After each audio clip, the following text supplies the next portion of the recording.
Well, good afternoon, everyone. Welcome to Para Hills Cricket Club. A glorious day, plenty of blue sky.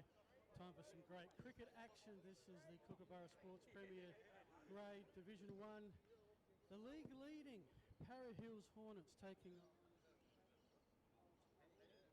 Very shortly we're going to have the coin toss, plenty of interviews through the day. It is a big day in community cricket, Pink Stumps Day.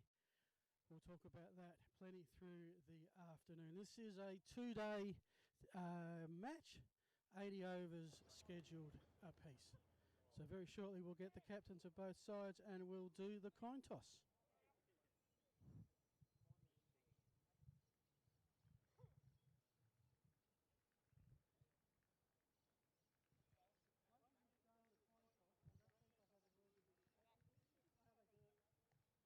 Only thing is I can only go this far.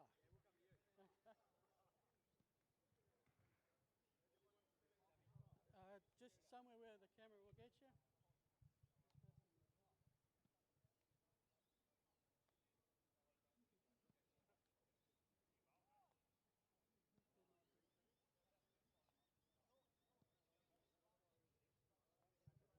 Set for the coin toss. Just give me a thumbs up. Okay, so the coin toss today, our umpires are Colin O'Donnell and Michael Stanley. Thank you so much. And they'll do the coin toss with our captains from Walkerville and Para Hills.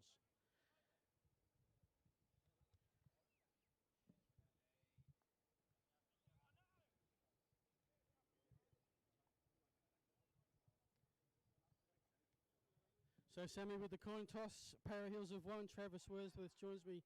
Travis, say good day to the camera up there. They'll be filming you this afternoon. So won the toss, selected to bat. Normal logic? Normal logic today. Nice seeing day. Good weather. Wicket looks good. So hopefully the boys can put in a good effort today and get the job done. Top of the table, 2 games to go. But can't rest on your laurels, even though Walkerville haven't won. They did beat you last year in a similar race for the playoffs. Absolutely. Our boys are pretty confident going today.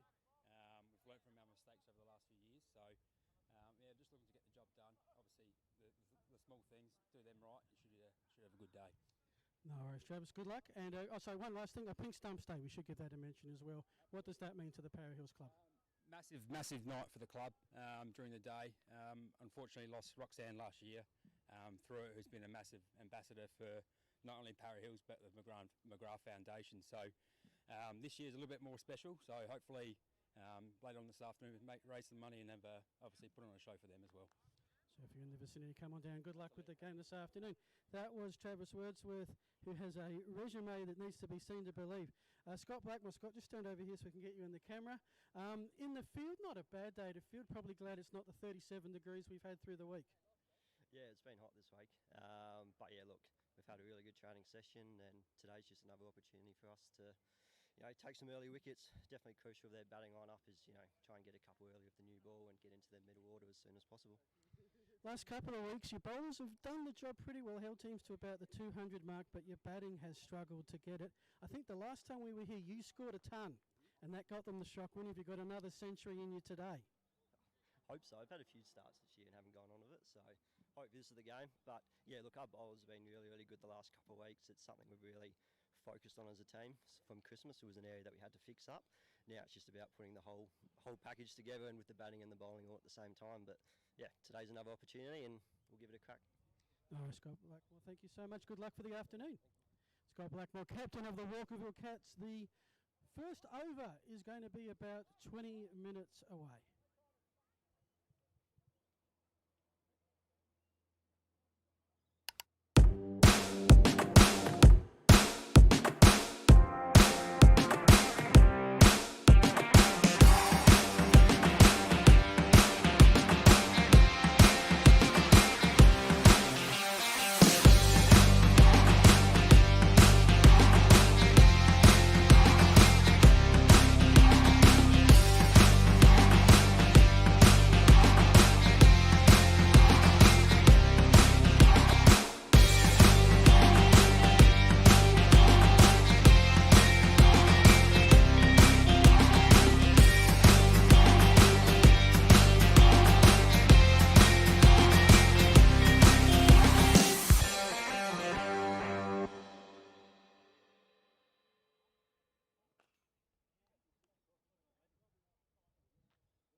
So I'm the cricket director at Para Hills.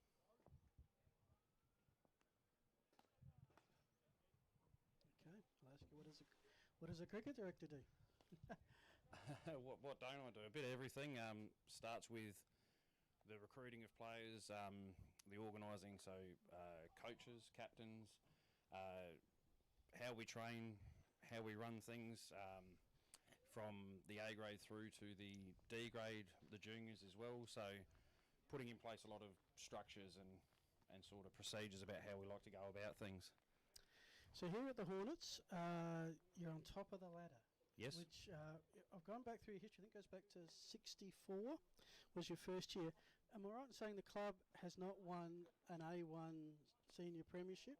Never. In fact, our last A grade premiership in general was an A2 premiership in 2000, which at the time they had premier grade, so it was actually like a Div 3 flag essentially. So we're a little bit starved of success in our A grade. Now, a couple of years ago, in 2017-18 minor premiers, bowed out in the semi-finals to Walkerville. Wasn't our greatest performance. We come in with a lot of confidence that year. Like you said, top of the table with a home grand final on, and it just didn't click on the day. And I'm not rubbing it in, okay. But last year, in the hunt for a final spot, round 11, at home needing to win to be in the race, not to guarantee. And who'd you lose to? That would have been Walkerville. Walkerville again. So even though this is top versus bottom today, I don't think you're going to take the Cats lightly. Oh, absolutely not. And they still have some quality players. That they'd lost a couple over those last few years, but as you know, cricket's a game where one or two could take it away from you in a session. So we've made it a key focus this year not to take any game for granted. We got a rude wake up call in a sense against Trinity just a couple of weeks ago. So we come into this just as focused as if we were playing second on the ladder. Because you do have a big game to finish it next week. You travel down the road to Limblone Park. We do. Take on Paraka, who have won 3 titles in the last 5 years, I think. Yes. We go down to take on, Hanso and the Bulls, which is shaping up to look like it might be for that top spot and the rights through to a home grand final if you're lucky enough to make it. So, but key focus on this game at the moment. We need to, batting first, we're really looking to put a good score on here and make sure that we keep our form consistent leading into finals. And just from a really high-level observation of your results through the season, it looks like you're pretty consistent. You're putting on a lot of runs, 430 against Ranella. I don't know what the wine flies did to deserve that. But you're also bowling out teams for under 150 on a regular basis. Yep. So one of our key improvements this year, especially around bringing a couple of players in, was to sort of solidify our bowling, to strengthen it. So a couple of players who've come in have certainly helped that, in Alex Higgins from Golden Grove, Rob McCard come from South Gawler, and we've managed to put it on the park. Our fielding's been very good, our bowling's very tight. We've still got the great man Grant Carey confusing every batsman with his leg spin, so it is something that we really pride ourselves on. One of our key issues has been the batting, so we're quite happy to be able to put consistent scores. On that Ranella game, that was a 9th wicket partnership of about 170 that got us there. I noticed that. Yes, that Ranella game was something else. Actually, I won't find it looking at Walkerville stats. Yeah, you were 5 for 168, 6 for 168, 7 for 173, and then your tail wagged 161 for the 8th wicket, 55 for the 9th, and 41 for the 10th. Yep, that was so Tyson Rowling, our opening bowler, hit his highest score of 96. Yeah, and then got out. And then he got out trying. He thought he was in the 80s, he says, so he was trying to hit another 6. It wasn't until he walked off that he was a bit deflated by being that close to his 100. And Curtis Wardsworth hit a big 100 that day as well. He got 130, and I don't know if it was this game, but Dylan Hiscock, another one to get close. He was 97, not out. And he faced the last ball. He likes spin, and the spinner tossed it up to him, and he didn't quite connect it. So I think from memory, so through the last 3 overs, he still needed about 27 runs. So he hit 3 or 4 big sixes to get that close, but he missed out on the last one, which is not like Dylan. Yeah, well, he's your leading run scorer. We'll go through the players as we speak, but, I mean, it's a glorious day today, temperature about 27, 28. We've had a stinking hot week in Adelaide. This is going to be pleasant batting or bowling today. Absolutely. It is nice to get a nice day to play cricket. So we had the game against Marion shortened to a one-day last round. The round before against Trinity, of course, we had the 40-degree day that we bowled on. So it is a wonderful day for a bit of cricket, perfect for batting. We've got some guys starting to come into some good form too, so hopefully today's the day that a few of them can turn them into big scores. I don't want to put you on the spot too much. What do you think a pass score? What score you'd say that might just be enough? Well, it'll be a quick boundary and it looks a good pitch, so I would expect 300. 380 over game. Am I right in saying when we are on a hill, beautiful flattened oval, but is there still a slight slope? There's a slight slope heading to the west of the ground, yeah. Okay. But the oval north to south looks pretty from here. Yep. Looks It pretty just sort of flat. sinks off after the square there for a little bit and runs down. So very quick out that side of out the west side of the oval there. Alrighty, so expecting 300 today. Of course, this competition, it's usually, well, it's a mixture. There's some one-day games, then you get your two-day affairs. We're finishing with a couple of those, weather permitting. And then there was the T20s. How'd you go on that this year? We were going relatively well. We got bundled out in the quarterfinals against the Adelaide Rockets. A couple of very handy former district cricketers, but we tied. To be Okay. frank, so yeah, we managed to keep them to, I think it was it was about 128 around that mark. But that was level with us, of course, and they went through because they'd lost less wickets. So it was a bit of a deflating way to go out. Gee, the countback system. The countback system. So no one was really sure how it was supposed to go after we tied, but unfortunately that was the way it went. But in the end, like, we have been an okay 2020 side for the past couple of years. It's another league where we've come up short in grand finals a couple of times as well. But we do take that quite seriously. So we were disappointed not to have the chance to play on Karen Rolton Oval again, but that's the way it goes. That's the rules, unfortunately. I notice a lot of players talk about their cricketing highlight as playing on Adelaide Oval, and now it's playing on Karen Rolton. Grand final in this level, the Kookaburra Sports, it's just a home ground. That's right. scenario? Yep. Home, it used to be neutral just a couple of years ago. Now it's back to home ground advantage for the higher team. So that's what we're aiming for. We've really set our sights on. And of course, last year, almost too scared to speak it into being, but just the timing of it all. Everything shut down just as you'd finished your minor round, and so the premiership went to the top-ranked team, Inkle Farm, without firing a shot in the finals.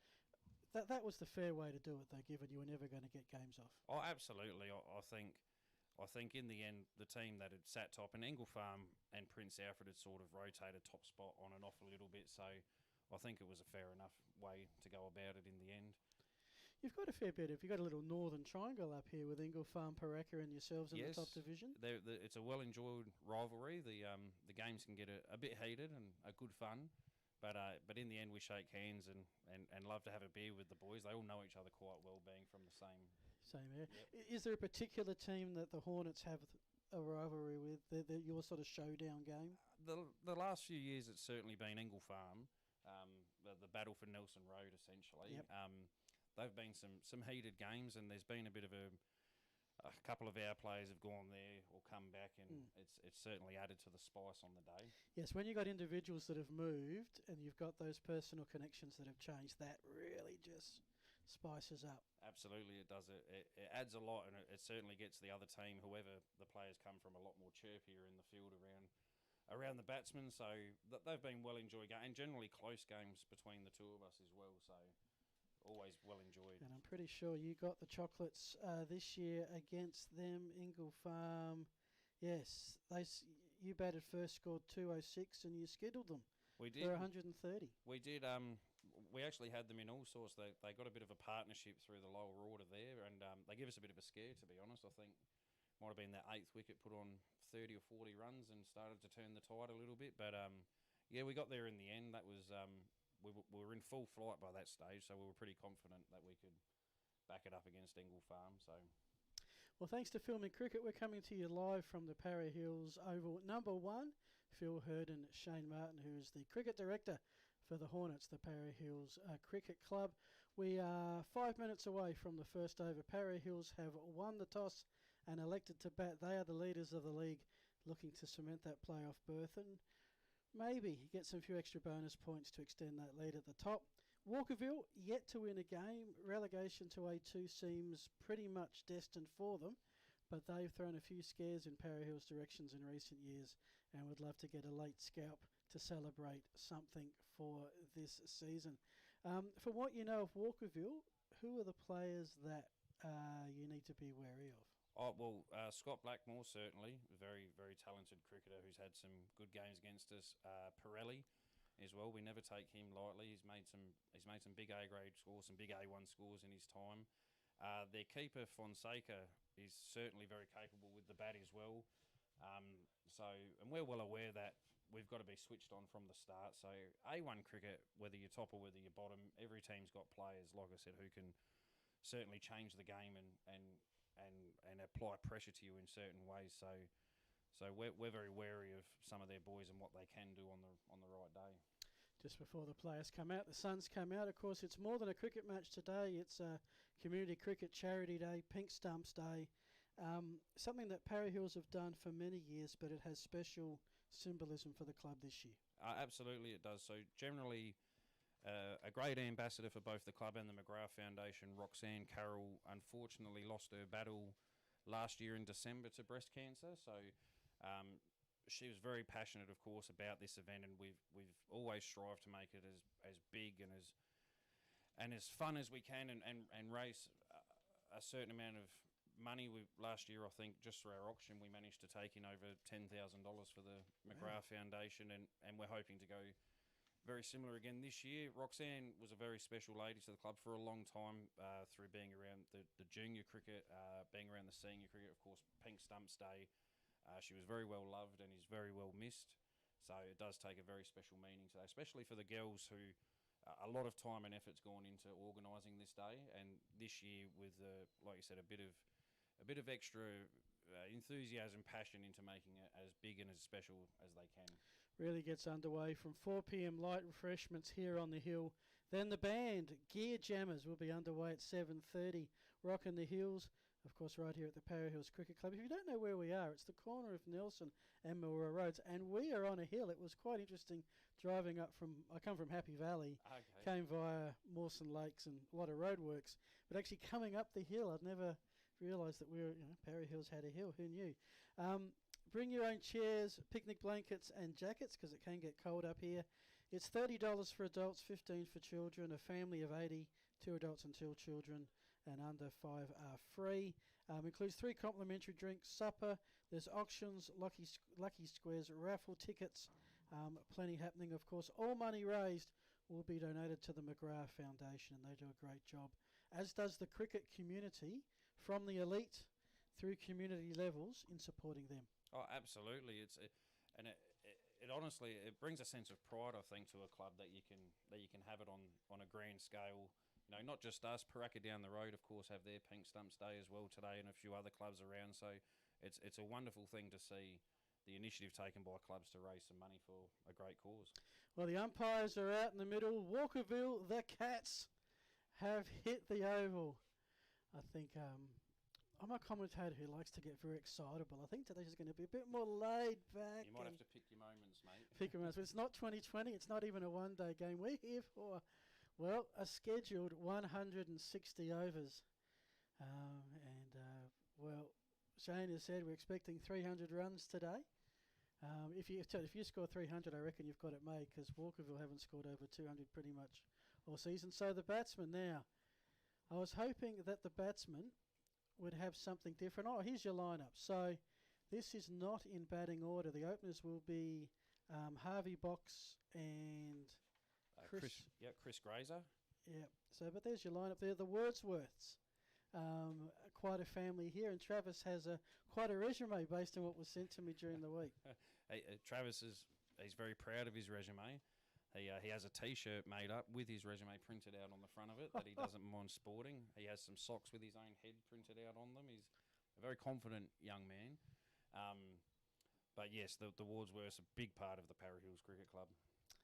Alrighty, we're not too far away from getting on, so help me out here. I was hoping that the batsman would wear slightly different attire. I'm going to have to go by the gloves and the back of the knee pads here. Who's facing up first? So this is Harvey Box, both left-handers, just to help you out as well. So this is Harvey Box on strike.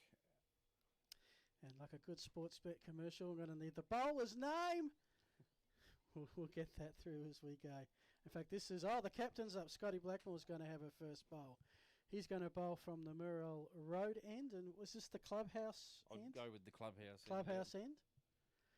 Yes, I think this is the first time I've been to Parry Hills in about 15 years. Okay. Very glad Beautiful we've got spot, here on mate. time. Very glad you've come to join us, Rodney Nottage. Yes, thanks, mate. A friend of mine who follows me whenever I call anything. No, I have not called bowls or darts, but, well, they're on the bucket list. Oh, darts would be a brilliant. 180. Oh, that'd be magnificent, mate. But right now it's community cricket at its finest. The Hornets are at home, looking to extend their lead at the top of the Kookaburra Sports Div 1 ladder. You're with Steve Martin, who is the Director of Cricket for Para Hills. And we are set to get underway. You can see we've got 3 slips in our gullies. The first one is defended nicely back up the pitch. So just to give you some of the stats, well, last week Harvey Box didn't play. He is the one change for Para Hills coming in, and he comes in for Kyle Parks. That's right, yes. Yeah, Harvey coming in off of he was injured, he had broken his finger, so this is his first game back from his injury. That's a tough one as an opening bat to have the finger as Blackmore comes in. That one is played onto the leg side, but only as far as the forward square leg. Nicely protected there by the square leg umpires. If I haven't mentioned before, Colin O'Donnell and Michael Stanley this afternoon. 2 balls in, no runs as yet. Scintillating stuff to get us underway. As you'd expect. Got to get a little bit of shine off that new ball. That one is a play and a miss. I think you'll enjoy, by the sounds of it, once we get Chris Grazer down on strike. He doesn't tend to change too much between 2020 or longer format, so he'll be able to dish up some excitement, generally from ball 1. So still no runs halfway through the first over. Rodney will work on the volume. Thanks for the feedback. Don't forget, folks, if you need a bus, no fuss, call 8252067. That is Adelaide Star Bus. Great supporters of our stream. Well, Fox didn't have much idea about that one. Thankfully falls to the front. Still no run. So Blackmore on his way. Here's the captain. A range of nicknames from SB, Scoot and Scooter. 28. Played his juniors at the Kensington Club. Considers himself an all-rounder, which makes sense if he's opening the bowling and leads the averages. He's coming in left arm over the wicket. That one nicely left. So as we work out the field, it is, as expected, a attacking field to get us underway. 3 slips, and that would be a gully. We've got a point down to cut 1 in the covers, but very much an offside field. A 7-2 setting in favour of the offside at the moment for the lefty. That one defended away, and we are 1 over in. It is 0 for 0 here from Para Hills.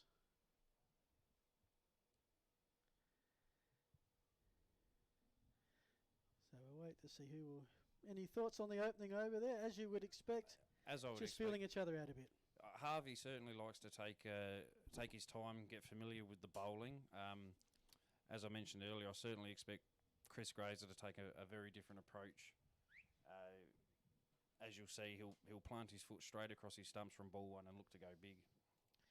Here's your attacking man. Last week hit a 50, off 50 before being caught. Was out there for 92 minutes. 8 fours in a 6. So by my reckoning, that's 38 of the 50 were going to or over the rope. He does not run very much. Doesn't like running. That was his first 50 for the club as well. He was pretty disappointed to lose his wicket on 50. His nonna actually, with the comment of the day, told us that it's 2 more than he normally gets because he manages to fall short quite often. As this is Martin, who's coming in for Walkerville.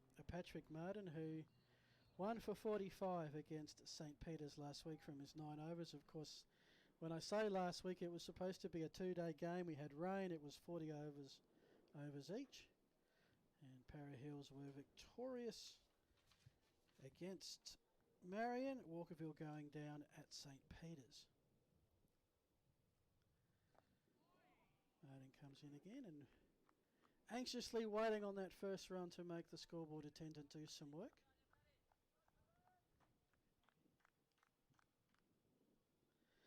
So Chris Grays, 24 years old. Junior club was Teachford Gully. And he's managed to find some runs. Just a little glance down the leg side. Was it off the bat or the pads? It will be 2. Let's just check with the umpire. Leg buys. So we have runs. Just none to the batsman so far.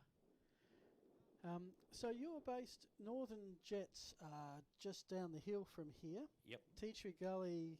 Just up the hill. Just up the hill. So you have do you have a zone linkage to either? A lot of our... Big hoik and a miss. They're claiming the touch, none given.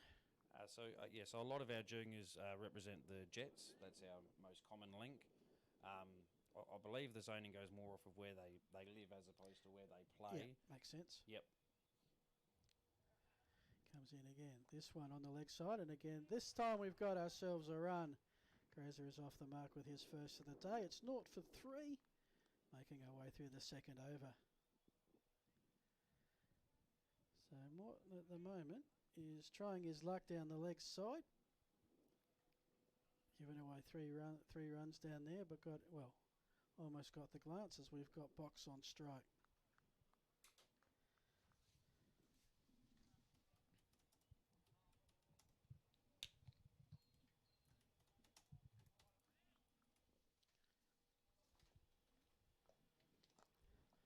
Right him over the wicket.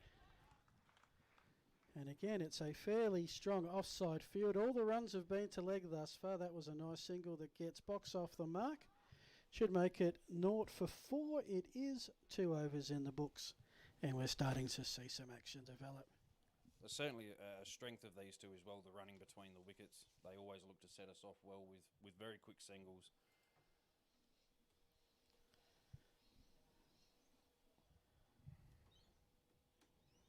So how does the day go in terms of it's an 80 over game? Is it broken up into a couple of breaks? Or just yeah, so we'll have drinks at 20 overs. We'll have tea at 20 past 3.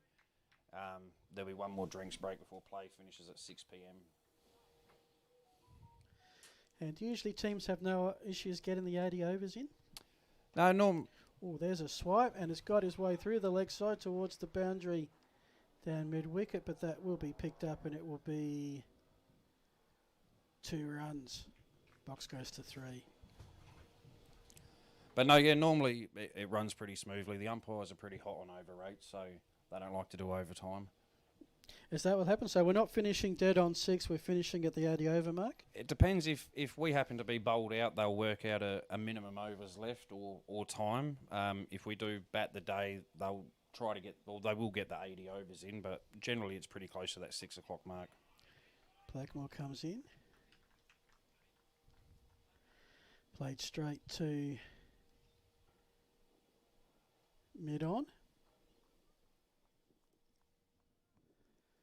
So I guess this is the thing. You want to have the attacking field. You want to have the slips in for the new ball, but it does leave some gaps elsewhere. And at the moment, every shot that Para Hills has played has been on the onside where there's 2 fielders. Speaking of which, this one finds backward square leg, no run. It's probably not the preferred line, especially to left-handers. These two boys do score a lot of runs through the leg side. I expect Walkerville to try and adjust the line. And that's also the downhill side as well. If you can get through that gap, you've got a decent chance of it being a boundary. Looks a pretty fast deck. Nicely mowed for the occasion. And that one's played on to mid-off. No run. Well, Harvey on strike now is also the curator, so he does like to dish himself up a nice track. Wow, going to the worldwide audience that we are today. That looks spectacular, actually. Turned out to be a glorious day. How worried were you about a week ago when you were getting 37-degree days coming through? It does make... The weather has been all over the shop this year, so... Yes, it was almost a relief to get a 37-degree day, just to know that they still existed out there. So, you know, like you said, to go from the extremes of heat to washed out first week to back to the increasingly hot days. But today's spectacular. This would be up with one of the best days we've had so far for a cricket game. Ties in well for pink stumps. Yes, indeed. It's going to be a big day. It's going to be an even bigger night. And thankfully you get tomorrow to recover and a week before you have to play again. As there's the end of the third over. A maiden. No, it's 2 runs, sorry, taken off it. Not for 6 after 3 so far. At this level, you know, different levels of sport have different levels of discipline. What's expected of a player? You know, is it just, if you want to go out and have a drink after, no problems, just be right to go for game day? Essentially, at Para Hills, we certainly strive for a sense of professionalism. So we do expect our A-grade players not to come in off of a big night on a Friday night before the game. And we've got a shot on the offside, only as far as point. Slight chance of an overthrow, but nothing doing. It is Martin to resume his second over. So we're not going to, you don't regulate the boys in a sense. It's still an amateur level, and you want them to have as much fun as possible. But we do expect, so with training, with games, that they rock up ready to play.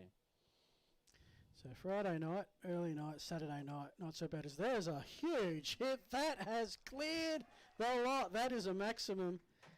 I'd assume that was Glazer doing the damage there. That's his first 6 for the day. That's absolutely Chris. That'd be 90% of where his runs have come this year. Well, he really had no issue with the field, although they have now. Where's he put that over? Deep mid off, long off, deep long off over the fence. Nicely played. And just like that, Para Hills have doubled the score. Finally found one to his liking. This one more on the stumps. Right back at Morton. But certainly something we encourage Chris to do, to play his natural game. He's very aggressive with the bat, loves any sort of width. Warner comes in again, this one.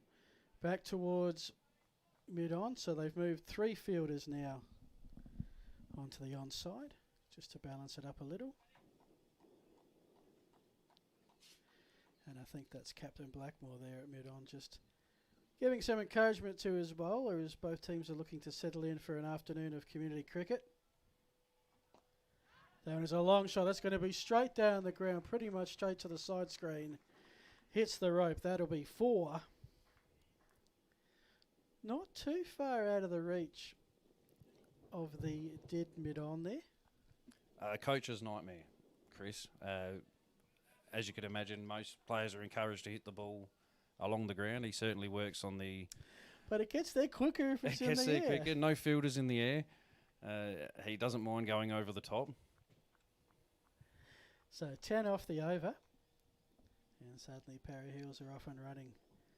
0 for 16 if you've just tuned in. And after 2 boundaries, a 6 and a 4, the middle stump is shaken. The bails are flying. And Martin has his revenge with the first wicket of the day. It will be Grazer out for a quick 11. He was here for a good time, not a long time. Para Hills 1 for 16.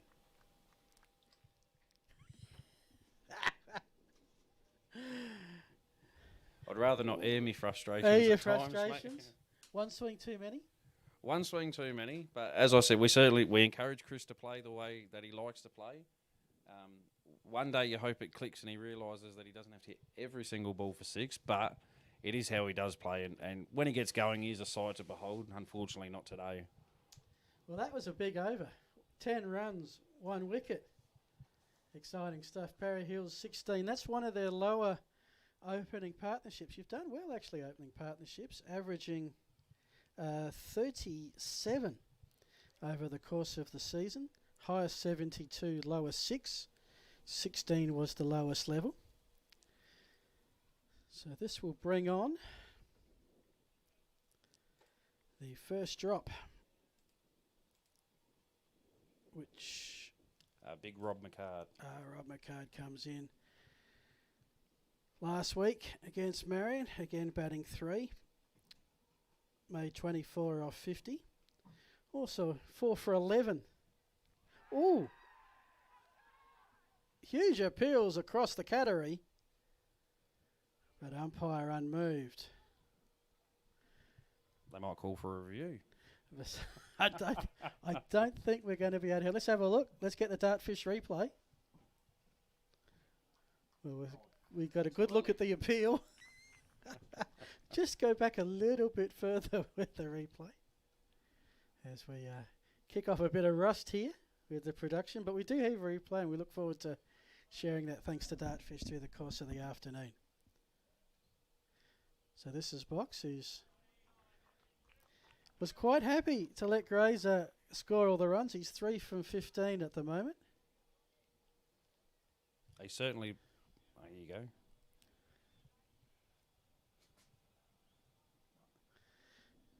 Yeah, very hard to tell from this angle. The old ABC setup. I don't think our Scooter was too interested in the appeal until the other boys got up anyway. Bowler normally tells the story. Yeah. Well, in essence, the bowler's got the best view outside of the umpire. Another forward defensive shot. And Walkerville, they look up and about. I mean, you should be up and about. I mean, we're 4 overs into the day. But the wicket will give them some hope. They've done pretty well bowling-wise in recent weeks. Their batting has been their issue. Well, we certainly spoke about, again, we go back to not taking teams lightly. And, of course, being when you're top of the table, you expect teams to come hard. That one is played down the leg side, past mid-on towards the boundary. This should be an easy 2. I think the batter will leave it at that. So McCarr quite happy to settle in down the non-strikers end for the first few balls before he has to face one. Blackmore working into his 3rd over. Good figures, 0 for 4. He's keeping it tight. Which is probably why Grazer felt the need to unleash down the other end. G'day to Michael Aldis, who's joined us.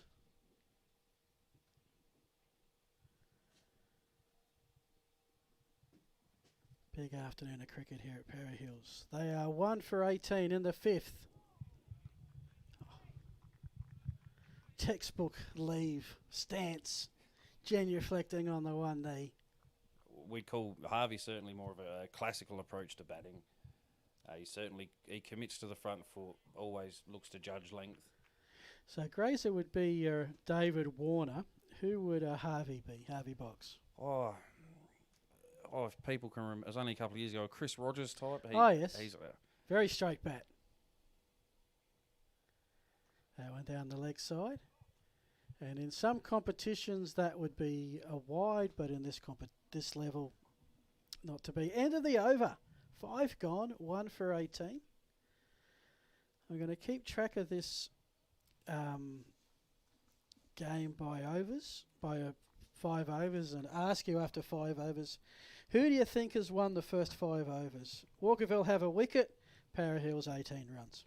Well, certainly, Walkerville, they've bowled well, a couple of leg side early, but they look lively in the field. They've certainly... The captain certainly bowled well from his end. So you can see the Grazer was on fire, 11 from 11. He just hit Martin for 10 in the over. And then on the last ball, Grazer got him bowled through middle stump. Box is not out 5. And as for our new batsman, this is going to be the first delivery faces and Robert McCard. 24 off 50 deliveries last week against Marion at first drop. Highest score is 54. He's averaging 34. Playing 6 out of your 8 games. Actually, no. You guys haven't played 8 games. You've only played 7 as the flick across. You had the start of the season. You went to Grange to play, and the weather gods did you. They certainly did, yes. And then a few weeks later, COVID gave you another round off. Yeah, a bit of a stop-start for we were very disappointed not to get away at Grange. I mean, the wicket was unplayable. That's just the way cricket goes, because after the big build-up and a big pre-season, it's always deflating not to be able to get out there round 1. Should mention McCard now off the mark as it's Box facing Martin. Martin says, right back at you. And you see a very settled side. Only 14 players have been used A1 Premier grade. 7 have played every game and 10 have played at least 6. And, Yeah, it's we've got consistency. So we've had a few games players miss through sort of natural reasons, whether that be weddings or holidays, as you tend to get in cricket season sometimes. But we do have a very settled A grade side, and I think it's part of the parcel for why our results have been good. Plays down toward mid-off, no run.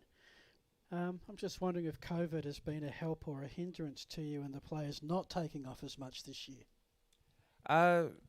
No, we've still had a couple who've found reasons to get away, but every club goes through that. You've got to find ways to manage that sort of thing. Last ball of the over. Left. And that just allowed the one run.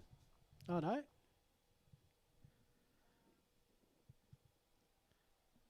I Yes, think that is the end of the over. everyone but the umpire's convinced, I think. That's it. So we are through 6. No one's really worried about run weight at this point. In an 80-over game, do you try and score double what you get after 50? Is there some sort of a formula to it? Generally, so tees normally around the 40 over mark, and most sides will tend to bat at the same. You're hoping to go into tee around 3 down and certainly look to attack. You know, the ball by that stage isn't doing much. The pitch tends to flatten out. You're certainly looking to, if not double, certainly go close to putting on a lot more runs in the last 40 overs.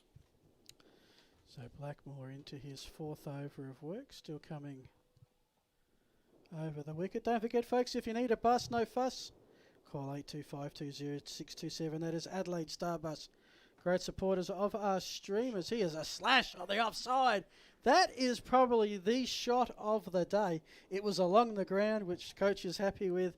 It's a boundary, and McCart is on his way with 5. Certainly, one of Rob's strong points is whipping the hands through the offside there. That's probably one of his better examples of the year. Frustrating year for Robbie. Very, as you said, sort of a consistent starts, but hasn't gone on yet. So hopefully today. Sure enough, hit a boundary. Next one, you're halfway to the change rooms. And cricket can be like that. It can turn on a dime. So yes, he's had 1 not out, 2 50s, and highest score of 54. So I guess twice he's got to 50, and that's where a centre of the 54 was not out. So that was on a day he was a bit lower in the lineup. Yeah, he certainly expects a lot of himself, Robbie. He treats this as close to professional cricket as you can. Yep. He's certainly very frustrated with not being able to go on. He's used to hitting big scores. That's one of the reasons we encouraged him to come out here. He's joined us this year from South Gawler. So he's chomping at the bit to get one away, hopefully. Well, 5 not out here. Place that one straight back to Captain Blackmore. Blackmore, his favourite show on Netflix is Homeland. Well, that's a fairly old one from memory. Even I watch that. I don't watch much Netflix these days. I'm not much of a Netflix man myself, No. mate, so I can't help you out much with that one. I'm probably showing my age saying I watch The Crown and that's about it. So Okay. it's one for the wife and I to share as we relive history that we grew up through.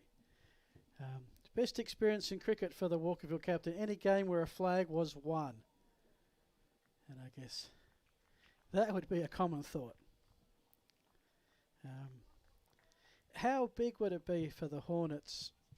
This is where you always worry about getting ahead of yourself, and Yep. sorry for throwing you under the Adelaide Star Bus here, but how big would it be for Para Hills if you have a really good 6 weeks and you go all the way? Well, huge. You wouldn't be able to. We'll just give Blackmore his due credit. A swing and a miss, strike one. It's an aspiration of every club, and you do get quite envious. You spoke of that Northern Triangle. Paraka's been very successful over the last 10 years. Engle Farm last year. As you said, we've been close. For the club, it would mean a great deal. Not, as I said, not having an A-grade flag for 20 years in itself. We actually had the reunion here last year and had all those boys get up and around and experience it and try and give our guys a sense of what it would be like to go that way. So, as a club, that's what you strive for, and we're giving ourselves the best possible chance. So a fair bit of work to do. The premiership is up for grabs. I'll tell you about the competition in a moment as Martin comes in, who's settling in nicely.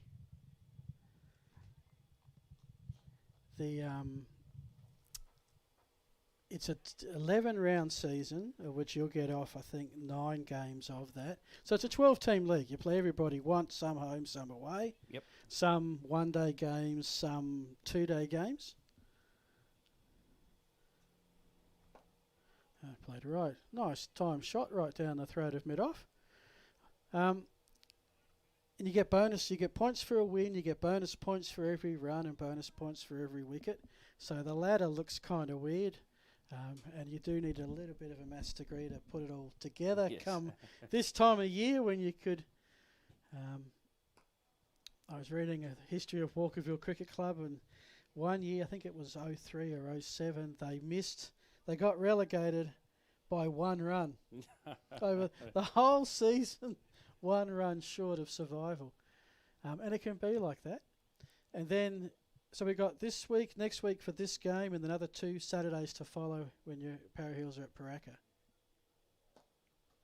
And then you get 2 weekends left. Semi-final, which will be a Saturday, Sunday. Yep. Grand final, Saturday, Sunday. One's for the cricket widows. Don't see their husbands, I guess, in this case, or partners for a few weeks with cricket every day. Exactly right. So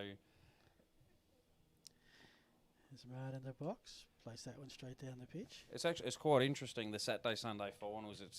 It's almost like you've got to prepare yourself in a different way with not being used to it all year, backing up the day after. So it becomes a bit of a war of attrition at times with how players handle it. Yes, but I get in some ways, I reckon the players would love it because just for those couple of days, they're almost like the test team. Their life 100% revolves around cricket. Absolutely, you live and breathe it come finals time. You can't escape it, so to speak, and especially the Saturday Sunday, you tend to get, the crowds come out for both days, and the whole club in itself is sort of consumed with just that pure cricket for the 2 days. It's something we certainly look forward to this year. So Maiden to Martin, who's starting to dry up the runs coming from that clubhouse end. And this is still Blackmore coming in. This will be over number 5 for him. Gets McCord swinging, no contact.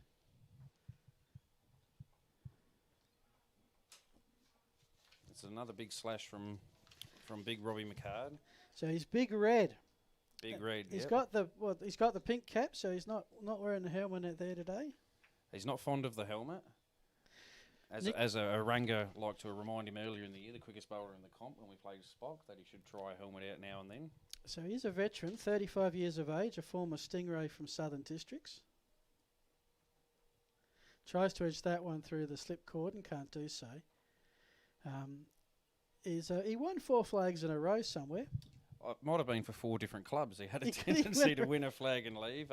Very accomplished cricketer, Robbie, from the Northern Territory. Moved down here to have a crack at state cricket. Won quite a few Player of the Years and association medals across the grades. But that was one of his things to us, is that everywhere he goes, he likes to take a flag with him. So I'm going to stick around here until we win one. And it's been here ever since. And he's added quite a lot to our group this year with the experience. Very, very experienced cricketer across a lot of varying sort of levels of cricket. Hard wicket turf. Took the Barossa by storm for a couple of years. So, but he certainly added a great deal to our league. In, I believe, his first stint in A1 ATCA cricket. Yes, there'll be plenty of action around cricket competitions around the state today. Up in the Barossa, plenty of good games in the Kookaburra Sports Premier Division 1 as well. I might mention those in a sec, but just looking at the age of your team, your captain, Travis Wordsworth, with his huge resume, he's 30. Achieved all that, and he's only 30 years old. Dylan Hiscock is 33. You've got Grant Carey at 37. Now, someone's filled in their thing with Lovell. Lovell, yes. He doesn't like to go by his name, which is I'm not even sure of his first name. H. Singh. We just know him as Oh, Lovell. right. Lavelle, okay. Or Thank you. Lover. That's okay. No, I'll remember that. I thought when he talked about he likes his dal with naan, Indian food, that might be who it was.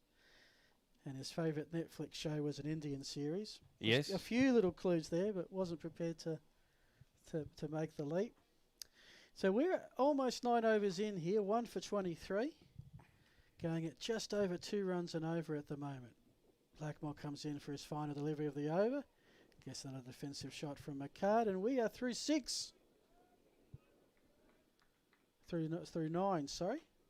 1 for 23. Of course, thanks to Adelaide Starbus, our main sponsors, and we might just do a little bit of a plug of some of your sponsors as well. We should do that on a regular basis. Your major sponsor, we're the Hornets, the home of the Hornets, the Settlers Tavern. Yep, fantastic establishment there on Montague Road. So they've looked after us well this year, and we've returned the favour. We've put many a dollar behind them as well. So, but wonderful supporters, and it's great to see so many people and companies get behind local clubs. Yep. Oh, look, you've got a very impressive sponsors list here. Which, as a sporting administrator, I would have hated to have been a sporting administrator the last 12 months. We haven't even gone down the COVID adjustment discussion yet. I'm saving that a bit. But, they've all come out after, a winter from hell, for want of a better description, and have backed you boys. Yep, absolutely. So I actually am the sponsorship coordinator as well. That's another hat. So I was myself pleasantly surprised to see so much support and so many companies willing to back us after, like you said, after a COVID hit 12 months. So the major sponsor is the Settlers Tavern. We'll promote some others shortly as Martin is working himself towards a double maiden here. Hartec, Triton Plumbing and Gas are your gold sponsors. Yep. So they have our oval naming rights. So at the moment we're at Hartec Oval. Well, this is Hartec Oval. Hartec Thank Oval. you. So the stumps out there, they're of the Hartec logo and colours right. out there, and the bottom oval is Triton Plumbing and Gas. So that's Para Hills Oval number 2. That's right. Yep. Almost drove into the roller as I was coming up here this afternoon. All right, so let's see. The scoring has certainly dried up here in this game. That'll be it. No, we've got one more to go for 10. And it was 1 for 18 after 5. And we haven't had a run for 17 deliveries. So Walkerville are putting a bit of pressure on here. Sure. And as soon as you say that, it's a run on the board. And that will move box on to 6. From 35 deliveries, we are through 10. 1 for 24. And in that last 5 overs, Para Hills have scored 6 runs. Haven't given up the wicket. So would you give the 5 overs to Walkerville just because they've put pressure on the scoring? Well, I think they've been quite impressive. They've certainly adjusted from their leg stump line. They're bowling well to their field. A couple of experienced cricketers for us who I think are just trying to ensure they lay a solid platform. You have to do the hard work early, and that's why these boys have the job of batting up the top. So, but at the moment they've restricted us well with some good tight bowling. So Blackmore's in for a long day, working into oval number 6. Down the leg side, did he get a feather on it? No siree.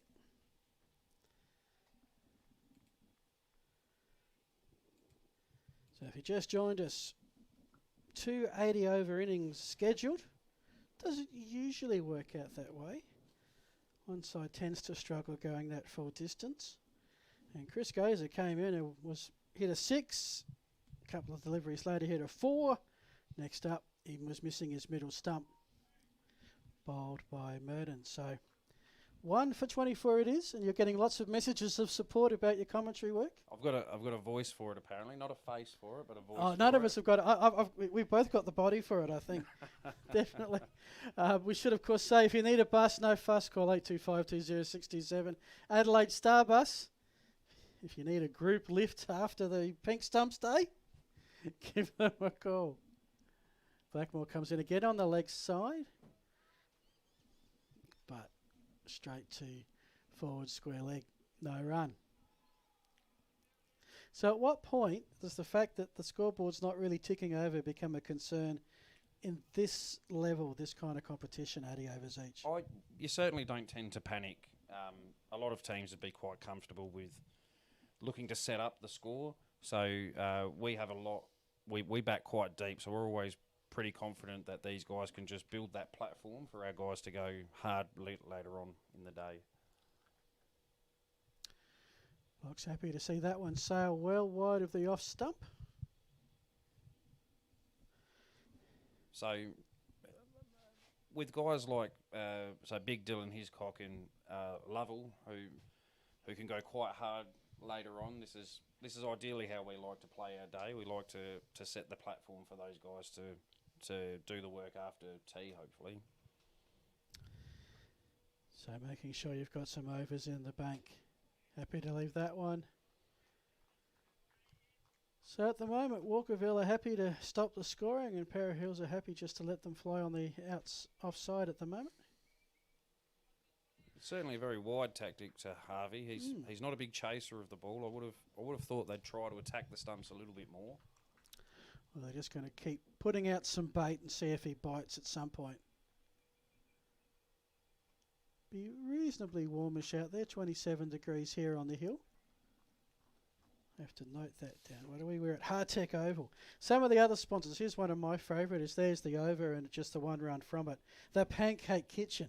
Yes, it's, so we spoke to Joel, the manager down there, after they opened up at Mobbery, because they're expanding all over the place. They are. They opened one up at Ranella near me. They're at Port Adelaide now as well.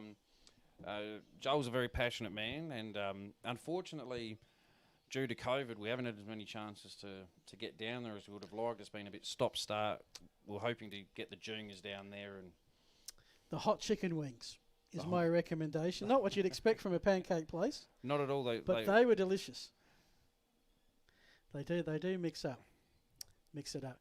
Oh, there's a short one. Is it put away? No, it's straight down the throat of square leg, and that is two for.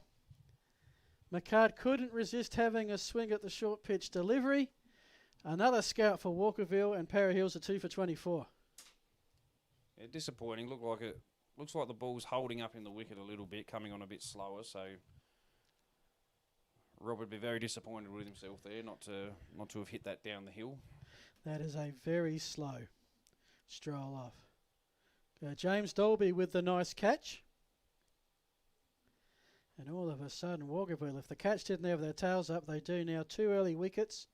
And all that pressure of not allowing a run has led to that wicket. Absolutely. I think, as I said, they certainly worked on bowling restricting lines. And, I mean, any batsman at any stage can get frustrated. And I think may have been a bit of a shot in frustration from Robbie, who likes to score quick.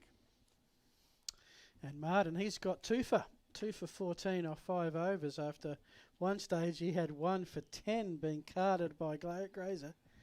He has really come back into the contest. He certainly turned it after, the 6 and the 10 in 3 balls. And you never know where your day's going to go after that sort of start. It. But if you stick to the plan, which I think he's done quite well. So for Martin, that is his 9th and 10th wicket. His best figures are 3 for 49. He's 2 for 14, so he's got half a chance here. But have no fear, Hornets fans, because if I've got this right, the man, the myth, the legend, Travis Wordsworth, has made his way to the crease. It's like he wrote that intro for himself. He did. It's a lovely shot to get off the mark. That's not how to get off the mark on the first delivery and break the scoring drought. Over the fence and down the hill. Proudly sponsored by Ace Cricket too. Travis. Ace Cricket? He is. He likes to think they chased him, but I got them for him as well. So who's Ace Cricket? So Ace Cricket are just a local manufacturer from Alex Frick is the owner of that, based out of Port Lincoln. He's a wonderful supporter of local cricket, and and likes to get behind quite a few players from state level through to amateur level. Well, that was just a glorious way. Shows no fear. Trying to grab this game, slipping away by the scruff of the neck. 2 for 28 into the 12th over. Happy to just pad that off towards the onside. So what do we got now? The field still has a couple of slips in it. And a gully backward point type position. Can never really tell the difference between a backward point and a gully. I reckon it's about a metre or two in it. Martin now gets that one play. This is going to be enough for a run. And that's the important thing, I think. Even if the boundaries aren't there, just find a gap, get the single, get that scoreboard ticking over. Absolutely. Any team batting in partnerships are looking to turn it over with singles and not get bogged down. As I think you said, we went 17 or 18 balls without a run. Most teams would prefer not to do that. Yeah. 2 for 29. Almost through 12 overs. Box on strike. He's been there since the start. Been a steady 6 off 42 deliveries. And that has pretty much been his shot of choice so far. A nice block. Right back down the pitch. He'll sweat on anything short, Harvey. He'll wait for you to bowl that hip rib region. He loves to hook. But yeah, that's textbook Harvey box. I've got a strike rate of 70 here. He's striking him at about 16 at the moment. But then, of course, some of those games through the season have been on shorter formats, as that's 12 overs in the books. 2 for 29. We're not sure, of course, how his finger was going to hold up to, whether he's trying to find a bit of touch again after missing the last game. So, but building himself a platform, hopefully, to be there all day. So a wicket over and a boundary. 1 for 5 off that over.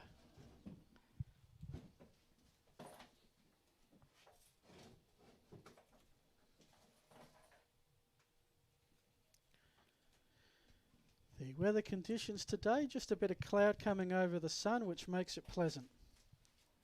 Not much in the way of breeze, plenty of trees around the ground moving just a little bit, but no effect on the contest. Probably, just seeing if we got a new bowler up. I think we do. It says Harris coming into the lineup for the Cats. Alex Harris, or no, hang on. Alex Hari. According to his pronunciation guide, we thank the players for giving us some profiles. And don't forget, if you need a bus, no fuss, call us. 82520627. That, of course, is our great sponsors, Adelaide Starbus. Just a change of bowler, some new guards. This will be Wordsworth to face for the first time. Bowler coming in from the Morrell Street end. Always a precarious time in a game. First change bowlers, slow start, a couple of wickets. It always intrigues me just as a general supporter of cricket how teams approach this situation. Well, you were 2 for 31 against Spock and 2 for 19 against Ingle Farm, and you won both of those. As well, he's got some lovely touch about him. That is 2 delightful shots. Stopped right next to the boundary line, and in the end that'll be 2. That would have been hard run for Travis. He's not one for running between the wickets, so he would have thought, I've hit that beautifully, I've hit that through the field, I've hit that down the hill. Surely that's got to be a boundary. He'd be very disappointed to have to run back. So Alex Harris, his figures, he's taken 1 wicket for 73. This is just his 3rd game this season. Comes in there, and against Wordsworth finds the gap. I think that one's going all the way. No, well stopped. So that's 4 runs they've managed to save so far to the same spot. It looks like a bit of, is it Harry, you said? Hardy, yes, sorry. Hardy, a bit of gentle outswing, struggling for his line, but always troubling if you can get the ball to move, and he seems to be moving it a little bit.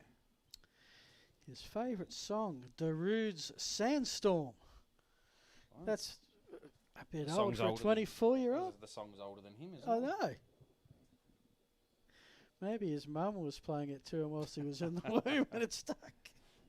That's back in the techno days, isn't Oh, yeah. Remember those? Here he comes in now, left off the off stump.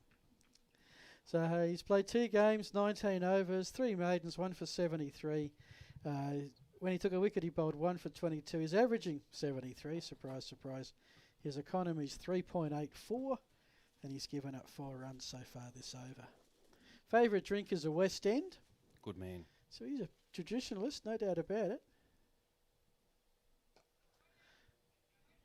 And as we couldn't find the gap. I tend to respect him a little bit more by the question, mate, if he's an old soul and a young body. An old soul and a young body. Well, they exist. My lad's into jazz music. Okay. Okay, which predates me by a fair bit. So I think one of the Fallout games played a lot of jazz music, and that got him into it. So old songs through new means. Another one well outside the off stump. Favourite TV show, Brooklyn Nine-Nine. Yeah. And his favourite food, can't disagree with this either, ribs. Ribs are one of those food I don't have that often, but when I do, it's a special. Well, he sounds like he's got life sorted out, to be He honest. has. Such a young age, too. I think I was all over the shop at 24, but anyway, at the moment, he's found a spot outside of off stump, which Wordsworth won't have a crack at, and so there endeth the over with 4 scored from it.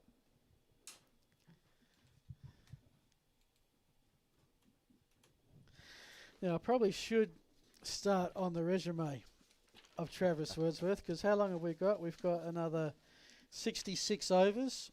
Might just get there by that point. He's very proud of his achievements. As he should be. Waddles. How did he get Waddles? You were talking he didn't like to run before? Oh, if you pay attention to his running style, Okay. very similar to a penguin with its feet tied together. Okay. I'll stop looking at the ball. I'll just look at his running style shortly. Wanted to get a run there, but nothing doing. You've been robbed of the privilege of seeing him and Robbie McCard run between the wickets. One turns like a Mack truck and the other doesn't run at all. He sort of, as with insinuated, waddles between the wickets. So he did spend some time with the Northern Jets, and his best cricketing memory, and look, can't argue with this, scoring 50 on the Adelaide Oval. Didn't know too much about, just didn't quite get to the bounce of that one. Might have hurt the finger, that one. It was jammed out. Played on Adelaide Oval. We played on Adelaide Oval in, I think it was the end of 2016 in the 2020 final. Ah, right, yes. Unfortunately, we went down that day as well off the last ball of the game. Oh, no. But you did get to play on Adelaide Oval. We did, yes. Wonderful experience. It's a big thrill, and it's a credit to the Adelaide Turf or the Sacker as well, that they give these guys a chance to play on those ovals. Yep. No, absolutely. I've had the pleasure of calling a reasonable amount of footy at Adelaide Oval, and spent 6-7 years away from Adelaide, and every time the cricket would come on from Adelaide Oval, I'd almost burst into tears with homesickness, because it's just... It's a special place, isn't it? It is. And even like Karen Rolton, so the redevelopment there and what Karen Rolton Oval is now, and when we got to play there as well, so they open up the full facility as if you were a first-class side. They put on an afternoon tea for us when we made the finals there, and I was actually quite pleased to see this year that all 3 divisions of the 2020s are being played at Karen Rolton, the finals. Beautiful. So it's a privilege for those lower grade players. They get a taste of what that's like as well. Yep. It's one thing for A1 players to experience it. A lot of them, being district players, have played on really nice ovals, but for those guys from the lower grades to get that chance is wonderful, and that'll be an experience of a lifetime for them too. Certainly got busy back in November when we had the Sheffield Shield hub here. Yes. Had a few of my mates doing the cricket commentary there. I sent the word out. I said, I'm having a crack at this today. Got any tips? And only one of them came back with a tip. And that was don't talk while the bowler's bowling, which I probably ignored for a few minutes. Sorry, Bonds. End of the over. 14 gone. And was that a maiden? Okay. So we are crawling along here, just over 2 runs. 2.36 is the scoring rate. Box 6 off, he's almost faced to 50 deliveries. So Waddles, favourite TV show, Power, whatever that is. Food, too many to choose. Vodka Cruises will keep him company at night. And Country Roads, they take him home as his favourite song. And for extra reference, Trav specially requests this information be made public. As I said, he's not shy of letting people know all about his achievements. We should mention the TV show I'm not sold on either. That is a show? I'm not sure, but he's a big rom-com fan with his lovely Mrs. Tash. Love Actually and so. Oh, absolutely. He'll tell people otherwise, but he's a big softie. Underneath that hard exterior. I tell you, he's making the fieldsman jump all over the place. No run. Yeah, just can't break through at the moment. So he's got 1 A1 medal, 1 Best All-Rounder award, 1 A1 bowling award, 1 A2 batting award, an A2 medal to go with the A1. Wouldn't be too many with that. 5 times he's been on the Adelaide Turf Cricket Association Team of the Year. Once as captain. As Harry comes in. Ooh. Okay. 5 times captain of the association. Yep. The most capped captain at Para Hills. He holds the club batting record with a score of 201 not out. He has countless batting trophies. His words, yes. The 7-time player of the year at Para Hills.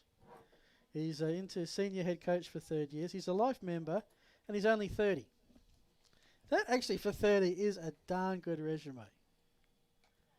As I'm expecting him to get out right now, but no, he puts one to the other side and gets a single. It is. It's not bad. I mean, the A1 medal that he won was off the back of, I think he took 50 wickets opening the bowling. He's our keeper now. He's actually quite a good wicket keeper too. Yep. Broke Mark Hanson's streak of A1 medals. Yeah, I saw Mark play. We streamed a 2020 game.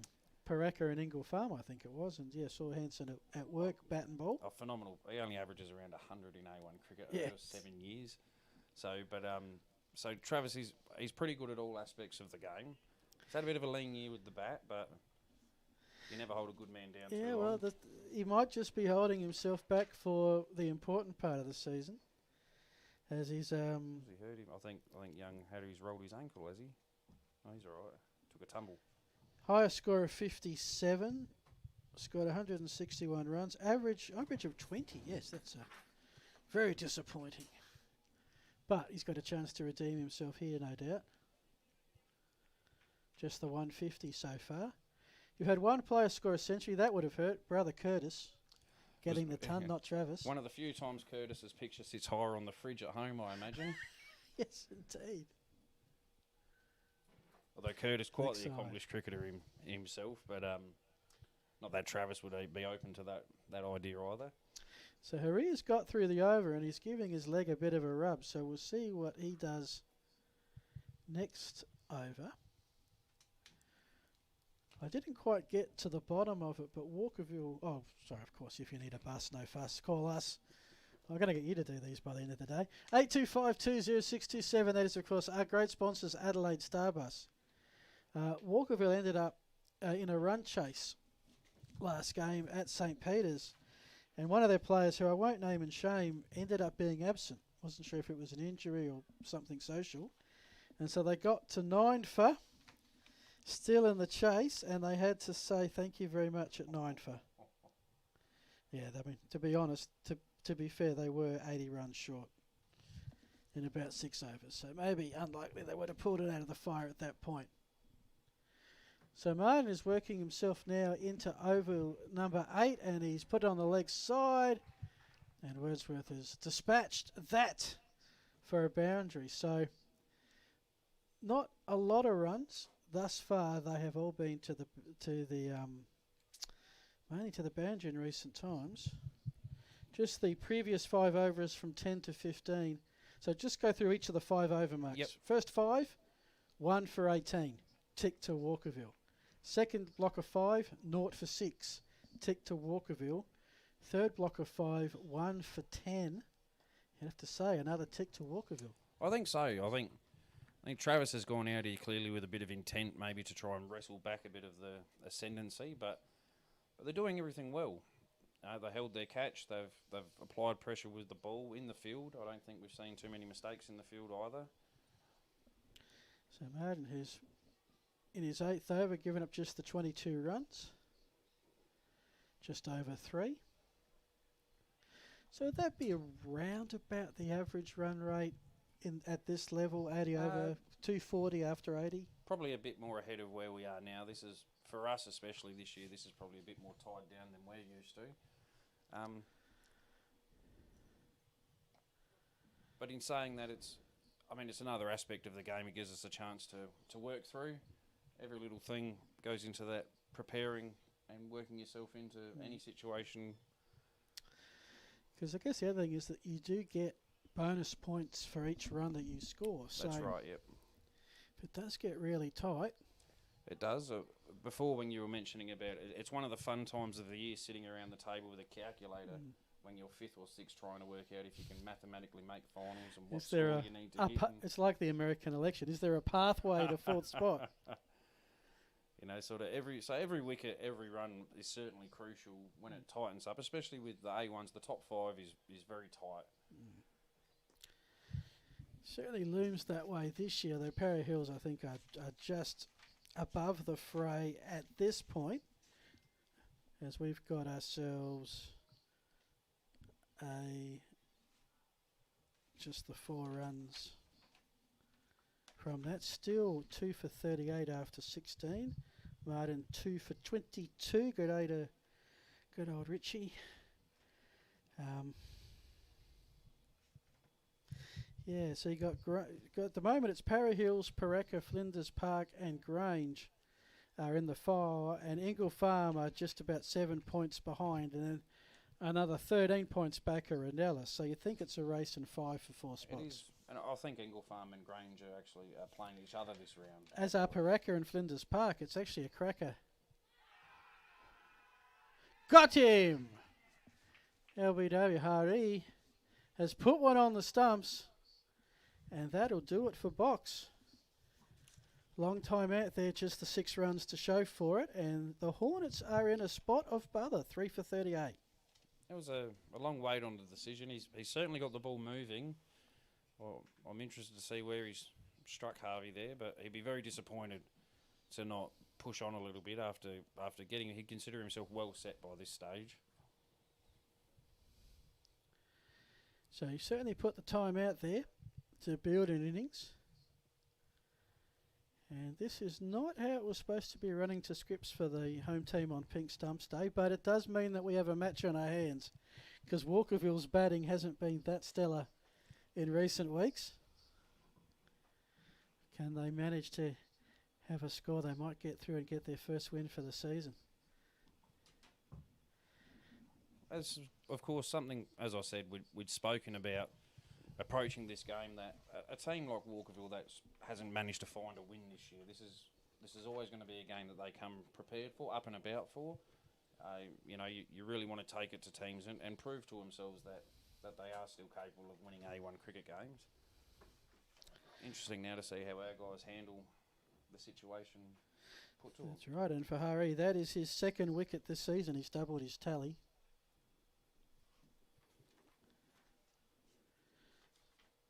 So coming out now is Hiscock. And I think this might liven things up a little bit, if reputation has anything to do with it. He's certainly one of the more powerful hitters in Adelaide turf. Managed to take 4 wickets and 4 balls a long time ago. 33-year-old Dill. I think he was having a fair bit of a stretch, or someone else has filled out his profile. He was very vague. He does like to go by the nickname of Paul at times, but we keep that one a little bit more G-rated at times. There's a non-G-rated story. I'm not sure what our telecast is rated, actually. It's Harry with his tail up. Hiscock plays that off to mid-off. His favourite show, SpongeBob SquarePants. That was him who put that through. Whether he developed a liking for it, watching it with his child growing up through the years, I don't think she'd watch it anymore now. She'd be a teenager. But as I said, Dylan, whether he took the mickey a little bit or is adamant that that's his favourite show. My son, when he was about 7, he's 19 now, as that's down the leg side, got a version of chicken pox. I had to stay home and look after him. We had the SpongeBob movie played over and over and over again. One of the worst weeks of my life. So, if he likes SpongeBob, he's welcome to him. You're preaching. I've got 2 young children, Aurora and Mason, and it was Paw Patrol for a long time. Oh, yes. 6. Where's that going to land? Yep.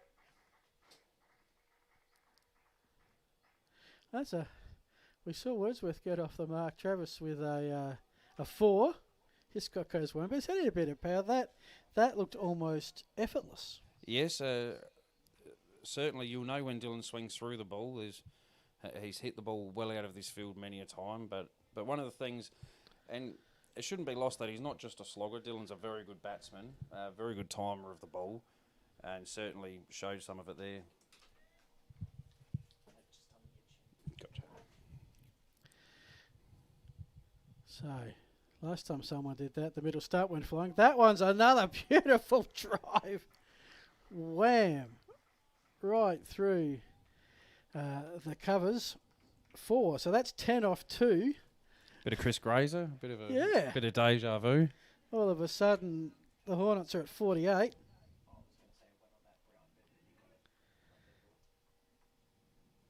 And Harry's figures have gone from 1 for 5 to 1 to 15 in a hurry. So they have to clean the ball up because it ended up halfway up Para Hill.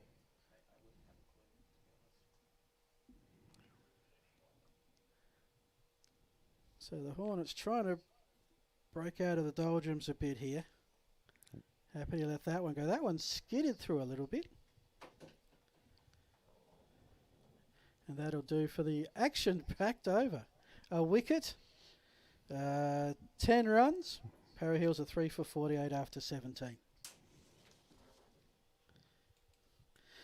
Might just, if we can, we only got partway through all the sponsors and we've got to make sure we give them due recognition. So, in the bronze category, we've got a few. Saints Kitchen. Yes, wonderful sponsor. Do a wonderful breakfast, all food all around, just down at on Saints Road at the Saints Road Shopping Centre.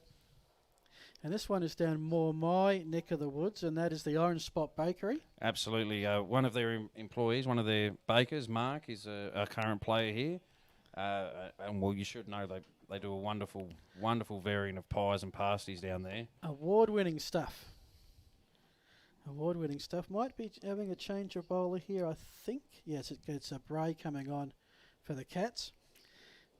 So yes, that's of course down the bottom end of Anzac Highway at the Bay. Eckerman Heating and Cooling. Yes, so Travis Wordsworth, that's his employer, who's come on board this year as another wonderful sponsor. Based out of Edwardstown.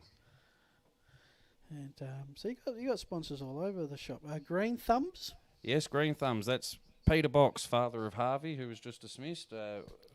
Peter Box, we're hoping actually to get him over here for a bit of a chat later on with you. He's been at this club. Because he's a legend at the club, I think, next to his absolutely. name.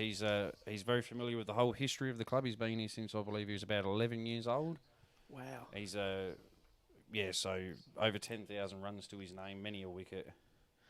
Tyson Bray, right over the wicket. Seems to be flighting, getting a bit of bounce, no run.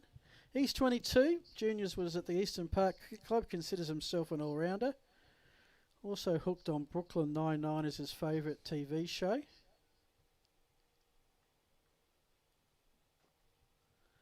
Getting a bit of respect. Yeah, bad cricket all round that ball, mate. That's missed out there. That was hittable and elected not to hit it. Quan Yen. Quan Yen, a lovely restaurant just down the road. They do a beautiful type of Asian food. Very popular amongst the boys here and the families in the area. As Bray comes in, his favourite food is risotto. As he puts that in flight, and there she goes, got the shot, and the Hornets are 4 down. And that is Wordsworth, who's on his way. This is one for the books. Para Hills at 4 down during the course of this season. The worst they've been at 4 down was 67. That was against at St. Peter's a couple of games ago. They're in Rocky territory now, 4 for 48 in an 80 over match. Not the ideal start, mate. Definitely not the ideal start. Bray's got a wicket with his 4th delivery. Maybe he had some risotto on the way down here. And that is his 5th wicket this season, averaging them at 37.75. Now Walkerville, sort of, a quick wicket here, quick wicket there. You're expecting Para Hills to settle down. If anything, they are fully applying the pressure here. Haven't even hit the 20 over mark. In fact, it's funny, isn't it? 20 over game, we've got 48 runs on the board. Normally in T20 it'd be 90, 120, even more than that. It's a disappointing start. Now that said, you can bat. 5th wicket for Para Hills, we had 128 not out against Marion just last week to take the game home. Your 8th wicket is the best partnership of the season, 161 against Ranelli in that 400 run. I'm going to call it an assault. Oh, yes. Certainly. We entered the second day of that game 7 down. Right. So that was those boys started the day off on day 2, Tyson Rowling and Curtis Wordsworth. And at times you felt a little bit of sympathy for Ranella. They chased the ball many a time down the hill. So we have replaced one Wordsworth with another. This is the younger. No, it's not. It's the older. The older, yes. The older Curtis, a.k.a. Ferg. And he's got a job of trying to resurrect hopes for the Hornets here. Plays to the leg side, no run. His best experience, playing on Adelaide Oval. Some juniors with the Northern Jets. Need a bus, no fuss, call us.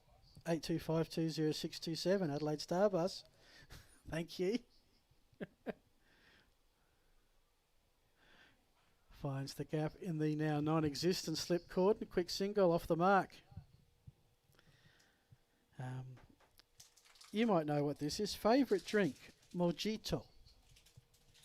Mojito, maybe? Mojito, could be. Mojito? I'm not... Mojito? Mojito. Well, Our producer knows all about mojitos, yeah. I drink West End, mate. Yeah, it's about this. And that's it. In fact, yes. I've just been offered one. That's not a bad... We need a bit more colour in the commentary here. Have a West End.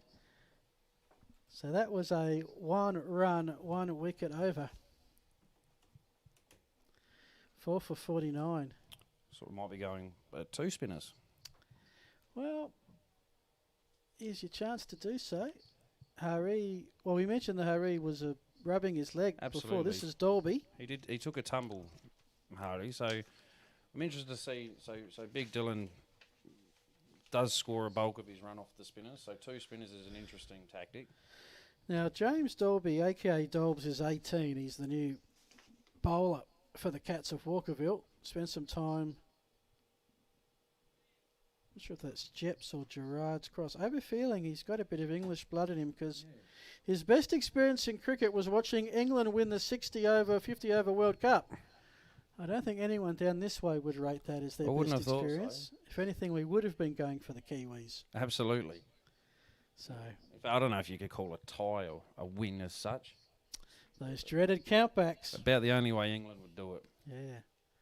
That was incredible. That was the one where Wimbledon was going back and forth at the same time. Yeah, absolutely, yes. Back when we had live sport in front of big crowds. Remember that? Remember those days?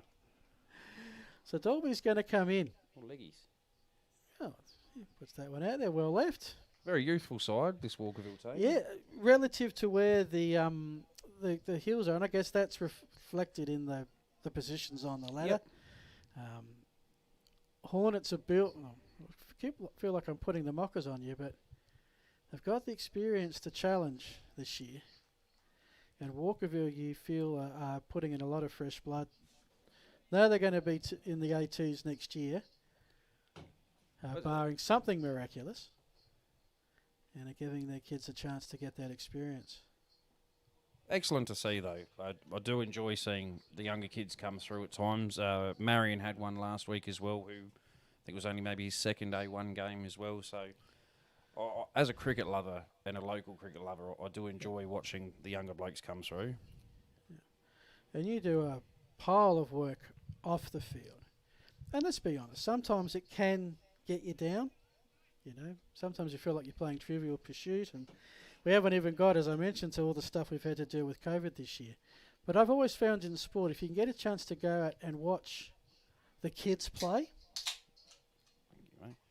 that's a wonderful rejuvenation of the spirits. Well, absolutely. So, my most enjoyable time at the club this year is actually coaching the under-10s that my daughter plays in. It's the biggest thrill I get. I get around on Sunday to most of our junior games as well after ours finish, and to see the kids and just the pure enjoyment and to see them improve. There's nothing better than seeing kids improve, whether that be under-10s through to 16s. Or as a coach, if you actually say something, they hear it and they apply it and they succeed with it. Absolutely, and if any of my kids are listening to this, which I know a few are, they best listen to everything I say. That's a maiden on debut today for Dalby, and I reckon that's drinks. And if the Walkerville fans were here, they'd be giving their cats a standing O on a great start. Even the captain couldn't have dreamt of this, having the league leaders 4 for 48 at the first break. Speaking of drinks, you've got a cold one.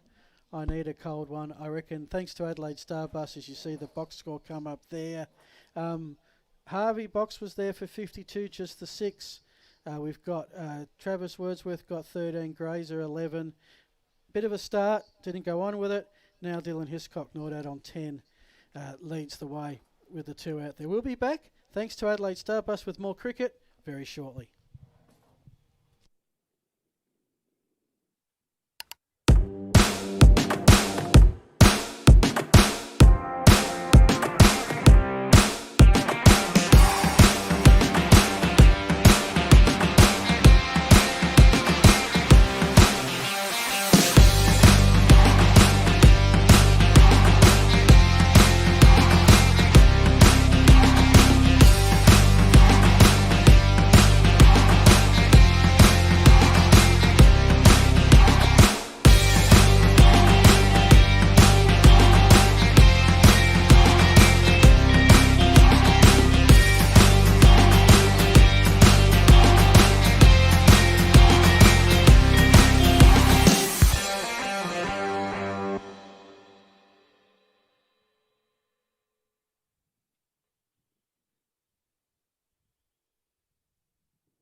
Welcome back, folks. We're here at Para Hills #1 Oval, or should I say Hartech Oval, for Kookaburra Sports Premier Division 1 in the Adelaide Turf Cricket Association. League leaders, Para Hills Hornets, taking on the winless Walkerville Cats. But so far, it has been all Walkerville. We've just had the first drinks break. Para Hills on the ropes to a certain extent, 4 for 48. My name's Phil Erden. Thanks for tuning into the stream.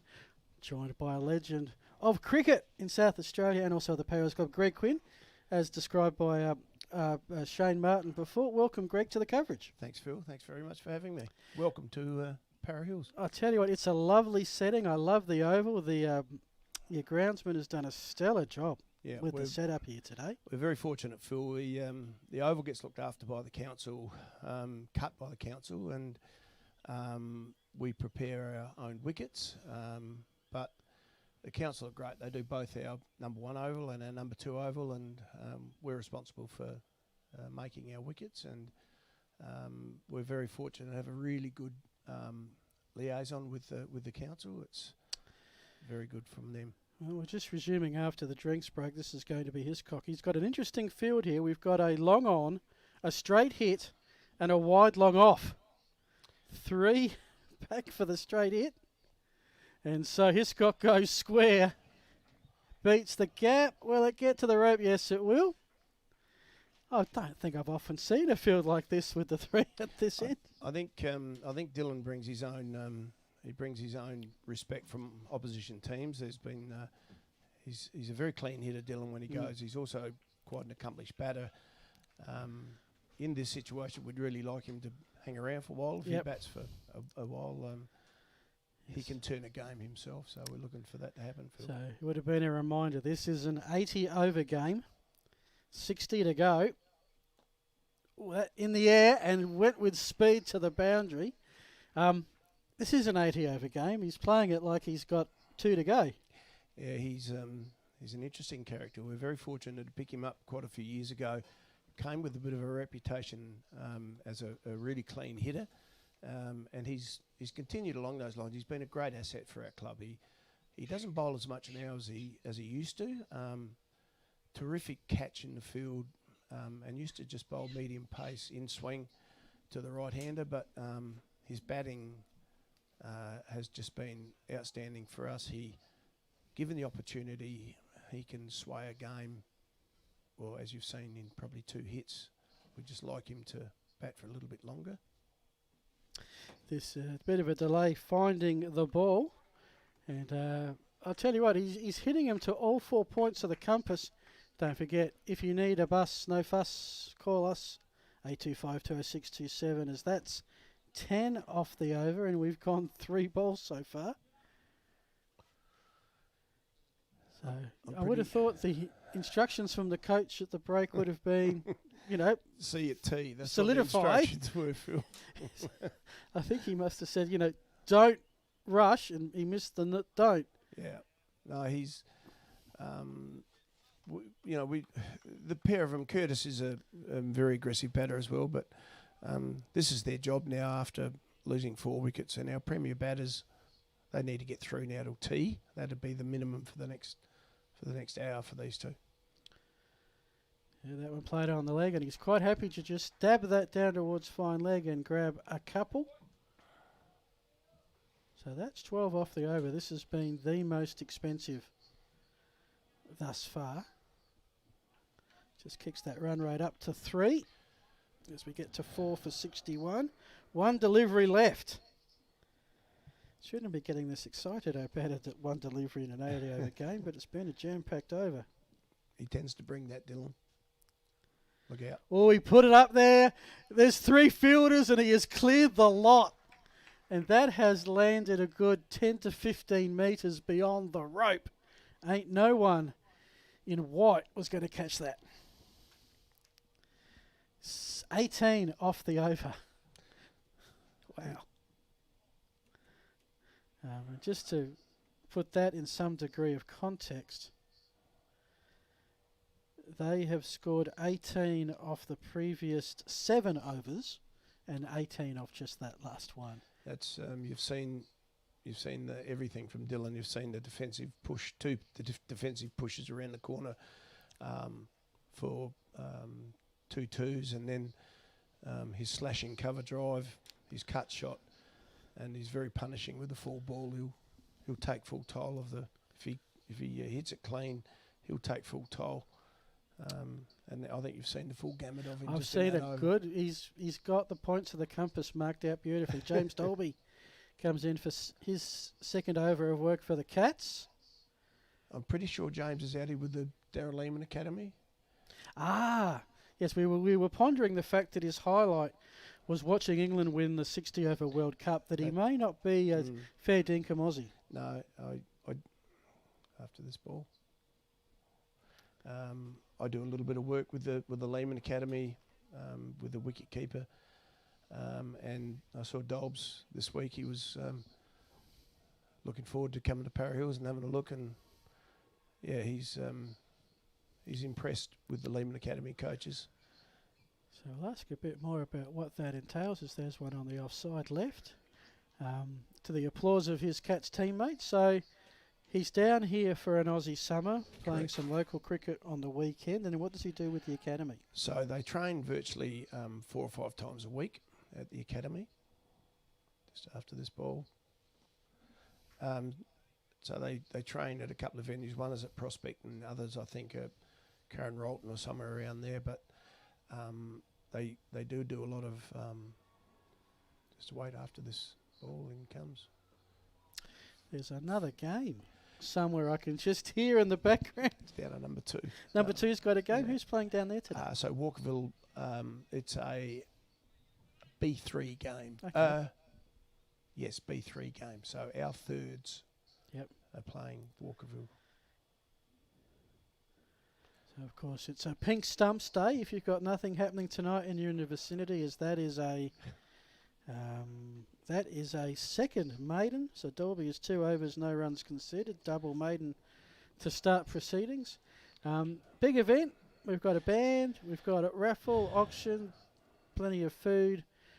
Come on down to the Para Hills Cricket Club tonight and raise some valuable money.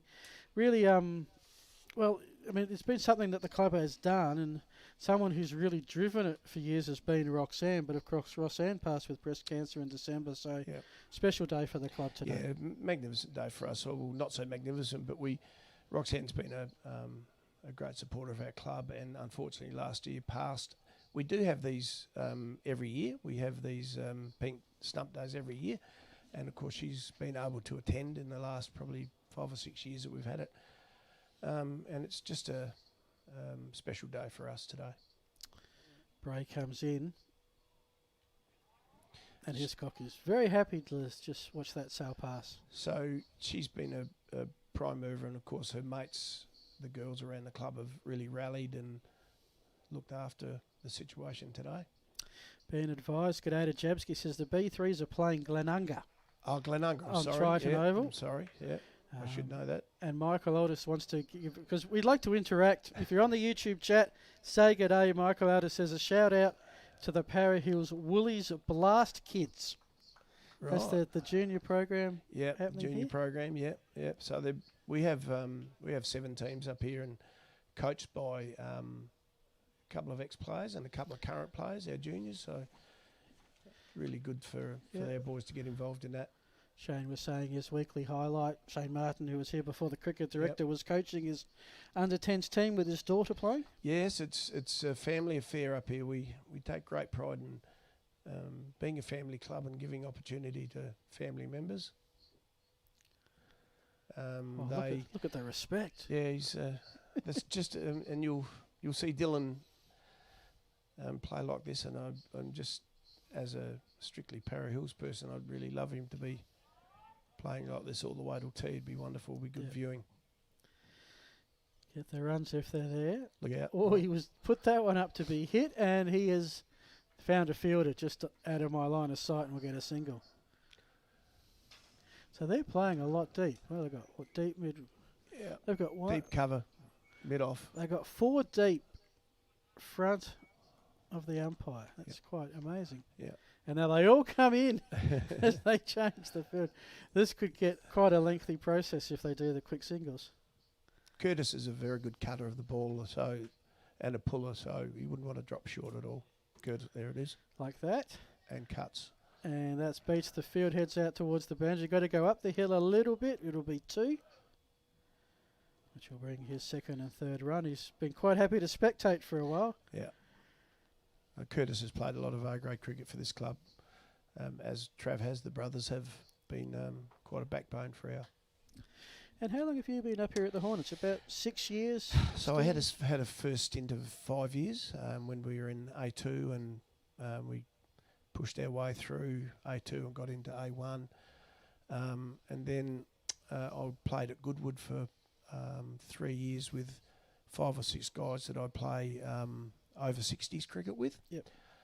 So I played there for 3 years, and this is my second year back at Para Hills. So all in all, this is my 7th year at the club. We just need to mention, if you need a bus, no fuss, call us, Adelaide Star Bus. Great sponsors of the stream, 82520627. Producers happy. Sorry, got to keep everybody happy as we get through this. Absolutely. This block. No, I've seen you about because, of course, your dad. Was it Dad, Bob? My dad, Bob Quinn Medal, Anzac Day. That's correct. And you get to present that each year. We do, yeah. It's a great. We're very proud of that. I think it's been going for probably 12 years now, and from the sample, we're very proud that they've struck a medal on Dad's honour, and both my son Mitchell and myself, and of course my wife Prue, we go along Anzac Day and get to present the medal to best player on the ground at Anzac Day, which is wonderful, and it's a big part of our family, and we're very proud and honoured to be able to do that on my dad's behalf. As we have Dolby coming in, just batted away. Of course, no Anzac Day game in the Sandford this year, although I think Port and Glenelg are making up for that Anzac game. And you're off to Woodville this year as my mighty Eagles. So the Eagles, you'll be up and about then. Finally broke one. Yeah. Playing North Adelaide on Anzac Day. A great South Australian sporting tradition, as that's played away towards mid-wicket where there is a deep fielder and just the single. Certainly hope. There's been some moves to get Anzac Day AFL football in Adelaide, and that disappoints me because I think Sandfield's got the wonderful tradition. Yes, yeah. And you hope that it doesn't get lost in the AFL saturation that so often does. Absolutely, absolutely. I couldn't agree more, Phil. It's a wonderful day. It's a day of great respect for our diggers that have gone before us. So Dolby comes in. And no run. Bowled quite well, Dolby, to start with. He's considered 1 run in 2.5 Flighted overs. it nicely. Just wondering when Hiscock is going to have enough of all this patience and let fly, but won't do so there. Looks like Dolby's come in with a reputation, maybe. I've done a little bit of homework on him and talked to the coaches a little bit. He's impressed since he's been out here. The boys have said that he bowls like he has now. Bowls to contain, but he also, after this ball, he also has quite a good straight ball and tries to bowl a wrong one, which is what he's working on since he's been over. But they've been quite impressed with him, the way that he's got through. We know for a fact that he's enjoyed the bounce. So the Darren Lehman Academy, whereabouts would they be set up? So they're set up mainly at Prospect Oval. They train there at Prospect on Thursdays, and different venues around the place where they can get in. I'm pretty sure they're down at Park 25 a little bit. They go there a bit. But of course they were late coming this year with COVID, so it's just been delayed a little bit. But to the credit of the Lehman Academy hierarchy, they've stuck with it and got the boys out here. Yeah, and that's no easy thing. I've been doing some baseball for a while, and they were bringing players out from the States, and every single one had to go through an application process, get an exemption. Yeah. And there was. Sorry, I'll go after this ball. As Bray resumes your new over. What a call of catch it. Dropped. And not taken. First one that Walkerville have dropped. They've taken everything in the field presented to them thus far. That might be the break that Para Hills needed, and the one that Walkerville might regret, because Hiscock is on 36. Top scorer, by a fair way at the moment. One that got away. He's put that up. That's going to beat. There's fieldsmen everywhere down this end, and he's managed to split them and score the boundary. So the Lehman Academy boys, when COVID hit, they actually had to pay extra money for their visas when that hit, and that was the delay of them coming out.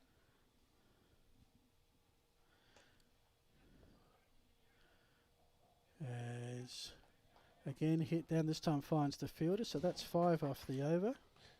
So you probably have to give good credit to the way that the management arranged the Lehman Academy boys, and for them to pay extra for their visa. I think it was something like $1,100 extra that they had to pay for their visa to come out, and of course they did.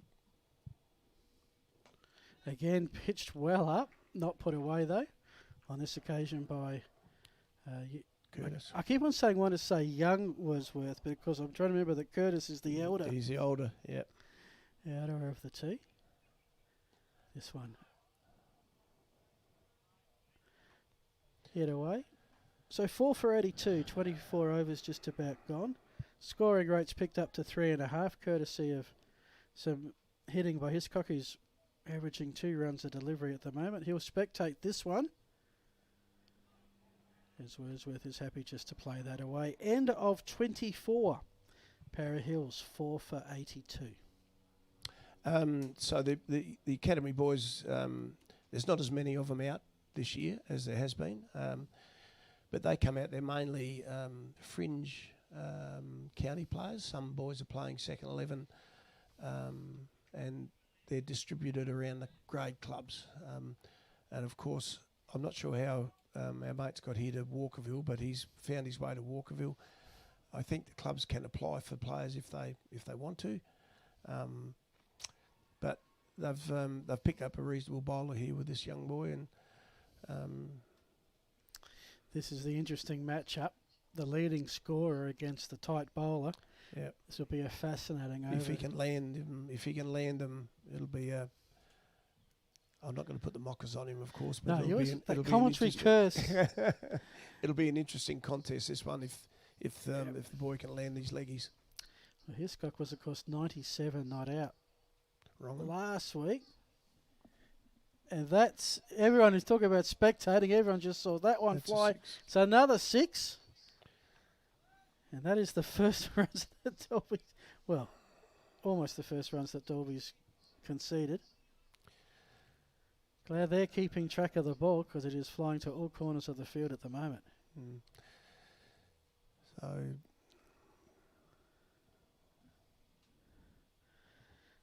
4 for 88.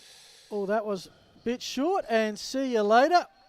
And that's another one. 2 in succession. So I think we were... And 50 for Hiscock. I think we were probably correct when we said if he could hold his line, then wouldn't be so bad for him. But at the minute that he gets loose, then Dylan is probably the one player in Adelaide turf that can take full toll. Pitches up, well done. Yeah. Credit to him. Recovery bowl. Yeah, really well bowled. Not scared to pitch it up. Of course, for those that have joined us along the course of the afternoon, we did see, I think it was Merton for Walkerville, cop a 6 and a 4, and then on the last ball of the over, knock off Grader's middle stump. I think you'll always concede 10 for a wicket, I'm sure. Yeah, I think we're a little bit set back on our heels with, of course, as you know, we'll back our batters in, and they set us back on our heels. They bowled really well, really tight, stump to stump, and knocked us over, knocked our first 2 over pretty quickly. So that one again pretty full, couldn't time it. So well bowled then, Dobbs. He went for a couple of 6s and then continued to pitch it up, which is great courage from the boy. So I've been recording scores, and we've been doing with Chris. Just bear with me for a second whilst I just update. We're 4 for 94, so there was 12 off that over. So possibly the best 5 over spell for Para Hills. From the 20th to the 25th, they scored 27 runs, over 5 and over, didn't concede a wicket. So compare with the previous blocks of 5, not bad, but of course with this kind of hitting, you're just waiting for the one missed shot Exactly. And then that's all she wrote. You know, that's the thing with this game. You know, the minute, and I know I'm going to curse them, the minute you think you've got this game covered, it's the minute that'll grab you and do you in, and that's One the mistake, game. and a wicket is just huge. It just ends everything. And this is Wordsworth, who's 3 from 23 thus far. Michael Aldous claps his hands on the chat. Great half century. Certainly some shots there to put on the highlights tape whenever we arrange that. Jabsky is watching the low fives, LO5s. LO5s, yep. Okay. They're playing Jeps Cross, 3 for 88, Parks on 39. Okay. I'm assuming that's Para Hills. That's Para Hills, yes. 3 for Para Hills 88. batting, yep. Yep. And now they're 4 for 94. Right. So I appreciate the score updates. 40 over games, those LO games. So LO is... Just lower limited overs. So our boys right. play in LO5. So there's there's about 7. I think there's about 7 grades of LO. Yep. So that's Para Hills' 4th team. Right. Yep. So you've got an A grade, an A1. A1, yep. A3. A3. B3. B3 is your thirds. Yeah, LO5. LO5 is your fourths. 4ths, yep. Okay. Yep. So we're quite proud of that. Mm. Oh, there's a full ranking, full toss, and not well. Hit it straight to square leg. Yep. Had pretty much the one- entire on-field to choose from. The one fielder behind square leg, he picked him out. Yes. Bit more of a traditional field setting for Wordsworth here. Correct. As we're 4 for 96. The century for the Hornets beckons. Won't be on that shot. So we're quite proud of where we've come from. You know, we in our first when we were playing A2, I think we lost 3 grand finals in a row. Oh yes. And then we came into A1 our first year. We played off in the A1 grand final our first year up. Yep. Into A1, and we lost that one as well. So my record as a coach isn't that great. We've well, run second on 4 occasions. I was going to say, you know, at some elite levels, the premiership is everything. Yes. At some community levels, the senior flag is nice, but it's a bit broader based in terms of what a successful club looks like. Exactly right. The what we try to do here, obviously we're judged on our A grade performances, and that's where we push for. But in community cricket, it's also vital that we give opportunity to younger people to come and play, obviously through our juniors. And we have a really good junior system here that pushes them through into our senior team. But also we'd like those juniors not to stay at Para Hills, but to move to a grade club down the track. Dolby to Hiscock, round 2. 6. And that is, I reckon, the biggest shot of the day. That is halfway down the hill to Mawson Lakes, I reckon. And So we 59, wow. yeah. So Hiscock, and that is the ton for the team. 4 for 102, which is better than what it was looking for when I think they were 4 for 48. And not to be finished with one as he... No, he's gone too hard, one too many times, caught by the rope, and Hiscock is done. Needed him to stay to tea. He's got a huge 59 runs on the board, but that is the end of the innings. Hold out to long on. Eventually the field placing got him. That's the game. We spoke about it before, Phil. The slightest of mishits, and that's the game that we love, but we also hate. Just waiting for the dismissal to come up, who the catcher was. Out there at long, I don't know. From here, it's right down the other end of the oval from where we're situated, so don't really get a great shot of how close it was to the fence or how he had to juggle it. 5 metres in. Yeah. 6, 8 metres in. So that was Patrick Martin, who has had a day, 2 wickets with the ball to break through early, and now a critical catch to dismiss the top run scorer. 5 for 102. Partnership, I think it was 4 for 48. That makes it a 54-run partnership, the biggest of the day. But now, with 5 down, and you can see the wickets there spread nicely across the Walkerville team. The question, and also kudos to Dolby for picking up his first wicket. That 80 over mark looks a long way away. It sure does, Phil. Disappointing for Dylan and us. Another half an hour of Hiscock batting would have been really nice, but young cricketer goes out, Richie de Cray, young boy that's played all his junior cricket here and this year played really well in our B grade and has made his way into the A grade. Well, the sad news is 6 wicket partnerships, as we say. If you need a bus, no fuss, call us, 82520627. Your 6 wicket partnerships at Para Hills this year have averaged 3. Yeah, so it hasn't been great for us, and we understand that the predicament that we're in, and we just need to hopefully these two can bat us through to T and then reset. So Dolby with it. I mean, he does give him a flick. This boy, he gives him a real flick. Yeah. Right now, you would say Walkerville very much on top. However, you look at Walkerville's batting through the season, and they have struggled to get above 150. So, admittedly, they'll have 80 overs to chase whatever Para Hills can give them. And they did win the game they played here last year, so they do like this ground. They might like making the trip. Yeah, they do. They, after this ball, Dolby well bowled, very leg nicely break. bowled. The thing with this game is that you not only have to respect the game, but you have to respect the opponent. And either of them, the game or the opponent, will squash you eventually if you don't respect it. So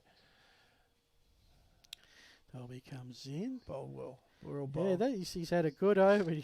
Considering he got smashed on his first delivery. I think he's got good recovery skills. He has, and I think, Phil, you'll see the game change here a little bit with Hiscock sitting down in the pavilion.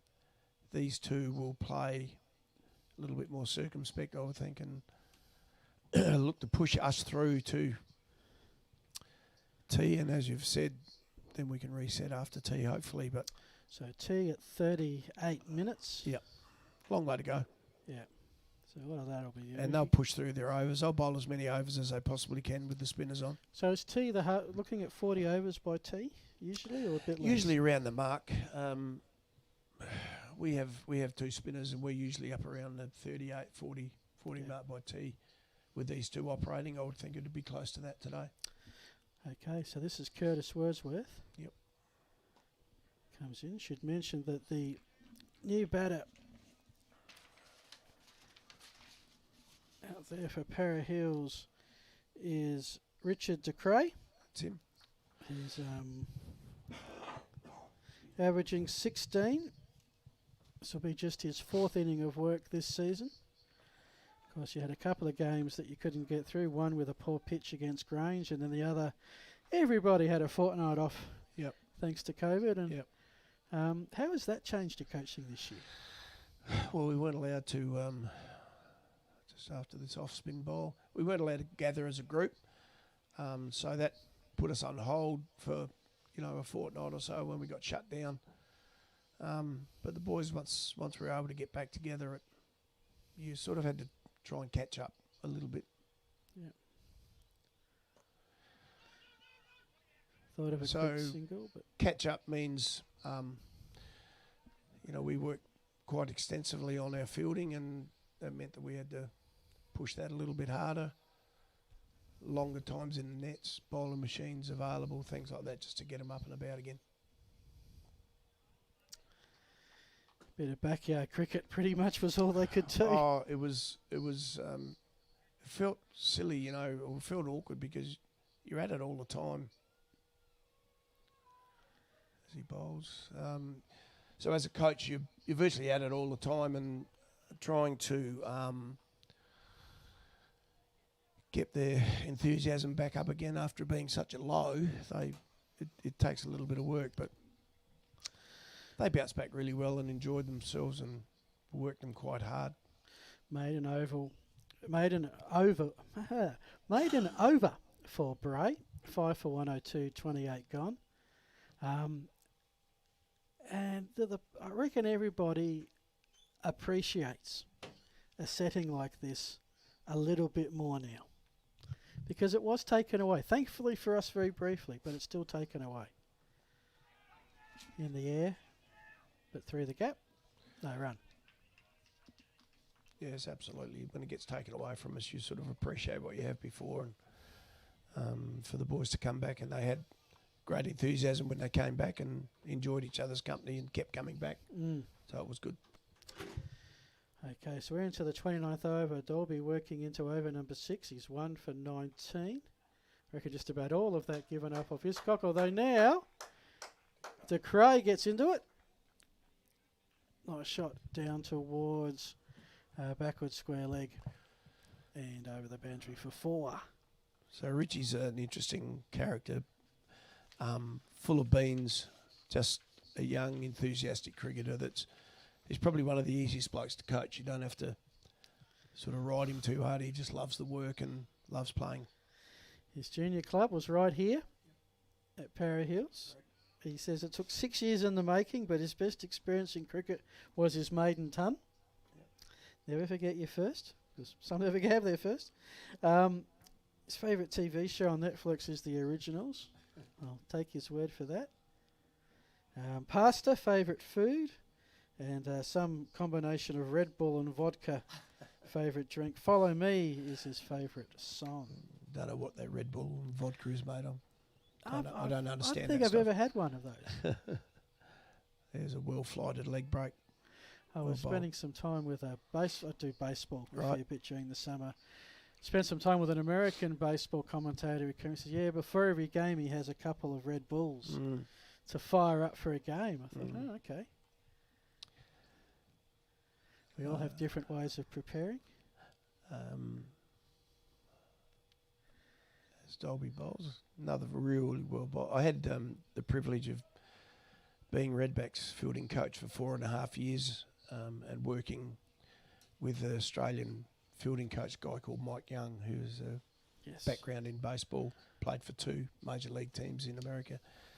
And for the 4.5 years, it was just magnificent to be able to. He brought so much overlap between baseball and cricket, and he obviously never played cricket, but understood that there's so much overlap with the throwing, with the cut-off person, with how you throw the ball to the wicket keeper, you throw to get people out, you throw in front of the runner and all that sort of stuff, which they do at baseball. Yes, consider a run like a stolen base attack. Absolutely. And he was my mentor, and he was just wonderful for me for 4.5 years, and I've spent it back on. So they're quite happy to work this Bray-Dolby combination at the moment, and occasional yelp from the Hornets, but they're playing. I think they're playing for tea half an hour out. Coach would be happy with that, mate. Yeah. And I think with baseball, and I'm a great fan of baseball. I love it, and we tried to work some parts of it with the cut-off players and things like that when we're throwing from the boundary. Bray comes in. Short. And dealt with. Played up the hill. There's his signature cut shot from Curtis. I'd say that from memory, I'm trying to remember all of Curtis's 7 runs thus far. I'd say 5 or 6 have just been a cut shot. Yeah, he's a prolific cutter. And he's played some really nice innings for us this year, playing as a lower order batter. So the Paraka boys and the Flinders Park boys who are playing each other, which is 2nd versus 3rd today, will be following this game with great interest. They might just see the door opening for a shot at top spot. They will, and that's, we spoke about it. We don't want to. I'll just pause after this ball. We try not to overemphasise it, but we're very keen, obviously, to win this game and then pit ourselves against Paraka in the last game. this is a very important game for us. This Bray comes in. Nicely defended. Meanwhile, media commentary, you put everything in context and you want to try and leap to all those assertions for what could happen 6 weeks down the track, which can be a bit contrasting. But, I mean, viewers at home can work out the importance of the game and absolutely. Where it all fits. Yeah, and that's probably my job as a coach is to I look at that. I'm already looking 2 weeks down the track, but I try not to put that to the boys. It's my job to take that responsibility. Does this feel a little bit like you're living a sports bet ad? You know, the media's come out to the local cricket game. I think it's wonderful. I think it's absolutely sensational that this has happened. And look, we're thrilled that we can get some promotion to our club. Yeah. Of course, main reason we're here, it's Pink Stumps Day, and we've been mentioning that through the course of the broadcast. Hoping to raise, I think, $5,000 was the target this year. It's a gettable target the way this club supports their own, so let's hope. And so you've got most of your 7 teams playing around somewhere today, then they all come back? Well, the juniors will play tomorrow. Of course. So yeah, so we have... I'll just wait till Dolby bowls this ball. So... The A3 team, which the team that I play in, has got a bye today because Pembroke pulled out at the start of the year. Okay. Yes. So that's why I'm able to spend some quality time with you, Phil, here. So fantastic. Thank you, Pembroke. Which I must say I'm a little bit lost today, but I do love coming and watching. Yeah, I was about to say, if you're playing regularly, and I've often found, I mean, I don't play a commentate. Whenever I go and I'm not doing anything at a game besides spectating, so that's played nicely on the offside, but could have been a quick single, but the fumble recovered pretty quick. I feel lost just spectating. I've got to be doing something. Mate, I'm exactly the same. I still play. I'm 66 years old. I still play. Well, you're a fighting fit 66, no doubt about that. Yeah, I think I'm lucky enough to have some good genes from my dad, I think so, and my mum, who was a... Yep. Oh, your dad was just incredible, you know, the injuries he suffered during the war and came back and played for Port Adelaide, and at that high level at that time was just remarkable. So I'm a little bit... I'm comfortable watching the boys play. I get to all of the T20s on the Tuesday night. Just looking at the bowling figures, Marden 2 for 22, Hari 1 for 15, Bray 1 for 37. The economy there, Hari and Bray 5 and over. When they bring up Dolby's, his will be well and truly. So it's been a good spread. I think all the bowlers have had their moments. Yeah. Everyone's taken a wicket, spread the load nicely. No one, they've been hammered occasionally, but they've usually fought back. They have bowled well. All credit to them that they've... So Wordworth has ditched. If they're going to have spinners, he's ditched the helmet. He's going with the pink stumps cap, which is great to see. Yeah. I've read, I think on Facebook, correct me if I'm wrong, that Flinders Park had a player who made his debut. Spray comes in. Debuting at 73. Well, there's hope for me yet, isn't there? There is. Yeah. If you were hoping for the record, it's I think he came in as the number 11. As that one is hoiked right towards us here in the van. You'll hear the clunk. No, it didn't. Went underneath. Yeah. Thankfully, bounced before it hit our cameras. And that's a 4 from Wordsworth. That's his most aggressive shot. As we remind you that if you need a bus, no fuss, call us. 8257 0627. Adelaide Starbus making this telecast today possible. And Para Hills moved to 5 for 112 halfway through the 32nd over. So 73 sounds a little bit. Well, I hopefully fully expect to be playing cricket when I'm 73. And the unfortunate thing was he went into bat at number 11. Right. And I think the other batter got out before he faced a delivery. Right. So he never actually faced It's one. unfortunate. So yeah. Bray again, bit faster. I've been quite impressed with this boy. He's tossed a couple up and used his arm ball to good effect and kept our boys back. It's been a season for struggle for Walkerville, but the bowlers have given them half a chance. As there is one hoiked into the clubhouse. And that's a big 6 to Wedgworth, who's decided he's had enough. He was 7 from 43 coming in. Now he's 17 from 46. I think the boy bowled quite well and quite brave, young Bray. He had an arm ball before, and then he tossed in an arm ball, and then the last ball of that over, he tossed it up and might have paid the penalty. Curtis latched onto it quite nicely, but I thought he bowled quite bravely that over. It was quite good. Gave up the 10. So in the block, I mentioned before, 20 to 25, Para Hills were 0 for 27. The block 25 to 30, they were 1 for 14. So of the 6 blocks of 5, I'll give 5 to Walkerville, 1 to Para Hills so far. You're very kind giving us one, Phil. I thought 0 for 27 was a good block of 5 overs. Yeah, you probably should have asked me before you gave us any points, mate, I think. Yeah, of course, next over flies out. But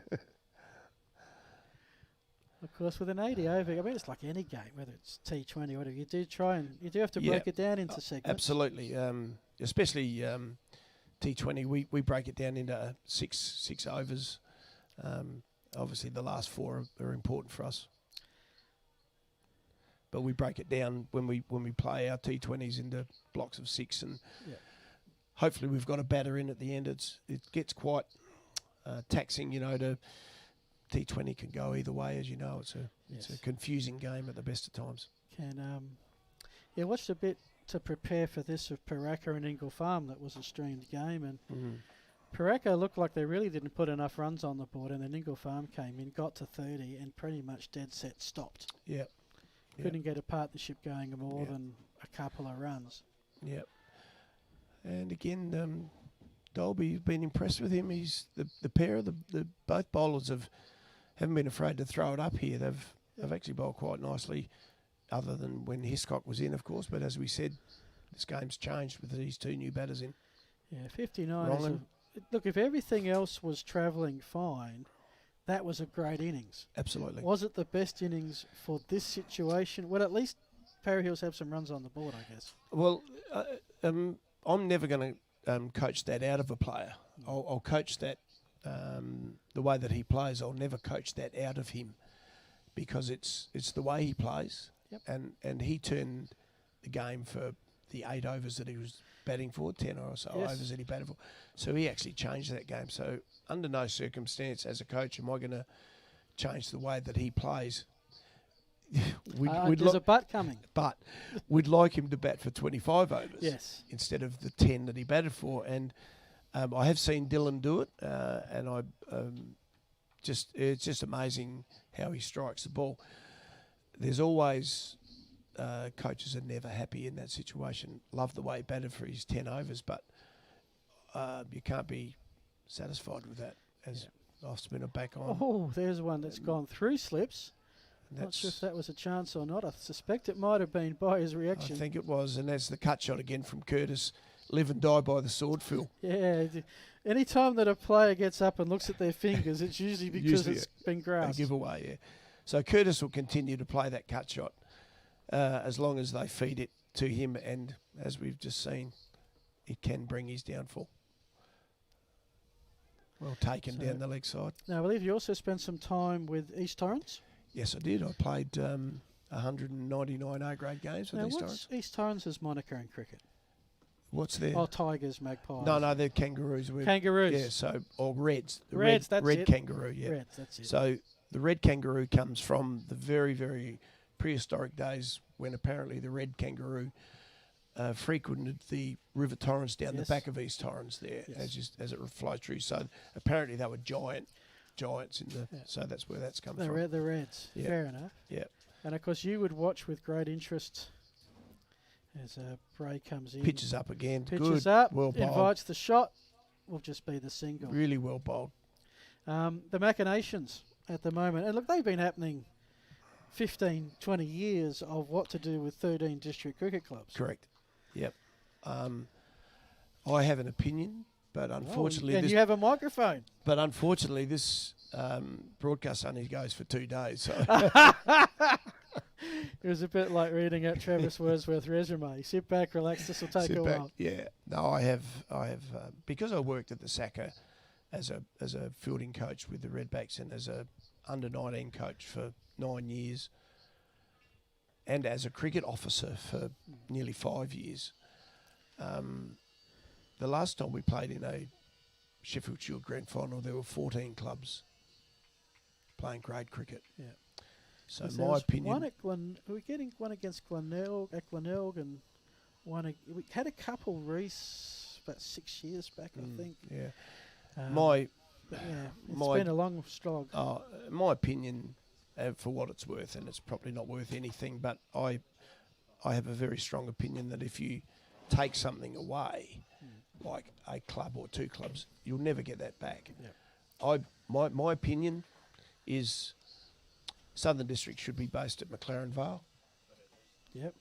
Northern District should be based in Gawler, the Barossa Valley. Yep. Sturt, I know I'm going to draw some flack here, but Sturt should be based up at Mount Barker. Now, out of those 3, no problem about getting a sponsorship down the Southern Vales. No worries about population for Sturt in Mount Barker, and no worries about Northern Districts not being able to get sponsors as the league spinner starts again. So no worries about the sponsorship deals in the Barossa and good quality. So what I'm thinking is that instead of getting smaller, I believe we should be getting bigger, finding cricketers, not just combining having two lots. clubs in the growth areas. Absolutely, in growth areas. So as the leg spinner bowls again, and there's the cut shot again from Curtis. But they've got they were expecting it. They got 3 fielders nicely ringed out. They must be tuned in. Yeah. So that's my thought process on it. And the governing body needs to go to the country and look for country cricketers. Yeah. Well, you look at the strength of, say, Queensland. There it is. And it's beat 1 but not 2. Yep. They don't just have Brisbane, they have the Sunshine Coast, they have Ipswich, Gold Coast, even Toowoomba, all within that hour and a half of each other.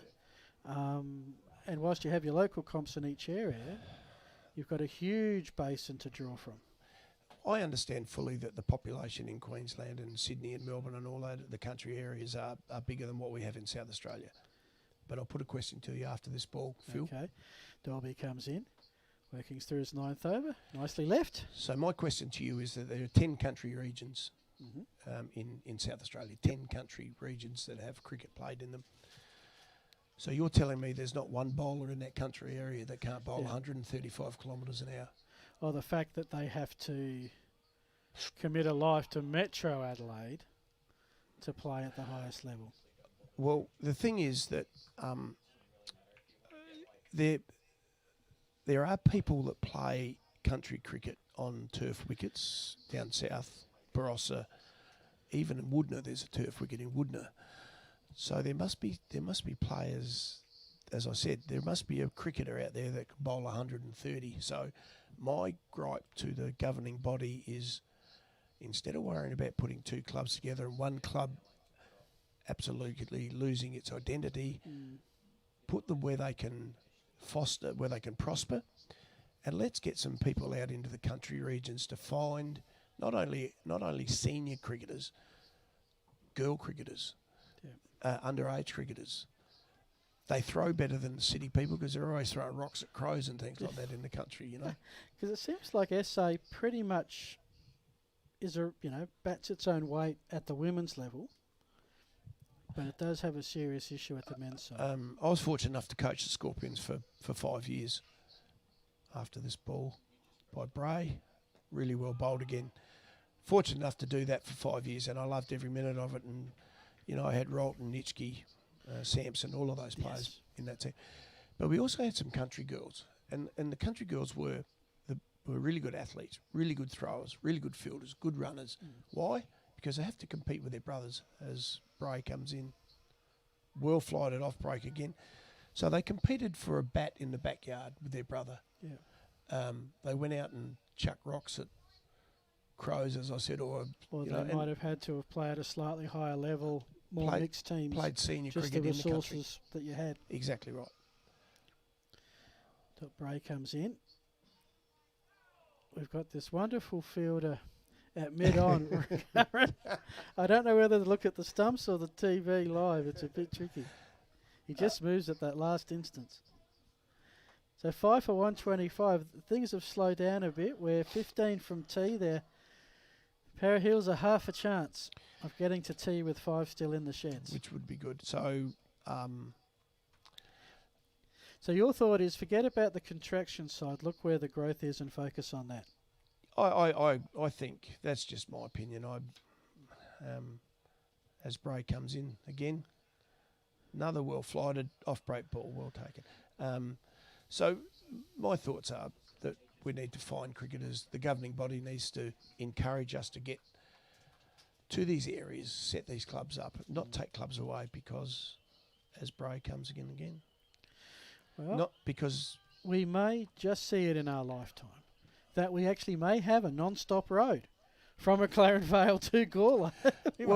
And people say, well, could you imagine like Northern Districts playing Southern Districts? Well, unfortunately in Sydney where there are 22 grade clubs, they travel sometimes 2 hours to go and play grade cricket.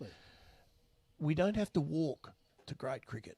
There is a thing called a car. There's things called cars. Or call Adelaide Star Bus, because if you need a bus, no fuss, call us. Adelaide Star Bus. 825-2067. They'll take you. I'm sure Adelaide Star Bus would be only too happy to get on board with a grade club somewhere. But that's just my opinion, and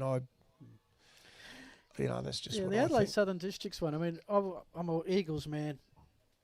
Woodville Footy Club had to endure a merger, which I think was the right move because as much as I was a Woodville fan, I thought putting Woodville in the middle of the western suburbs with no room to growth really wasn't the greatest decision. Exactly. And that sort of rectified that.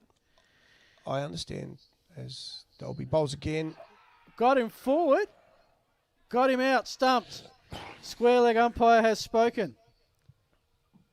Well, there's that well-flighted leg break from Dolby. Really well bowled. Both these boys have bowled really well for the last 6 or 7 overs. He's not happy with it, Curtis. He's just questioning how he was out. Dragged his foot. And as we know, keepers have got the line. And on the line is out. Walkerville were in no doubt. They weren't even looking at the umpire for a decision. They thought that's just out. So that's good reward for good bowling. I think they've both after the onslaught from Hiscock, they've got rid of him, and now both spinners have bowled really well, thrown the ball up, and that was a really well bowled.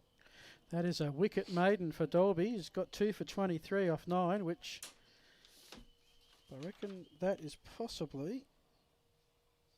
Oh no, his best bowling figures are 5 for 88, so he's got a bit of way to go then. So as we saw, Wordsworth Curtis was big on the cut, and then just a couple of balls before, played the cut shot and was fielded, and then again he tossed the ball up again, and Curtis dragged his back foot. Now, as you notice, Mr. Singh's gone in for me, so with no batting gloves on, Phil. No batting gloves. This is the way he does it now. Apparently he's Lavelle. Lavelle. Yeah. Now, we were speaking to Shane Martin earlier. He didn't give us much of a reasoning why. Just an easier way of doing things. He has been known to start off with batting gloves, and then as he gets going, he'll take one off and put it in his pocket, usually his bottom hand. But I must confess, this is the first time I've seen him actually start an innings without batting gloves on. Yeah. So he usually starts with them on, takes one off, whatever. I don't know what it is.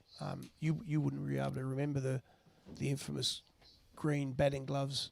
You're too young for that, surely. You know, the ones with the green pimples on the tops and the hands there was no hands in them. Can you remember those?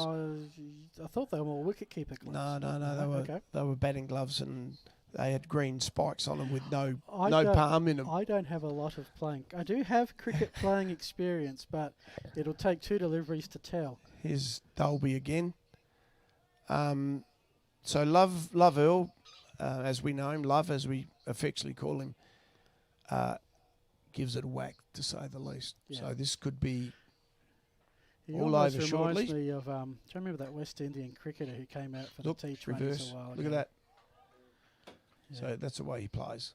So Captain Blackmore is going to be on his heels here. Find if he can get 2 stumpings. Kieran Pollard, that was one I was Kieran thinking. Pollard, He has that look. There's the stance of him. He's big and tall. The bat looks like a toothpick in his hands. And I'll be bowling him towards the feet as well, just to see how he goes playing the low level shots. Interesting to see Love and Hiscock batting together. It's a sight to behold. Yeah, when you can actually see it. It hasn't happened all that often, but when these two get going. Just has a swipe at that, and Get that's through well cover. and truly on the way through cover. 4. And that is for boundary. They get off the mark. And that's the way he'll play. He'll play this way and back himself in. And as I said, I'll coach that every time. Every time. I'm just trying to think. This is a game that's unlikely to go, an innings that's likely to go 80 overs at the moment. And Walkerville's batting has been pretty suspect through the season. I'm almost wondering if this could turn out to Para Hill's advantage. If they can score 160, 170, Walkerville don't find a scorer from anywhere, and you take it to a second innings, get some more points, or am I being a bit optimistic? Look, I'd kill for 180 right now. Okay. I'd kill for another 60 runs. Well, Shane was saying 300 was the go for today. It was that kind of pitch and outfield. But yes, then the game starts and it changes. Yeah, well, I think 300's out of the question now. You have to be sort of realistic. I'd take another 60 runs. So we've got DeCray, who's been Off his pad, a really good ground covered by the wicket keeper then. It was good. sort of a half-hearted appeal there Yep. from the Cats. They've had a really good opening session. They're going to enjoy their tea break even if there are no more wickets. We're about 7 minutes from tea. That's found the gap just past slip, and a fumble will ensure the quick single. So we may be in the firing line here, Phil. I don't know whether he'll go real early. I reckon we're all right because Do we've you? got this little roof that juts Oh, out. okay. So, Okay. yeah, what about, you're So- not worried about the bounce at all? Oh, yeah, I'm worried about the cameraman on top. So I don't know whether he'll go real hard early. But So where have we got the deep fielders? We've got long on, pretty much straight hit, slightly to the offside. And that's pretty much it for the boundary, unless I'm missing. Oh, no, there is one. Right in the corner where I can't see. he's just coming a little bit At straighter. deep forward square leg. Yep. He's, Yes, deep forward square leg. yep. So this bloke down here at deep mid on could be in the game if he He's, mishits. He's 3 metres outside the boundary, starting his run in. So we've got 6 minutes, probably time for, 1.5 for 8. We might get in Maybe 3 another overs. 2 overs after 2 or this. 3 overs. There, look. Kabang, 6. he's got hold of that, and that is another 6. How far are the boundaries here? They have to be approximately 75 metres. So Wow. since we've purchased the rope, we've been able to keep them exact every week, which is what we wanted. It just used to be a cut path. Yep. As Bray comes in. Which, of course, every time you change your wicket, then would cause some Exactly. issues. So the boundary, we've been very lucky that we've worked really hard to pay for our rope, which we think it takes out of the equation the dicey 4 that gets pulled back when Yep. you've just got cones. So we've invested in some rope, which we got from Victoria from a mate of mine that I play over 60s Australian cricket with. So we were able to do a quite Snuck a good deal. across the border? Oh no, he sent it to us. Okay. Rex Bennett. So in a couple of years, like we've fixed up our side screens, bought our own roller, and purchased our rope. As Dolby bowls his leggies again, we'll bowl Nice again. bounce. So it just takes away the fact that if there's a dubious boundary, and to be quite honest with you, I really, really enjoy that. Yeah, I mean, it's still, you're not going to have a instant replay to go through, but they're pretty rare. They You are, can generally tell if the rope moves or not. yeah, and with just the cut part and the cones, it, like down the other end of the oval, for example, how are you going to see?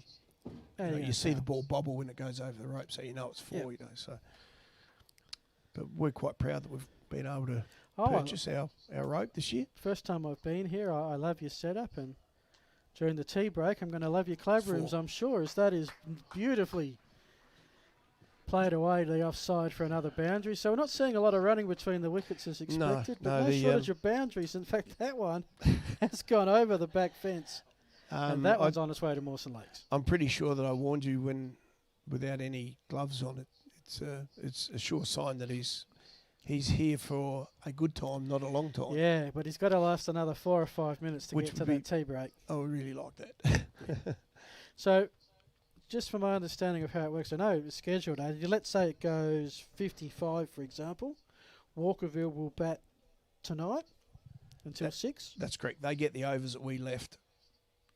Oh, okay. So the they incentive, don't just get 80; they get they get the overs that we leave. double whammy.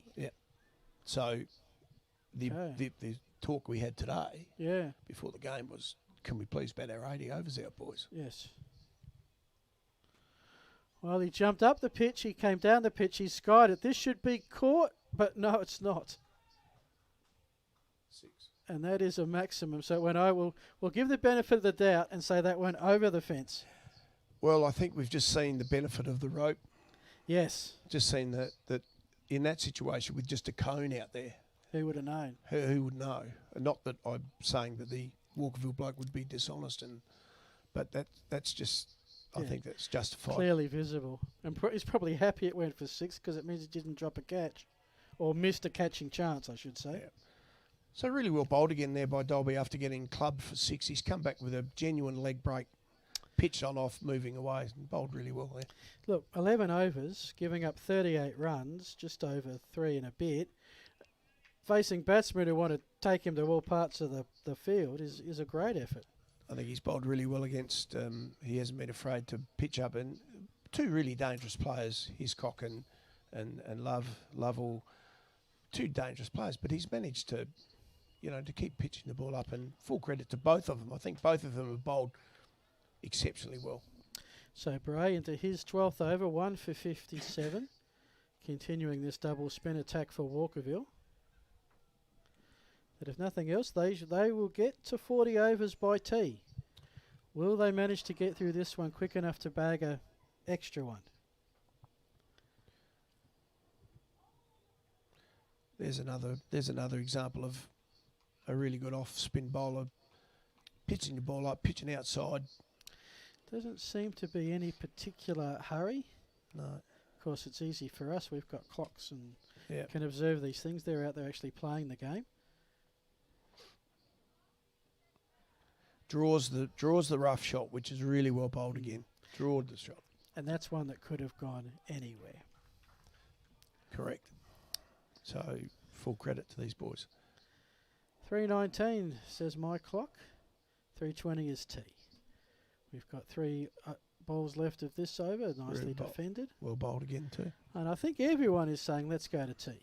It's been a 25, 27 degrees out there, plenty of sunlight.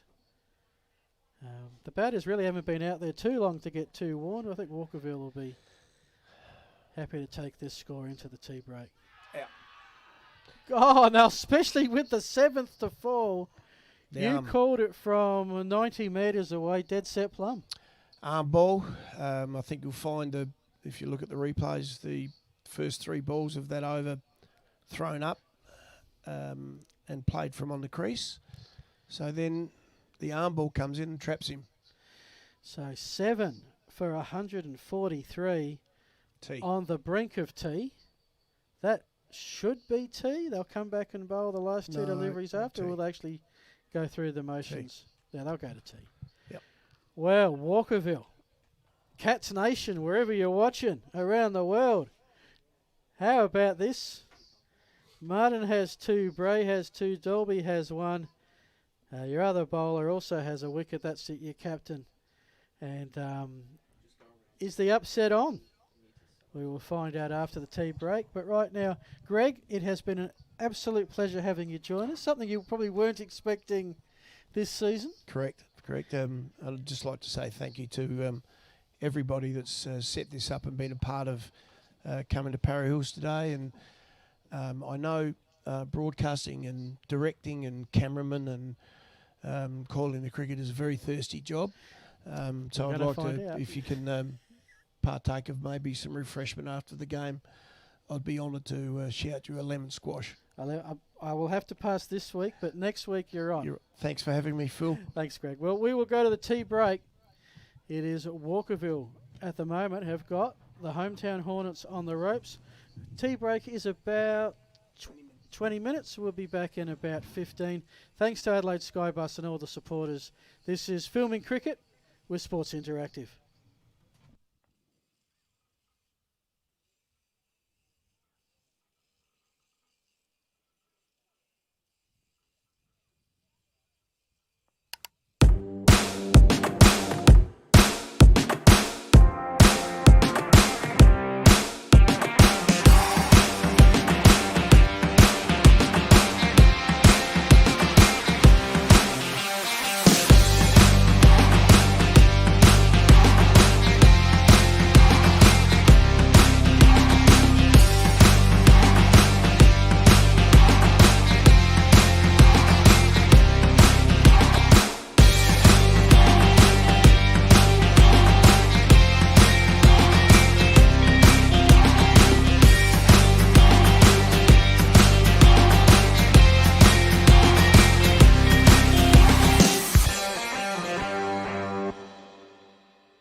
Well, good afternoon, everyone. Welcome back live to Hardtech Oval for the second session of day one of what's turning out to be an intriguing match in the Kookaburra Sports Premier Grade A1 in the Australian Turf Cricket Association. It is the league-leading Para Hills Hornets up against winless Walkerville, but right now the Hornets are in a spot above 7 for 143.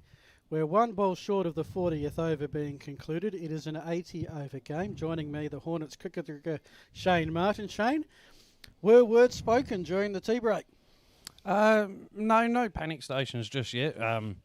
We've still got a few capable batters to come, so we'll put our faith in those guys for now. So rolling comes to the crease the new batter who faces just the one delivery. And now we have 40 overs, of course. We went to the tea break because there was a wicket part way through the over. So we thank Greg Quinn for joining us. Fountain of knowledge. Fantastic guest. Thanks for organising that. And one thing that he did say that I didn't know is that if Para Hills are bowled out before their 80 overs, those overs go to Walkerville. They don't get 80 overs to get your total.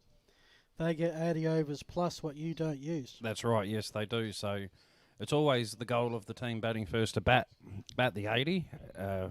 Obviously for us, that's quite a target to try and set ourselves. But yeah, it does allow them an abundance of time, let's say, to chase down a total if we don't bat out our overs. So we've got Singh, aka Lavelle, out there, 20 off 12, who's quite happy just to swing the bat and not run too much.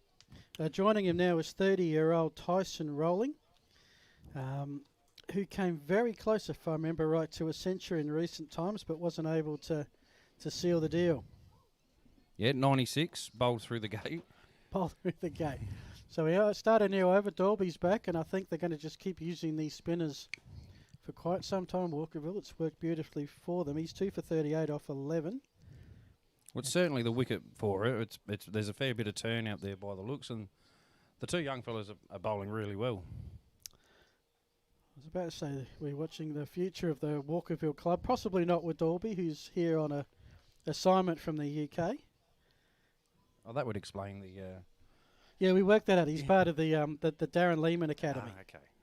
I mean, when he says England World Cup and he says his favourite food is fish and chips, it has a certain leaning in towards nationality without being racist whatsoever. Well, I'm glad he's become accustomed to West End then. Yes. Oh, no, his favourite drink is Coke. Oh. So the worldwide drink. I'll have to introduce him maybe after the game. I have to introduce him to the local product. If you want to play cricket down here like an Aussie, you have to drink like an Aussie. Absolutely. Here's the local beverage for you to have a try at. I'm trying the local beverage. I've got my dark green slushy. Quite popular down here at Para Hills, yeah. the slushy machine.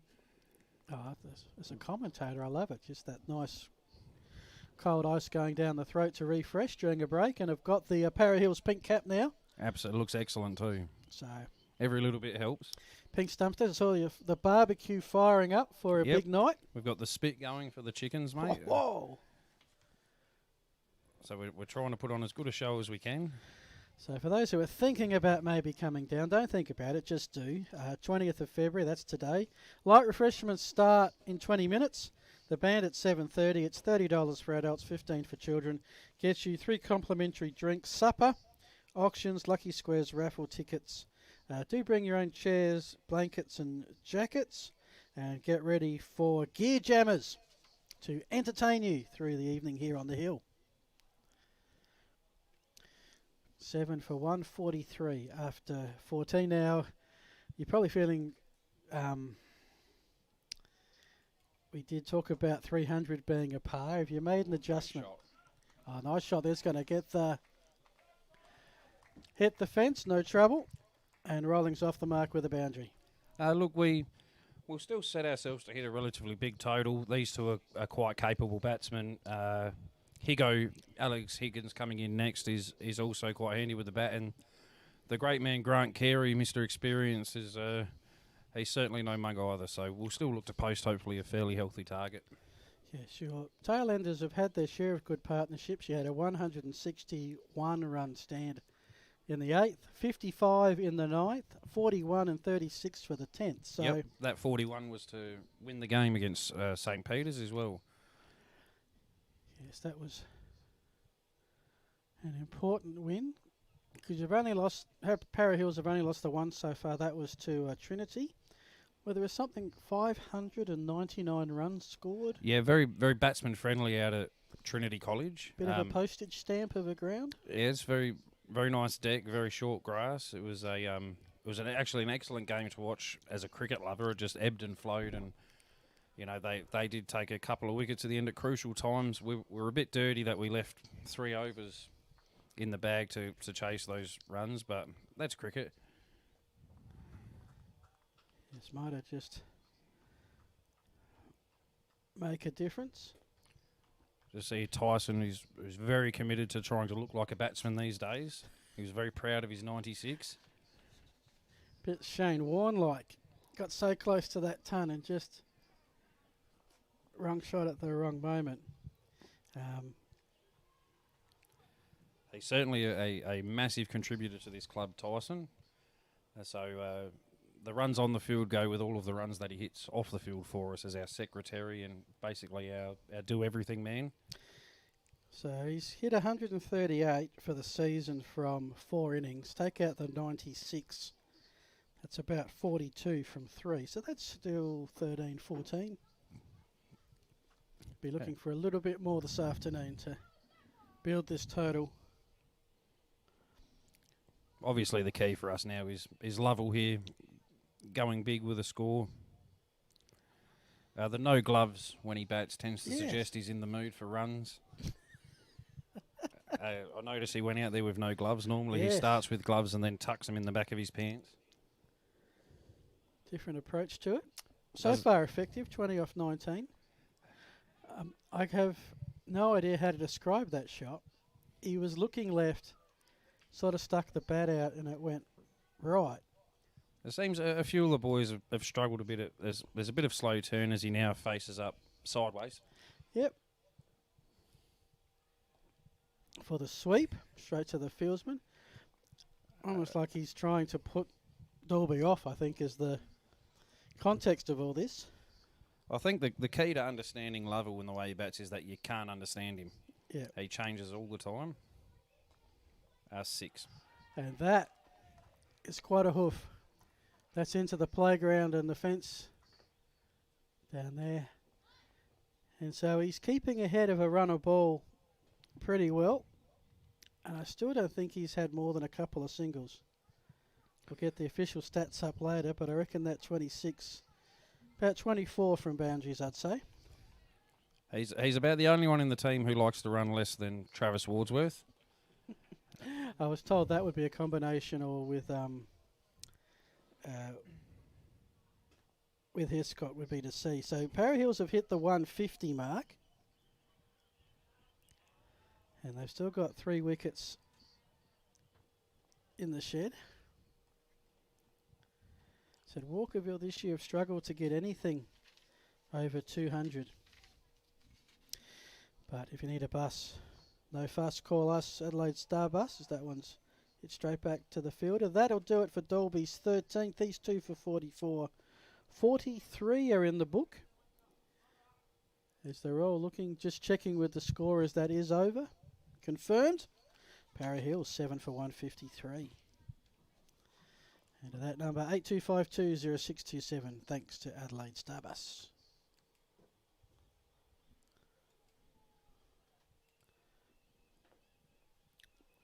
Spectacular day we've got here for the cricket, mate. Start of our cricket weekend. A very busy cricket club across the weekend with our seniors, our juniors, our women's cricket sides tomorrow and Monday night. It'll be fantastic if the weather holds together for all of it like this. Because you've got 2 ovals and you said you had 7 sides. So I was going to ask you, how do you fit all that in? It does present its... Oh. Quick single taken. It can present its troubles at some times, more around the Sunday fixtures when all the junior sides and the women's sides play. But having 2 ovals at our disposal at the club, which is a luxury not many have, is certainly beneficial. ACT could do a good job of fixturing clubs to make sure we're well spread out. Of course, I can see various soccer goals placed around the outside. It's co-tenanted ground as Lovell goes for a long shot, and that is a maximum. Almost collected the side screen, and that is with 2 deep, long on, long off, split them both. So we don't refer to Lovell much as a thinking man's cricketer. They could put 10 fielders there, and he'd still try and hit it over them. See ball will hit. Yeah, absolutely. The wind could be blowing into his face, and he'd still back himself to try and hit it over their heads. At times frustrating, but most of the time fun to watch. Well, certainly been entertaining. I can imagine our producer Alejandra putting together a little bit of a highlights package of some of these shots from a Hiscock earlier, and now Lovell, and it would be quite entertaining. So Bray 2 for 67 in his 13th work. That was hittable and completely missed. Thankfully, I think he had some protection where that hit. I hope. I know he doesn't wear gloves. I hope he's got the other protection.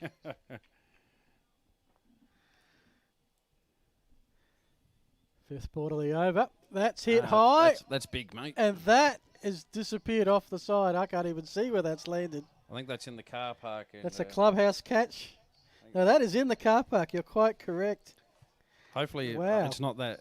Hopefully, it's not Little Islander that's just missed down there playing on the hill. I think it might have come close. Yeah, Mum said maybe you stay close to me while he's batting. Yes. I mean, in baseball, it's with all the foul shots. You've got to be mightily careful because some of them give you no notice as they come roaring through at line drive level. Cricket, you tend to get a bit more warning. It's going to lob in. So that's 2 sixes in a row. He's at 38 off 28.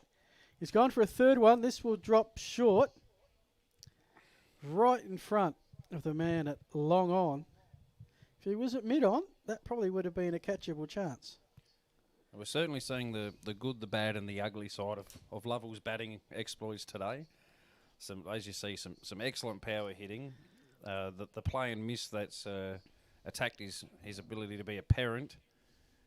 And, of course, then just a sort of a half-hearted bat down the ground. But that's the way he plays. Everyone's pretty used to it. Most teams come out with a pretty pre-planned field of deep fielders to Lovell. It's no secret he likes to go big. So, I mean, you would play these teams once a year. Yes. You would play 10 of the same 12 clubs, or maybe 8 because teams come in and out. How much research is done into the opposition? That's a good question. As in, sorry, you caught me by surprise with the single. Yes, he did. Nicely run. Not often I'm speechless, Phil, but it's a everybody's pretty well known to each other in these grades. It's only if clubs tend to branch out and maybe bring in some district level cricketers as a recruit or something that you tend to have a little look into their capabilities. But I mean, as you said, with only 2 out each year, and you become pretty familiar with the faces that you come up against. Because these games normally aren't videotaped, are they? No, they're not.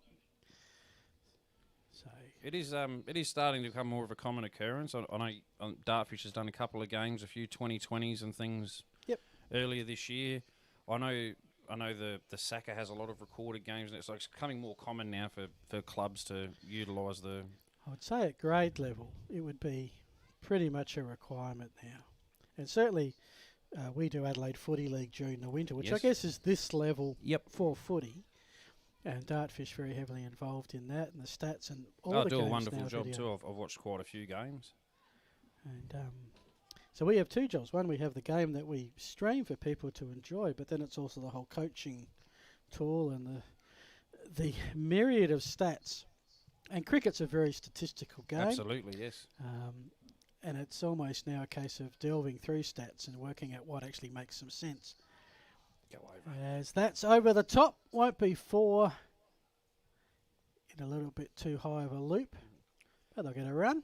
But keep it ticking over. I can certainly see it's a wonderful tool. I mean, even young Richie de Cray, who was adamant he wasn't out, was able to watch his replay 3 times over just to confirm that he was absolutely stone cold plumb. Oh, poor lad. He still argued the point, but the camera doesn't lie.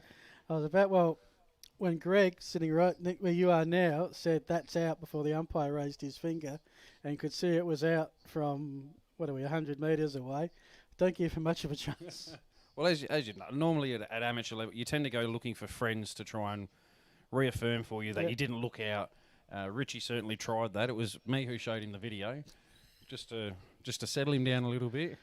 Because there was also the stumping, and we don't have the angle for caught that. behind, apparently. Oh, caught behind? Was it? Oh, okay. Apparently, square leg gave the caught behind, and then, we're a little bit confused. We've sought clarification. Apparently, the main officiator says he did give it out. Okay. I might show him some video evidence later on as well, just for a bit of review. Oh, that's different. But then again, I tend to find whenever I go to a sporting contest, I'll see one thing that's a little bit different that I've never seen before. Yes. Square leg umpire giving caught behind is in that. But, you got to remember, if you start fighting the umpires, it's hard enough playing against 11, let alone 13. That's right. You can't win that battle, and you best accept it and walk off in most occasions. Like I said, we can always seek clarification later on, but there's certainly no point. And if you don't, it gets in your mind as well. Absolutely. And it actually compounds the issue if you're more worried about the umpires and what you should be doing. It looks like they've gone back to their captain now. He's going to have a bowl from the clubhouse end. Certainly done a very good job earlier today in keeping it tight and applying the pressure to us. He's led from the front. Well, you can see there, 0 for 8 off 6. That's not even 1.5 runs. So get a look at his action here. Puts it short, and that will be dispatched. Welcome back. Bit of a loosener, I think. Maybe implying the spikes might have stuck in the pitch. Yeah. I'm not sure he's quick enough to throw down bounces, so I dare say that we won't see too many else pitch there. Yeah, that was a bit of a gift, even if he's only been in for 13. Rolling moves along to 9. So the score's starting to creep up, 173. I think you got a decent shot at 200. It's about what you can build on from there that will be the hard part. Oh, that's nicely done, just evading the point. Another run. Now, here's the fun time. This is certainly an interesting, being the fact that Scooter's just a medium pacer, I imagine Lovell will certainly look to target him as he would a spinner. It's just a matter of whether he faces up. He's gone sideways, so he's sticking with the tactic. Can't recall having seen, you would have seen this every game pretty much, but this is a first for me. The standing sideways is something he's added to his repertoire recently.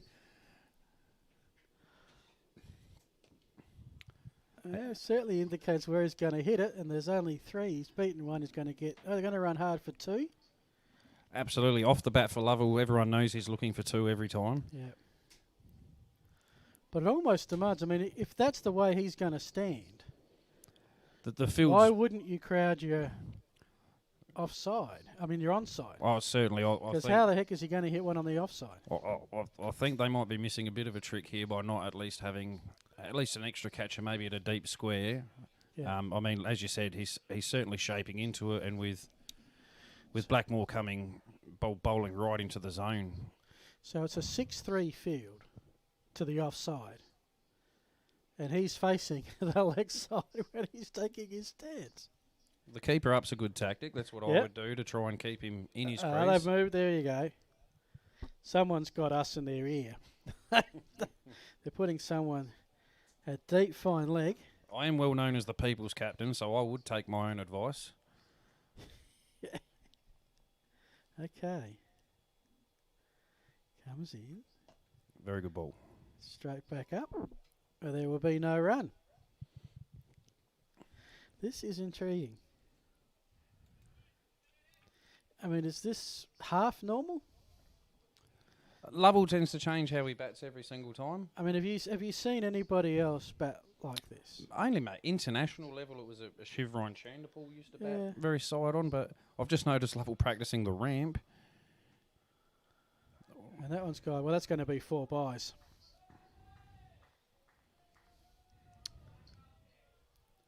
Which will... So, Blackmore is often... No, he's not the wicket keeper. He's bowling. No, Fonseca. Fonseca's the wicket, that's right. He's a very good wicket keeper, so it must have been very wide if he's not reached it. Yeah, so they're the two. That current bowler wicket keeper, they're the two batters that I think will decide Walkerville's fate a little bit later. If they don't fire, could have a low scoring affair. No runs there. So that'll do it. Blackmore back in business. Conceded 11 runs. 4 of those buys. So the last 5 overs before that one, Hornets were 0 for 26. So we'll give the win there for the Hornets, and you'd have to say they won that over. Some of the bowling figures there, the 2 wicket takers, Martin, 2 for 22. Richie Beno, eat your heart out. Tyson Bray, 274. James Dolby, 2 for 46. The economy of Dolby through the middle overs and Martin early on was fantastic. I think that the figures might be a bit misleading for Bray. I think he's actually bowled very well. A couple of big hitters got a few away against him. A little bit of fumbleitis in the field. I think the run was always there. So Dolby versus Lovell again, a.k.a. Singh, just in case you're wondering what we're talking about. And that run rate is building up. It was in the 2 and a bits for quite some time. It's now at 3.92. And that might be a reverse 6, mate. There's a highlight for Dartfish to cut for us, I think. Glenn Maxwell, eat your heart out. Oh, my goodness. So as I've said, he gives you something a bit different each time. He was squared to hit it off. He's reversed. And he's still... Oh, yeah. Okay. It's beyond me. Come on, it's my first game. Don't play shots like that. Whatever it is, it's 6. I mean, he's done that as a left-handed pull shot. Yeah, that's probably the easiest way to call it. Some sort of switch. And they've got to go and find the ball again. It's entertaining, and that score is creeping up now, 187. It makes it very hard to set a field. Maybe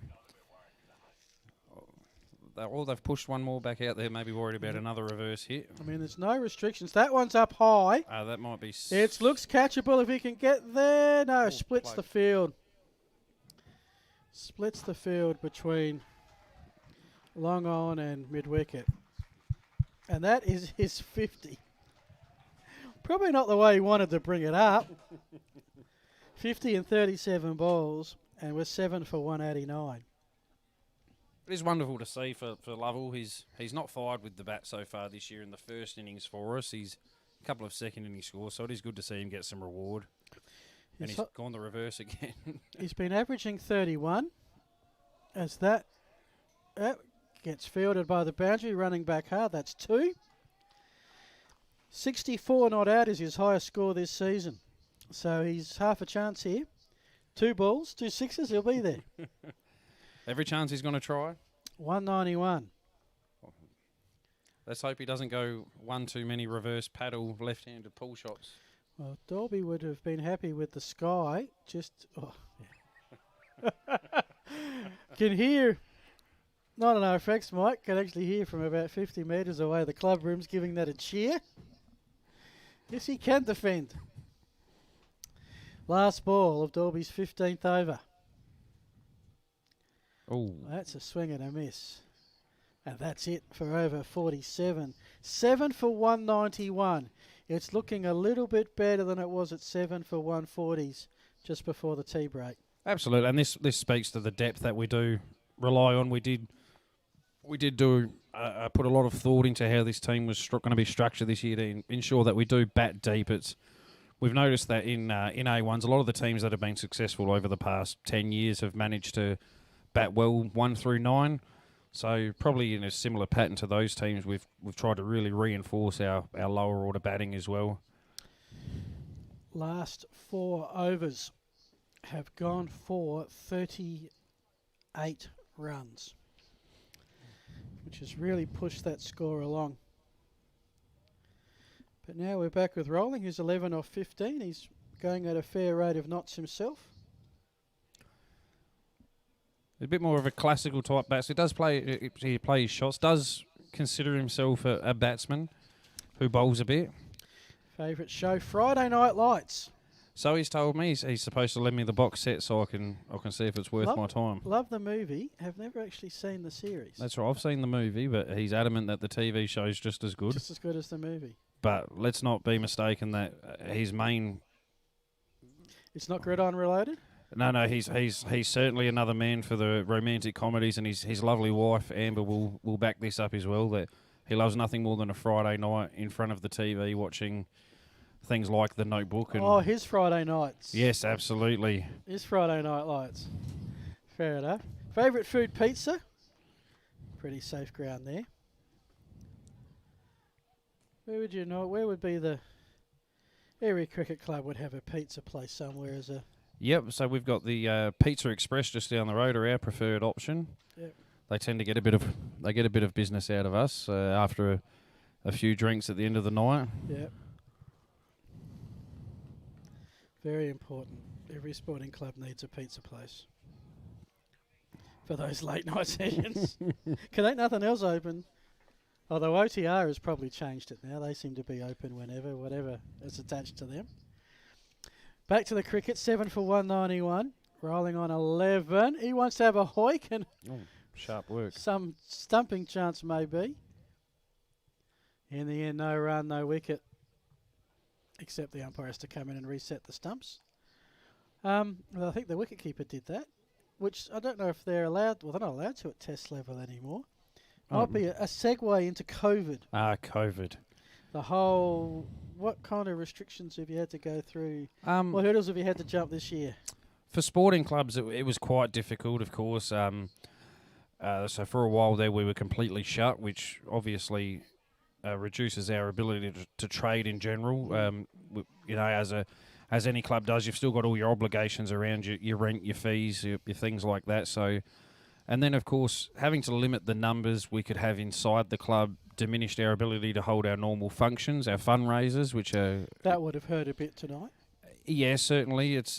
We can have an unlimited amount outside, so we're hoping to be able to draw a crowd and keep that. But it has had quite the impact on us, as it would have every club at local level, especially. Very trying time. So we did hear of some clubs that really struggled through it. We were lucky that we were in an okay spot to sort of wear it for a little bit. Yep. So, but hopefully we're heading back towards the norm a little bit more. You would hope so. You would hope that get through the next 6 weeks, and by the time we get to October next year, things would have settled. As the 48th over is done and dusted, 7 for 192 the score. Dolby 2 for 57 off 15. He's about to work his way there. You can see the top scorers, Hiscock on 59, Singh, A.K.A. Lavelle in hot pursuit, and then it drops away to the Wordsworths. As we mentioned, Curtis was caught by wicketkeeper Fonseca for 20, and Travis on the boundary, I think, caught by Hazel. That one's put away, another 4. Tyson, some of his best work there. He does practice the sweep shot religiously at training. It's good to see him put it to use. This is an 80 over game, but it has the feel of a 2020, just the pure boundaries that are consistently rolling along here. Oh, good ball. It's actually quite difficult at times to. I mean, we've got some young under 12s here training in the nets who ask me questions about the length of the game, why one of the batsmen isn't wearing any gloves and stands sideways, and it's certainly not how you would explain the traditional game of cricket. Yep. But entertaining at least. Yeah, well, I wonder where he's picked that. Possibly he's picked that up as a youngster, having seen someone do it somewhere and succeed, and has been allowed at this level to progress it. And look, you can't say it hasn't been effective. Don't forget, folks, if you need a bus, no fuss, call us. 8252 0627 is Adelaide Star Bus. We thank them for their support. Nicely glided out towards backward point. No run.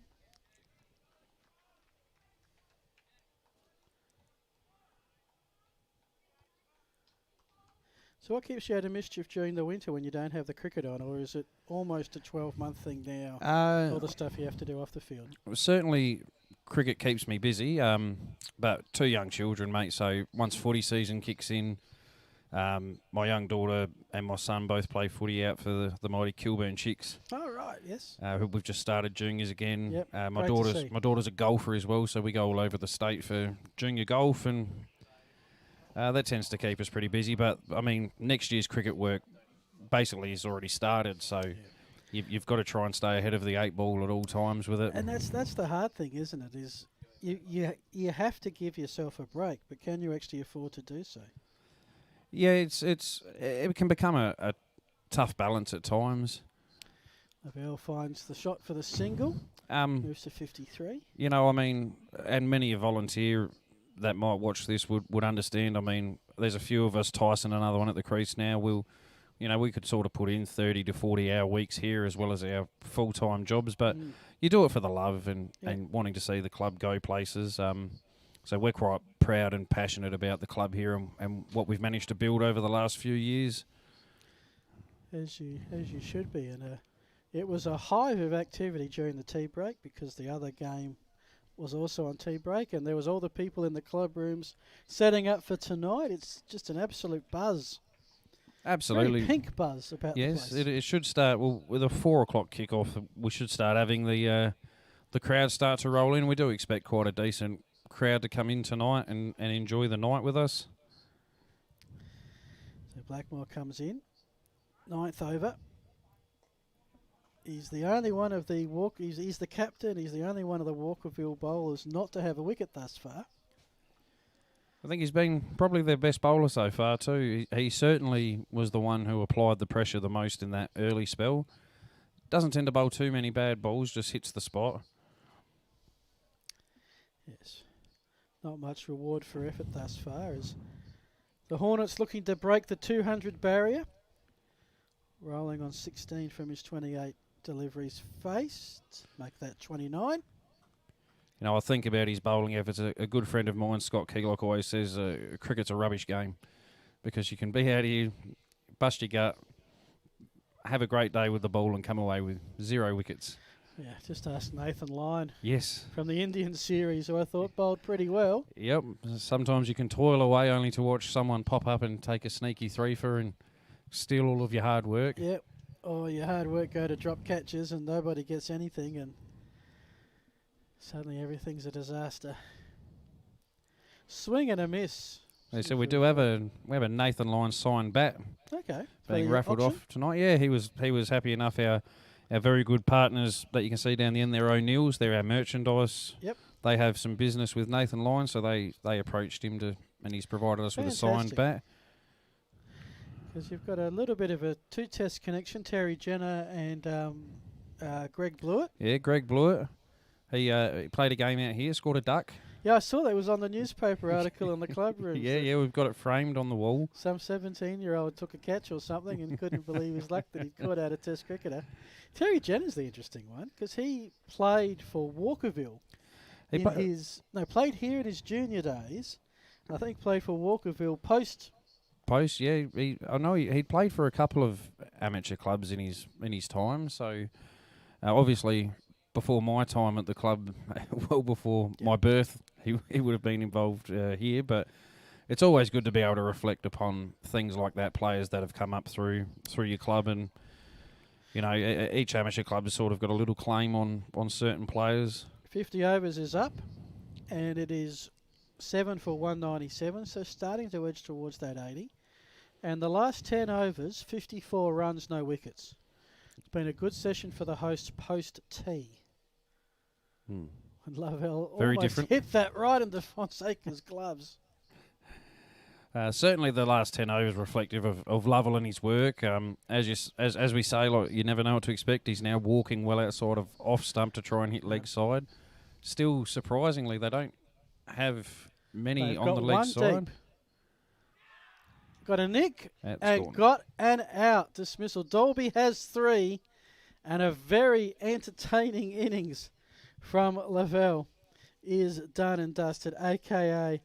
Handrajit Singh. He got 50, didn't get the highest scorer, Now it's 8 for 197.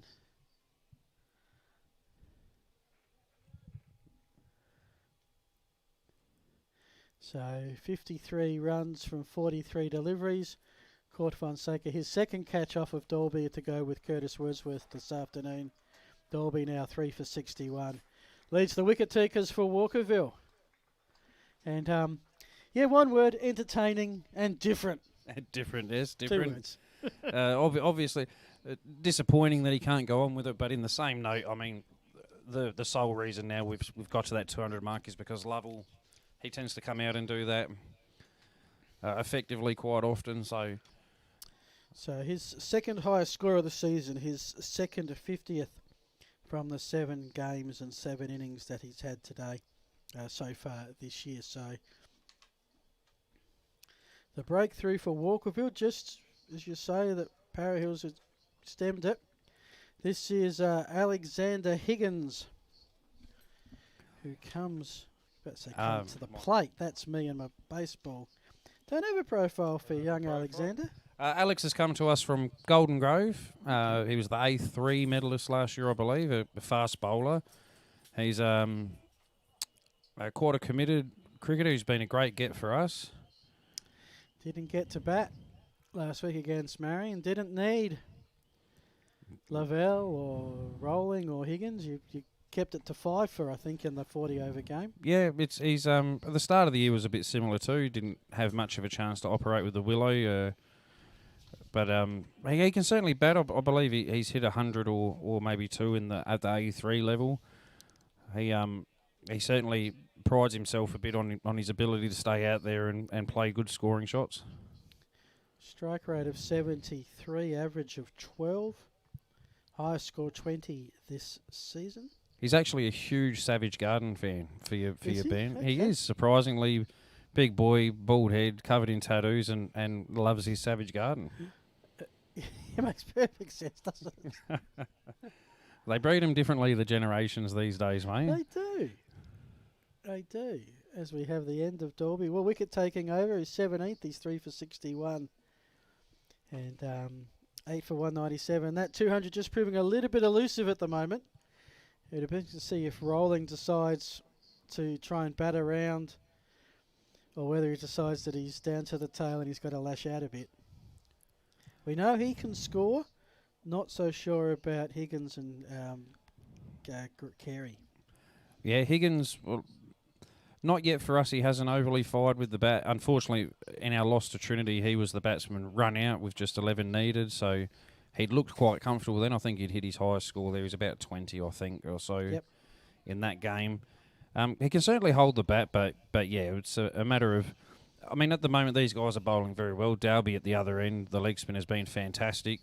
So it's going to take a bit of application for him to be able to score out here. There's not easy runs provided, besides what Lovell and Dylan do. That's just how they do. I think they've actually made it quite difficult to score at times. I'll just run you through the innings that Walkerville have had so far this season. Can tell you this game is pretty evenly poised. As that's hit around, and that's going to be a pretty important 4 runs, and that brings up the 200 for Para Hills. It looked unlikely at different times, but we've got there. 8 for 201. And rolls on to 20. Unfortunately, I think the last 2 overs, first balls, Blackmore's bowled his 2 worst balls of the game so far. Been dispatched. He has. He's avoided dropping short altogether, so I'm a bit surprised to see he went for it again. Certainly looks more challenging when he's pitching up. So these are Walkerville's innings. 142 off 35 overs.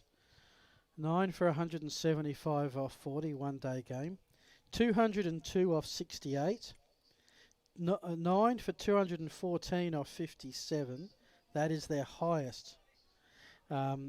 8 for 178 off 40, 187 off 73, 177 off 69, and 111 off 34 last week at St. Peter's.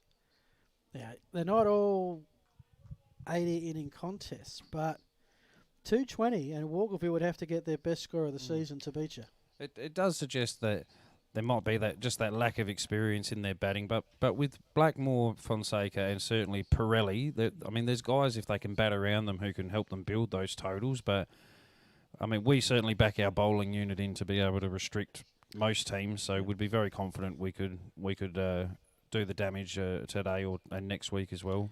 A couple of games ago, Paraka batted first and were dismissed in 73 overs for 217. So Paraka are a team right up there. So Walkerville's bowling has improved as the season went on. They did let Flinders Park score 260 and Prince Alfred 280 and Grange 270. And Marion hit just a 309. But just in recent times, their bowling has picked up a bit. The young kids, Bray and Dolby, have probably got that little bit more experience.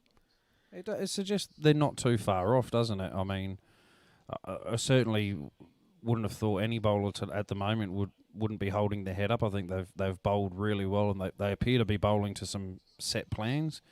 Like you said, judging by the scores here, there's quite a few close games in there where they're sort of that 40, 50 runs within. The biggest ones, they've had some. We'll go into this a little bit more when Walkerville bat, but they've had some pretty poor collapses at different times. Let me bring up Walkerville, not Para Hills.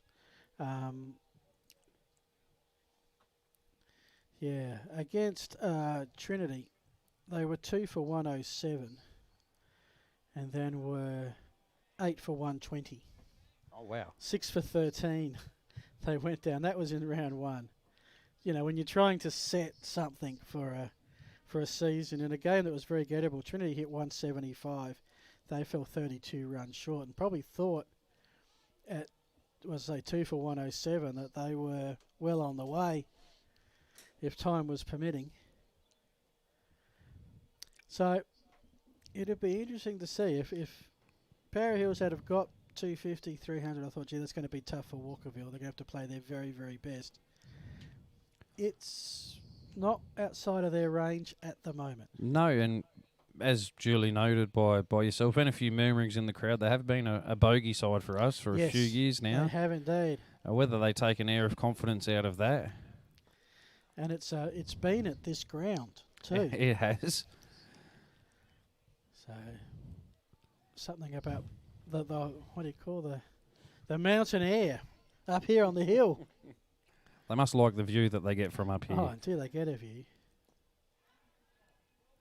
Beautiful shot. Yes, that's beat the field. And that's rolled away. That must have been a well-timed shot. It was one of those that seemed to, as it went through deep mid-wicket, seemed to just pick up speed the further it went. And that's uphill, I reckon. Uphill, that's a bit reflective of that Higo does have some ability with the bat. That's not a bad way to get off the mark. We've had a few get off the mark with boundaries today. I think most have.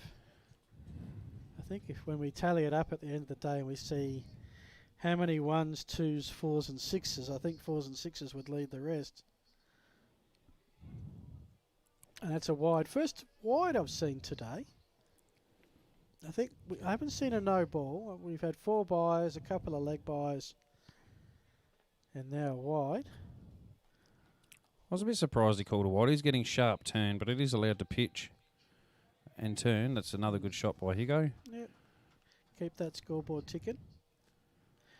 You'd have to say, I think their sundries, and the scoreboard will no doubt correct me as soon as I mention this, I think their sundries sit at about 8, and that to me is pretty tight. Yeah, well, 4 of those in the byes, a bit of a loose one to keep up the stumps. They've been very disciplined. Like I said, it's been a really effective and well applied bowling approach by the Walkerville lads. So we've got another change. This is was it Harry? Yes, good to see him back in. I guess they haven't really had too many with pace to cause issues with the no ball. What is the no? Oh, the side screen has to move. Volunteers for the side screen. Work is never done. What's the rule here for no balls? So front foot no ball is in 2-day cricket, as well as above the waist will be called a no ball. Full toss, that is. Outside of that, there's no fielding restrictions or anything, so you don't tend to get any that way. Yep. So we have a couple of club legends stroll past, one Peter Box. I think he's due to next week, isn't he? He's told me how much he spent the first hour at home watching the broadcast. He said there wasn't much need to come down. He was enjoying it streamed onto his TV. Well, that's the beauty of these days. You say, how are you is it on telly? You say, no, it's on YouTube. But the fact is, YouTube can be on telly. If you can work out how to make a smart TV actually work. You might get the idea that I don't. Technology is not my friend either, mate. No. I can get on my tablet, I can get on my laptop, that'll do me. Not that I get a lot of TV time at the best of it anyway. Oh, there's another wide. So there you go. So we were talking up how they haven't considered too many sundries. They're starting to come about. 8 for 207. This is certainly the time. You see this many a time at local level cricket where the game can either be wrapped up really quick or it seems to get away from the bowling team. So as he drops short and gets dispatched over mid-wicket, and it's sort of a precarious position for both teams. I do, like I said before, as a cricket enthusiast, hope Walkerville managed to keep up the good work they've done all day. There's nothing worse than having your good work undone in the last 20 or so overs of an innings. Yeah, it's like, leading for most of a footy game and then you run out of gas in the final quarter and get run over. Exactly right. It happens in a lot of sports. It's the most frustrating losses of the lot. If you've been outplayed from ball one and it's a better team, you sort of have to accept it. But when you had your chances and you had them by the throat and couldn't finish the deal, they're the ones you stay up late for. Two very similar looking batsmen on strike. That's Higo. Yeah. Egan's 9 from 13. Harry comes in. He's been a bit wayward this over. That's a fair bit outside off stump. A late comer to cricket as well, Alex was. It seems we don't have a rap sheet for you to talk about him off. Actually did competitive dancing growing up a little bit. So he's very light on his feet. Yeah. That might be where maybe some of the Savage Garden love come into his life as well before taking into cricket. So you say there's not much follicles on top, but he's got some tattoos. Is that? That's right. He's very proud of the fact that he can't grow any hair at his young age, but he's certainly working on getting the whole body covered in tattoos. Fair enough.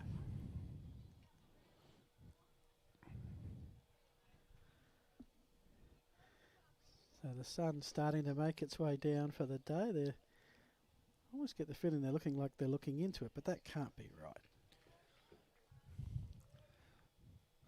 We should have generally as well, about now we'll start getting the breeze will pick up ever so much.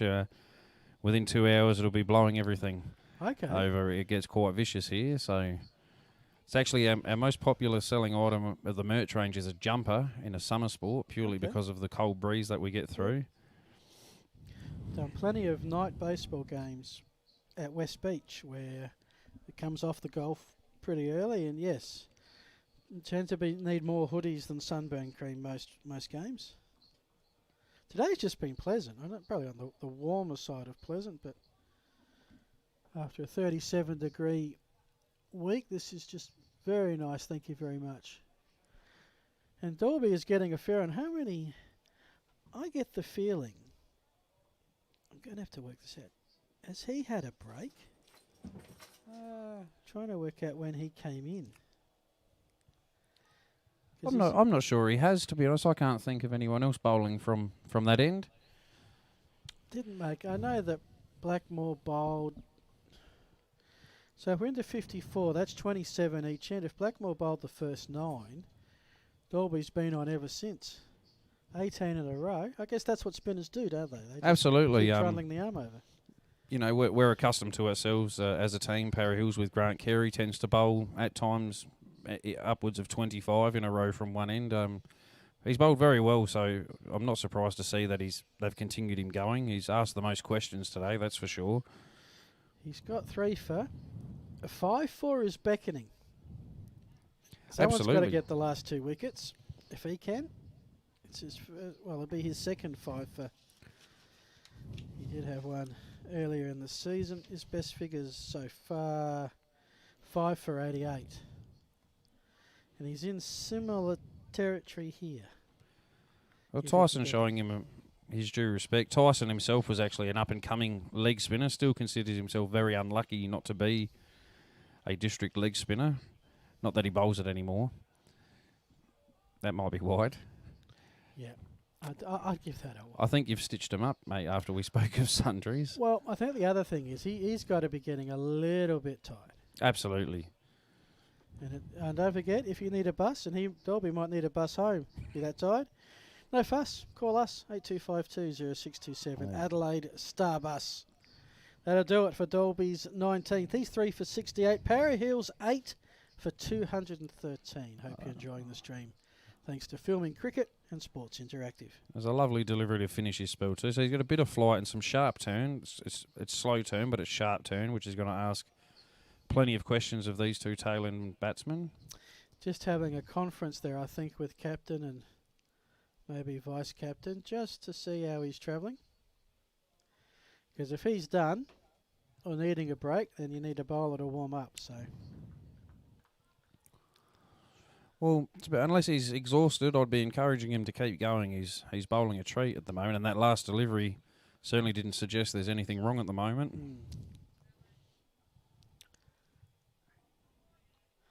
Alrighty, so Harry comes in, he's 1 for 20 off his 4.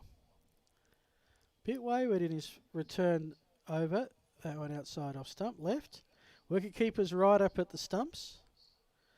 Harry, possibly the fastest we've seen along with Blackmore.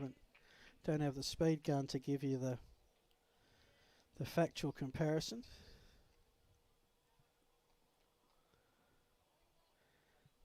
But he is a right arm over the wicket. Again outside, entice the swing and a miss from Higgins. Yes, we'd probably prefer we don't see batsmen chase balls that are almost off the pitch. So just don't hit it. You might get a wide and just keep the scoreboard ticking regardless. Yep, but we're tail-end batsmen for a reason. Yeah. Oh, and that said, the reason Parry have got 200 is because you've had two batsmen that have gone pretty hard when they've delivered, and both have got 50. We see some very sharp work from Fonseca behind the stumps. One of the better keepers in Adelaide turf.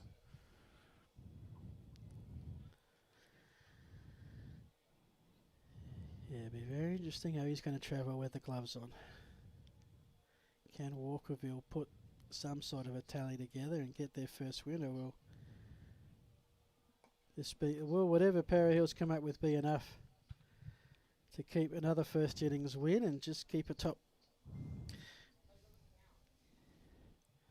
Of course, next week we'll have some idea of what's happening at the other games around the Kookaburra Sports Premier Division 1, but there are some actual crackers scheduled today. We've got Ingle Farm 5th and Grange 4th. Top 4 make the finals. I think the winner of that has got a good chance. Old Scotch and St. Peter's 11th versus 7th. Saints who beat Walkerville last time round. Paraka and Flinders Park 2nd versus 3rd's massive. Yeah, I've got a live score for that one. Ooh, Flinders Park 4 for 132 in the 56th over there. So that's shaping up to be quite a good game. Paraka is a very batsman-friendly ground, so if you can hit a big total, that's certainly... That's a fairly slow rate of knots, I would say. It is. Their openers dug in, it seems, but in saying that, like many a team, they've got some good hitting down towards the end as well that will hopefully push them up around that 200 mark. And they're likely to go the 80. So 56 done here. So what are we? 24 overs to get to 80. Parra Hills 8 for 213. The two batsmen here are starting to settle in. Rawlings faced 43 deliveries, Higgins 22. And the next question will be, who's going to have a bowl? Looks like it might be Dolby coming in for over number 20. At least he's in the discussion. And good to see Tyson for us here applying himself again in what shapes to be his last year of cricket as he looks towards retirement and starting a family with his lovely wife Amber. Yeah. So one of the many motivators having, as you said before, with our team all being around that 30 mark, a bit older, is trying to get that elusive flag. Yep. Because you start to, when you're a young kid, you miss out. Oh, I've got cricket for as long as I can see. But at that age, you start to count down the years. And look, as a commentator, I don't appreciate that whatsoever because as Dolby comes in, you know, I'm one of the lucky ones that whatever league I'm involved with, generally I know at the start of the season I'm going to be there on grand final day. One of the very few people who does. I mean, the umpires don't know, the players, teams don't know. Well, So I've been there 7 times and never won any of them. So I'm certainly appreciative of, of what it's like not to get there. I've got my gridiron club had to go five grand finals for their first win. The Eagles, I think in the SANFL are 3 out of 11. Just nicked it past slips, raced towards the boundary, nicely kept in and keeps it to 1. Good throw back at the stumps. Certainly still asking lots of questions, Dolby. Again, with that turn, there's quite a bit of turn out there on offer for him, which is always going to ask questions. Just waiting for someone to get a rush of blood and play a rash shot. But these two look pretty calm and settled just on digging in. I'm not seeing any sign of pent-up aggression.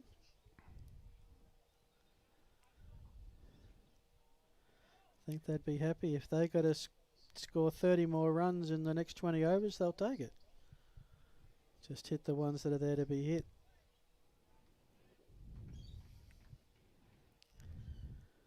It all comes down to maybe timing with 23 overs still to come after this one. The captain, Travis, may have given him a target to aim for before they start to throw the arms at it a bit, as Higo tries to whip that one over the top.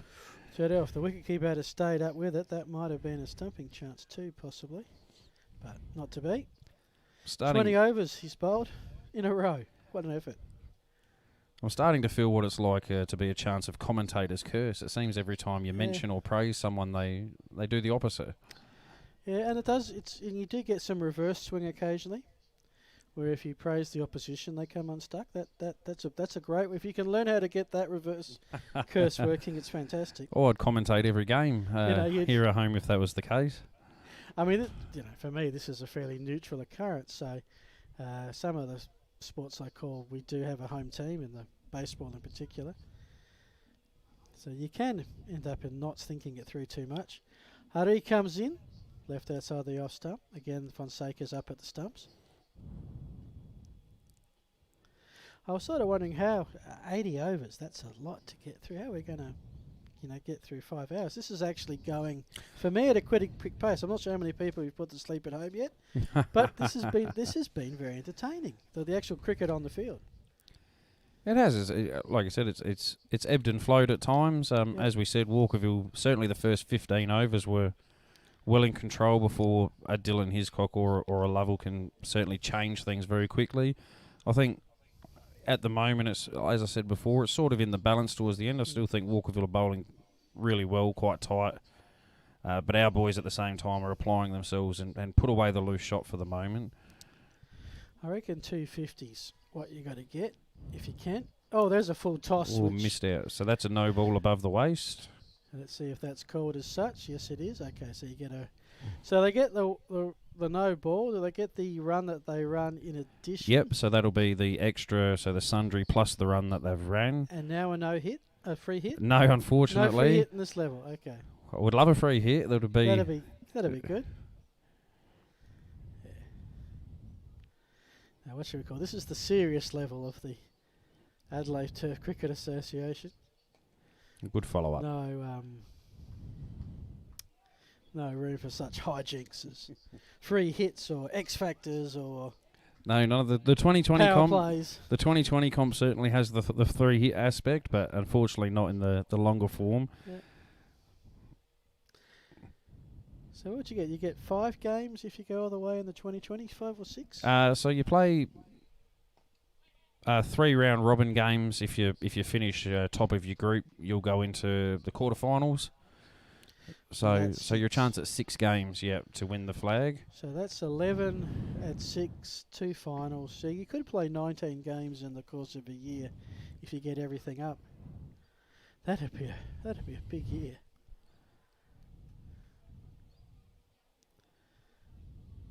And he comes in again, left outside the off stump. It was a good leave, another good delivery. That run rate ever closer, sneaking up to 4. I'm not sure we're going to get you 300. I'm not sure they can quite last that long. But if they were going to bat 80 overs, they'd get close to it with that run rate. Get to about 270, I think. It's a good shot off the legs. Nicely done. We're just straying into Higo's ankles there. It is a well, I mean, we're certainly probably shouldn't overthink too much the fact that we've managed to get ourselves to this score at the moment, considering the start that Walkerville had against us. So, but we'd certainly still be wanting to hit around that 250 mark, I would imagine. 7 for. So if we have a look at the scores here, Hiscock, the top scorer with 59. His was a very entertaining innings. So was Singh's 53 off 44. Rollings, the next there, 22 off 49.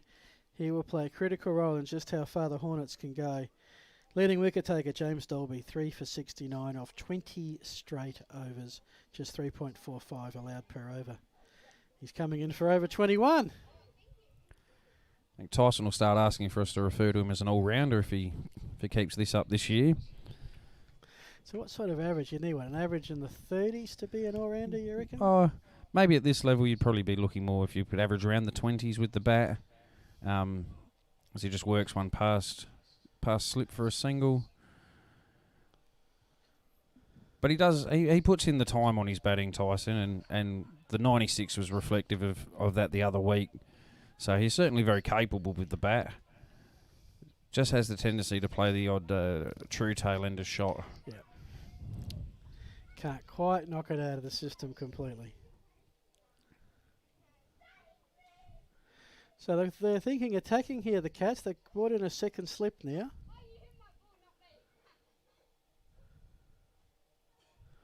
And you can see why. If he's going to cut, that could have gone absolutely anywhere. This is good to see. Higo's played right into their hands.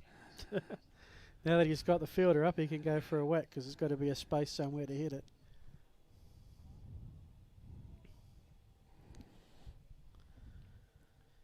Eight for 219. Slowly but surely, Walkerville are building. Sorry, Parra Hills are building a total for Walkerville to chase.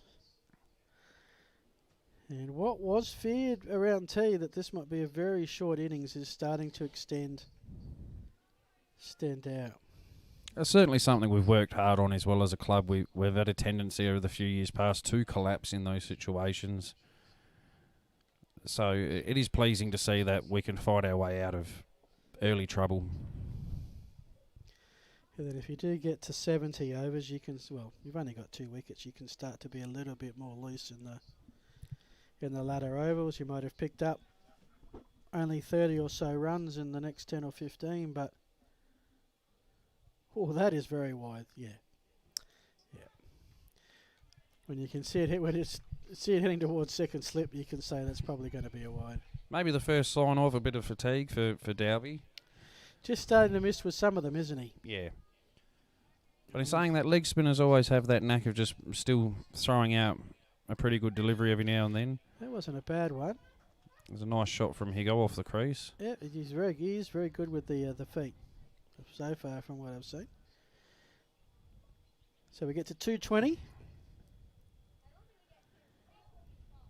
Not quite the entertainment show that we had earlier in the piece. This is more of what I'd expect from an 80 over game. It's pretty tight, it's pretty hard, it's just sort of crawling along a little bit.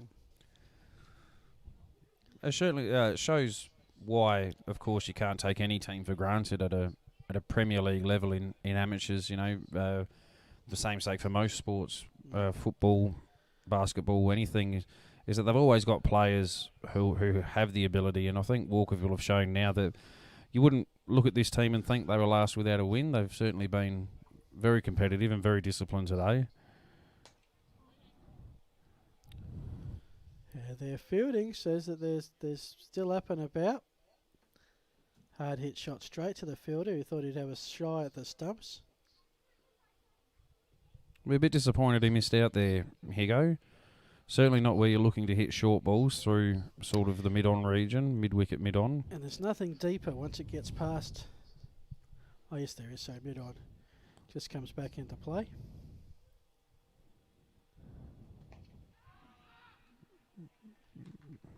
Very and disappointing. He's got it.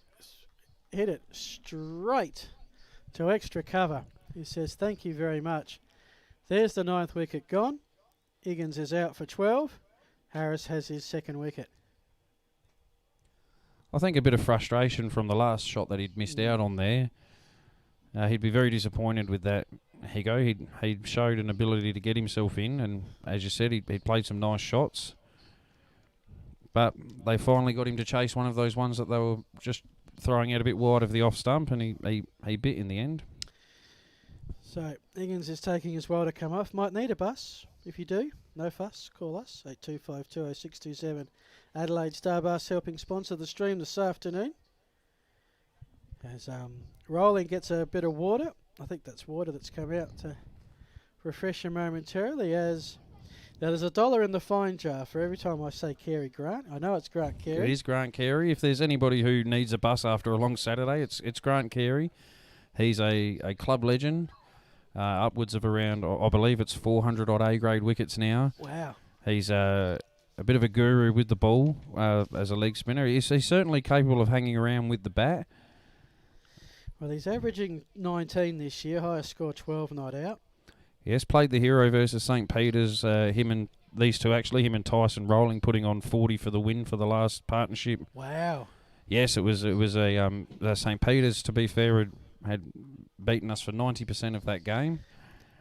Because you turn that into an outright. Yeah, they made a strange declaration in the 2nd innings and gave us a lot of overs to chase down a small total. It was a bit bizarre. But certainly the 1st innings win was one of those wins where as a team it just sort of instills a bit of belief that you can do that in those situations. Harry comes in looking for wicket number 3 left. And Grant Carey will live to fight another day.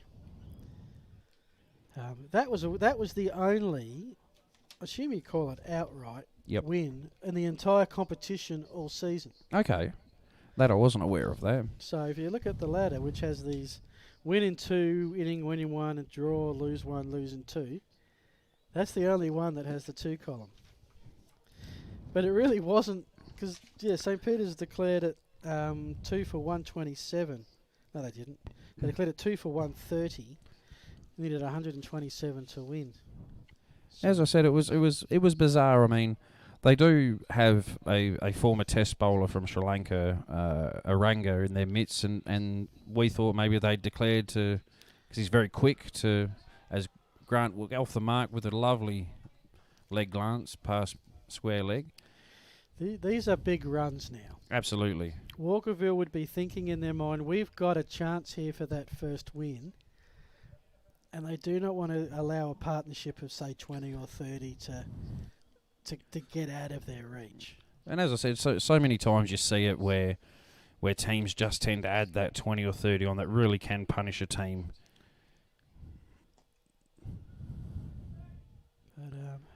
But, back on the outright, we were certainly felt beneficial there. As I said, Aranga, who's the quickest bowler in the comp, didn't bowl in that 2nd inning, so we're quite unsure. We have no idea, to be honest. It was a bit strange. And we do have, what do we got here? Umpires are waving their arms. This means might be drinks in 2 overs, I reckon. 2 overs for drinks, fair enough. Good to see the umpires have got that organised. Here's your scorecard. Harris is 2 for 26 off 7, conceding 3.7 and over. We've got to the 60 over mark of 80. So if it was to end right now, Walkerville would get 100 overs to get these runs. Which, if they could last 100 overs, you think would be...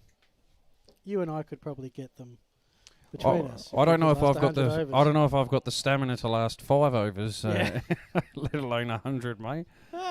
I can do 100 overs from the commentary box. Don't know about out there. That's popped up. That's Parahill's done.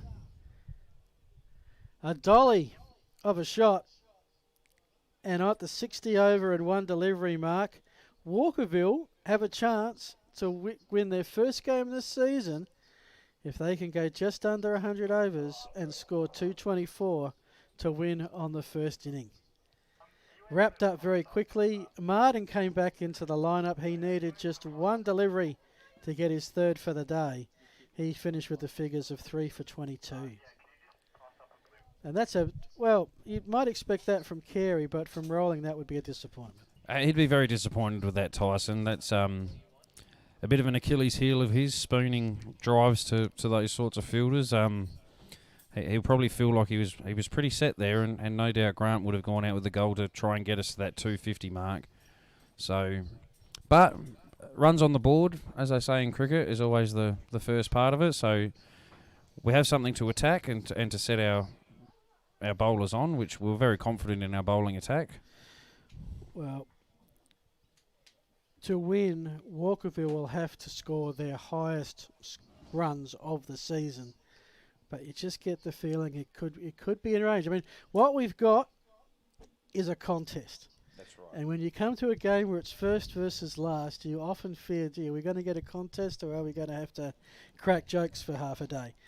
We have a contest, which is really good because the jokes aren't that great. We might take a short break for 5 minutes. Producer says, why not? Teams will change over. But don't go anywhere, folks, because Walkerville, the Cats, have done well with the ball. What can they do with the bat? We'll be back.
Welcome back, everyone. Live local community cricket here from Hardtech Oval from Para Hills on a glorious summer's day. Well, this is round 10 of the Kookaburra Sports Premier Division 1 in the Adelaide Community Turf Association. It's the leaders versus the laggers, but the laggers have had a day out so far. They have dismissed the leaders for a very gettable total. There's the box score. All out for 223 in 60 of the 80 overs. Now, if my figures are correct, that means Walkerville are going to have at least 99 overs accredited to them to get this 223. So we start at the top. Grazer was the first out, bowled by Martin for 11 off 11. After hitting a 4 and a 6, he was then had his middle stump knocked out. Box was the second out for 6 after 52, got himself entrenched but couldn't score. McCard caught by Dolby off Martin, that was Martin's second wicket, 5 off 15. Travis Wordsworth, just the 13 off 23 today. Quite a fireworks show from Dylan Hiscock, caught by Martin off James Dolby, 59, led the Hornets. Curtis Wordsworth was 20 off 57. Richard de Cray, and, well, there's the rest of the lineup. But we've got Bray and Blackmore to open the batting for Walkerville. If you need a bus, no fuss, call us. Don't go anywhere, folks. This is going to be intriguing. Para Hills would not want to drop this game if they want to stay top of the competition ladder. But can Walkerville, after 7 first-inning losses, get the first win? Rolling to bowl to open up. Faces Bray, goes through to the keeper. So Tyson Bray averaging 8.5, just 34 runs from his 4 innings thus far. Scott Blackmore, the captain, averaging 35. The second highest, 278 runs scored. That is the highest for the Cats.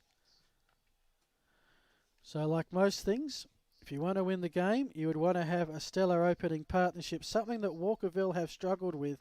Early in the season, their opening partnerships 41, 87 and 48. But here's what they've been the last 5 games. 1, 11, 8, 30 and 2. For those keeping score at home, last 5 games, an average of just over 10 for the opening partnership. And through the course of the season, their second wicket partnership has been averaging 14. So solid start is what they're looking for halfway through this first over. No runs as yet. Of course, the rest of the league will be keeping an interested eye on this one as we're on upset alert here at Para Hills. Rolling comes in, and again Bray is happy to leave. Walkerville have literally all the time in the world. They have until 6 o'clock tonight. A full day next Saturday, which we will be bringing you the live stream thanks to Adelaide Starbus, to find these 200 and I think it was 33. We'll have to go back and just check that. Rolling comes in now, and again offside. It's deja vu all over again for this first over. 4 deliveries all left outside off stump. Bray signalling to the dressing room. Surely that's not a change of gloves after 4 deliveries. Maybe he brought the wrong ones out. So bowling for the Hornets is Rolling. This time he makes Bray play a defensive shot onto the offside. Tyson Rolling, 10 wickets on the season for 282 runs. That's an average of 28.2. His best figures 3 for 34. An economy of 3.57. Strike rate of a wicket every 47 deliveries. What you're going to see is we've gone through 1 over. No runs scored. We've got a comparison up. That was exactly what happened in Para Hills' first innings. So right now these teams are even Stevens.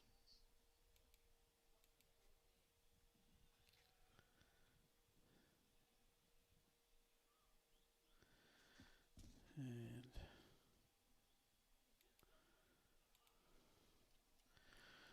new bowler will be Higgins for Para Hills. Phil Herden here, flying solo for a little bit. As my code caller has some pink stumps duties. Wearer of many caps, and today a lot of those caps are pink for Pink Stumps Day.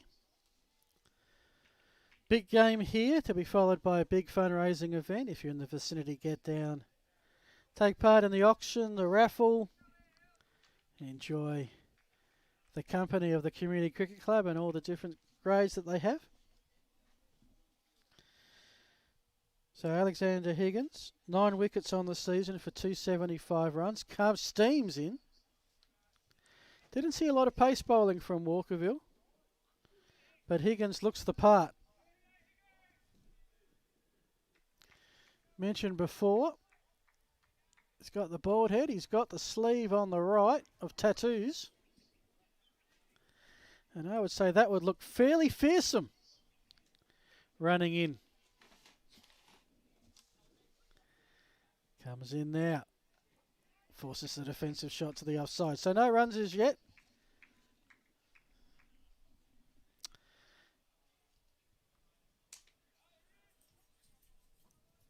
Beautiful.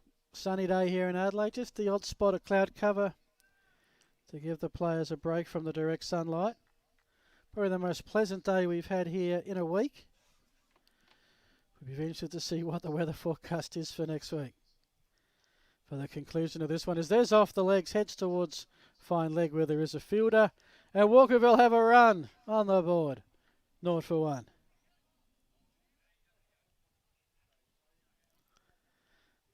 And they've got a lefty-righty combination to Walkerville, which means every time they get a single, the players scatter. Tell you what, if they hit a lot of singles, they're going to be very busy, these fielders changing position. They've got 2 slips in, a bit of a gap between first and second slip, so it's almost like they've got a first slip and a third slip. Then they go around to point, a bit further to cover point, mid-off. No one on the boundary on the offside. They do have a fine leg on the boundary on the leg side. A mid-on and a mid-wicket. And the last couple that I didn't mention, extra cover and a mid-off. So in terms of a setting of the field, it's 6-3 in favour of the offside. Pretty much what you'd see as a traditional field, maybe not quite as attacking as you would see, just the 2 and the slips cordon for the paceman and Higgins. Takes his run up, charges in. Defended, no run. That'll do it for 2 overs. Plenty more to go for Walkerville. There's 97 more of where that came from. If they need them, they're 0 for 1.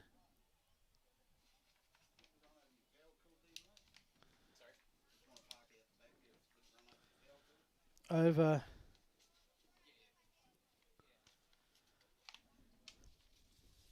This is the penultimate round of the Adelaide Turf Cricket Association. Other games this round, as mentioned, huge game down the road at Ingle Farm.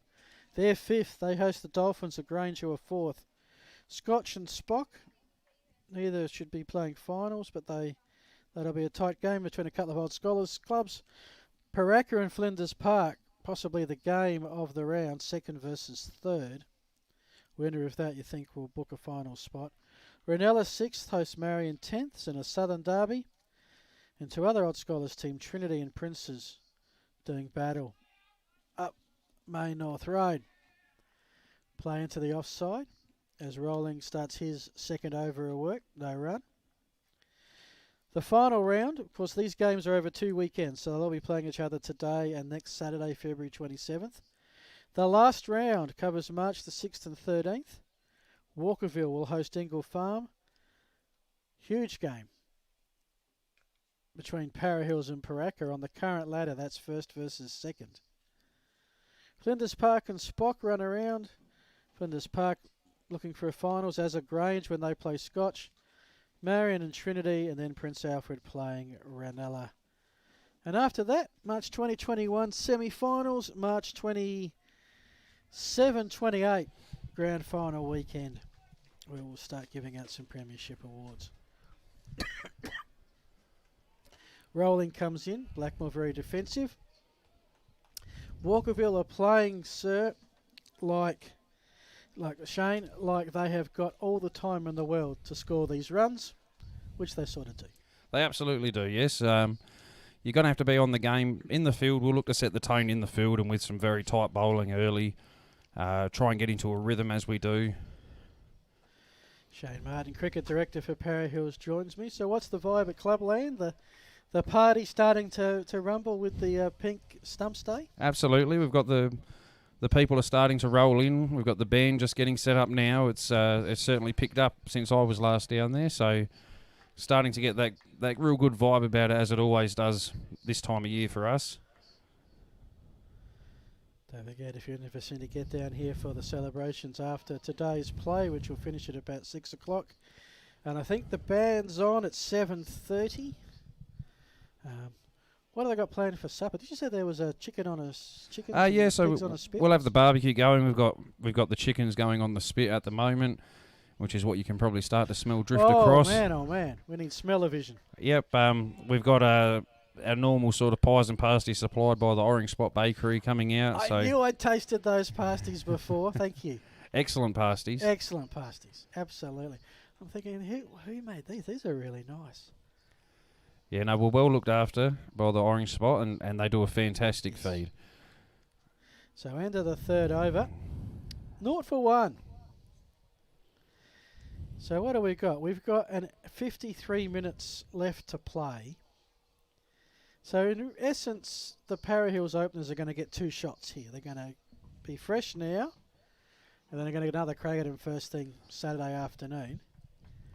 Where do you reckon, let's look at it from the Walkerville perspective, where do you think they want to be at stumps tonight? I think their goal will be to be hopefully none down, at worst 1 down. You certainly don't want to go away with any more than that. But it certainly looks like that's what they're doing. They're setting themselves in to have their big crack at it next week. Yeah. Maybe 20, 30 runs on the board, nothing to set up 200 runs to win. Yeah, Saturday. I'd be surprised if we've seen many expansive shots or anything along that regard. I did just see the great man Grant Carey warming up, so whether we see a little bit of early leg spin just to try and challenge the openers early, see if we can't get a false shot out of them. Higgins comes in from the Morrell Street end. Shot straight into the covers, no run. Certainly a busy day for Bray. Yes. Yes, he did a fair bit of bowling. He's going to come and open the batting. He'll sleep well tonight. Be very glad it's not a final. He has to back up tomorrow.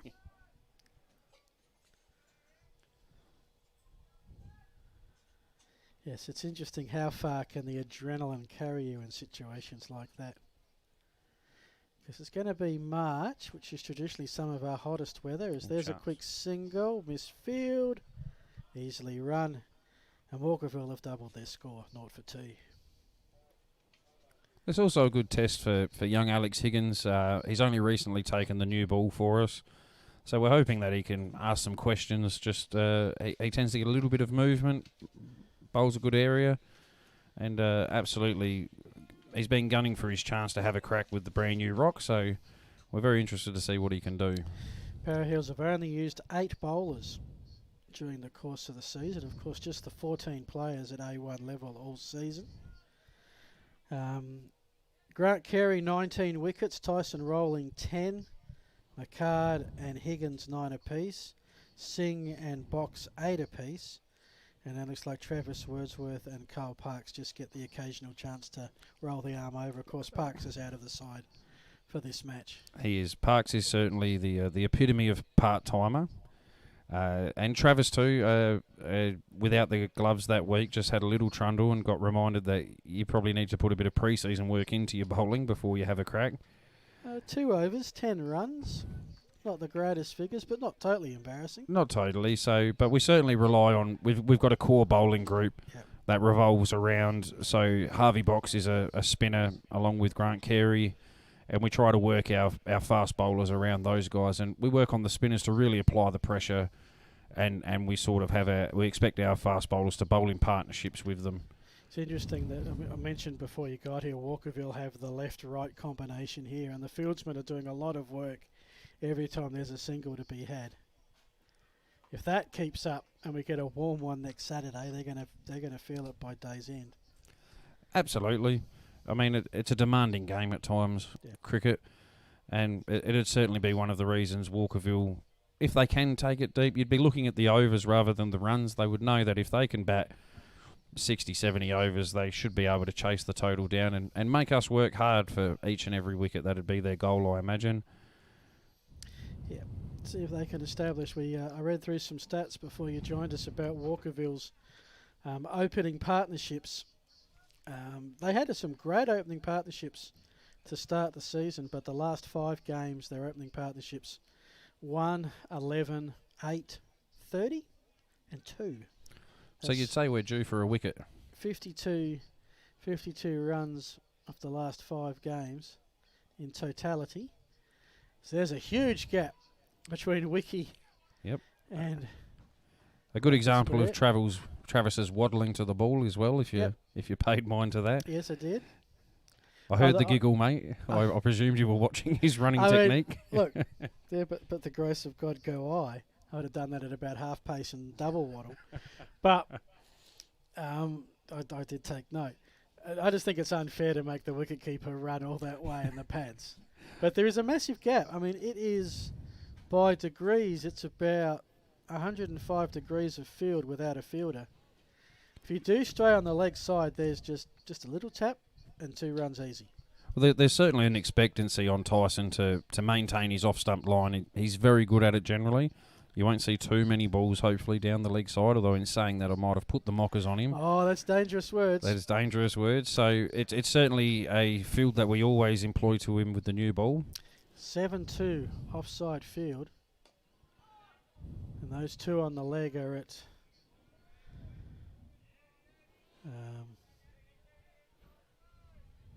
sort of a square leg and a mid-on. Just big gaps. Square leg, maybe more mid-wicket. Sort of, there's a gap. I'm looking at my fielding chart here. Where that fielder is standing it doesn't say. Every other spot on the field's covered with a name. And of course, calling the cricket, you think, oh yeah, I know where everything is. But then you've got to realise, who's a left-hander, who's a right-hander, what end are we bowling, what's off, what's on. Why the hell is that batsman Lovels standing that way? Is he a left-hander or a right-hander? What's on and off for him? Lots of variables, changes isn't there? in an instant. That was something to behold early on. 0 for 5. Working our way through the 5th over. If nothing else, they're starting to get a little bit of wear into the new ball. Rolling comes in. Forward defensive. To mid-off, no run. So this is Walkerville just being patient. Para Hill setting a good field on the bowler bowling to it. Yeah, I imagine with the 45 minutes, I imagine these two might have sort of the 3 overs each at them before we look to maybe get Grant Carey. Rob McCard's our paceman. He's a pace-wise a big step up from the other boys, so whether we try to rush him a little bit with his speed. Nice play and miss. Points to Rolling on that one. But all for naught. That is it for his third. He's just given up the 2 runs. Walkerville, 0 for 5, off 5. So take us through the, obviously, party tonight, recovery tomorrow, work on Monday. Take us through the week for the Adelaide, for players in this competition. How many times do they train? When do they train? What do they do between weeks between a game? So we train probably like most clubs. We train on a Tuesday and Thursday night for our senior men. They certainly are long training sessions. We try to put in quite a bit of work at our training sessions. There's a lovely shot through sort of cover point as it reaches the boundary. First boundary of the day for the Cats. Yeah, so, and then we try to employ the occasional team dinner on a Friday, little bonding sessions to keep the group sort of all on the same page and gelling well together. So this is Scott Blackmore, no pressure. As the captain, last time they played he scored a century, and that set up Walkerville's win. His innings will be critical. He is averaging 35. Fonseca is averaging 38. The next best is Hazel, who's averaging 21. If they need a bus, no fuss, call us, 8252 0627. I'm going to be saying that in my sleep tonight. Adelaide Star Bus are great sponsors. And already we can see Robbie and G both warming up in unison, so I think Travis might look to throw the ball around, try and disrupt. Certainly Blackmore, maybe try and get him to play the false shot. He's a very good batsman, so it does take quite the delivery to get him out. So we'll just stick to, I imagine, our core sort of 4 bowlers today to try and look to get that early breakthrough. Blackmore's highest score this season is 87. Fonseca's is 68. No other player in the Cats team has scored 50 this season. So those two you think are going to have to be on song to get this total? Yep, certainly. And Matthew Pirelli he's only played a couple of games for them this year. He's a returned player after a bit of district, but he's certainly got a few A100s to his name, and we're very wary of what he can also do with the bat. Yeah, just averaging the 19, but it's only 3 innings, so his turn will come, no doubt. And of course, I was going to say party tonight, recovery tomorrow, but that's not exactly true because you'd have the under-10s tomorrow. Yeah, so 8 a.m. we'll be back up here again for junior cricket. We'll have the younger... Just bring a sleeping bag. You sound like my wife. But yeah, so we'll have, I think tomorrow here we'll have the under-12s will be here tomorrow into the under-16s and the women's cricket as well. Okay. I think are playing at home, so certainly doesn't stop. And where are you off to with the under-10s tomorrow? Oh, we were supposed to be last night, but inclement weather at 36 degrees. Normally we play our home games on a Friday night and our away games are on a Sunday morning, so... Just to spread the oval usage out. Absolutely, yeah. It's quite a good thing we have, actually. We do get a good little crowd out here on a Friday night for the under-10s and a really good vibe for them. So absolutely, they feel a bit special. We mow a couple of pitches into the field and so they feel really important having the crowd walk around and encourage them. And fantastic. So as for the A grade, Walkerville 0 for 9, 6 overs, looking pretty impenetrable at the second. There's a commentator's curse for you. Well, this is it. And big Robbie McCard comes in for his first over. Big Red. He's out, yes. He's our pace machine. He's one of the quickest in the league. So he's an older Alex Higgins. He's got the sleeve. And yes. He's got the follicle challenge up top, says I. Now, I'm not sure if that's hair loss or just removing the red hair. Or just being aerodynamic slipstream for the pace. Comes in now from the clubhouse end. Forces the shot right back at him. No run. About 40 minutes left of action here today. I want to thank all our sponsors, especially Adelaide Star Bus, as mentioned. Of course, the big sponsors for Walkerville, they wanted to thank the Walkers Tavern, their watering hole.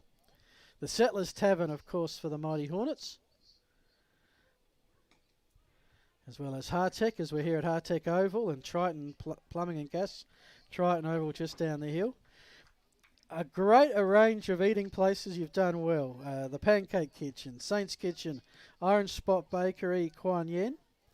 Then you've got Eckerman Heating and Cooling, Green Thumbs, Stratco, Bruce's Meat we didn't mention. Where's Bruce's Meat? So they're at the St Agnes Shopping Centre. They're our butcher, our supplier for all of our meat products. They do a fantastic. Very important for a community sports club to have a butcher. And we're very happy with the quality of product that we get from them. It's a lovely arrangement with the owner down there, Carly. With the footy coverage, my producer Alejandro will nod his head at this. We do a thing. They tend to get more crowds at the footy, so be it. But all of them seem to have a barbecue delicacy. Absolutely. Good catch. Nicked and caught. Grant Carey. And Blackmore is gone for 4, and that is a huge wicket late in day one. He'll enjoy the highlights of that, I imagine. Grant, still pretty agile on his feet for all of the 37 years of age. And the change of bowler has done the job. McCard, in just his 4th delivery, has picked up the captain.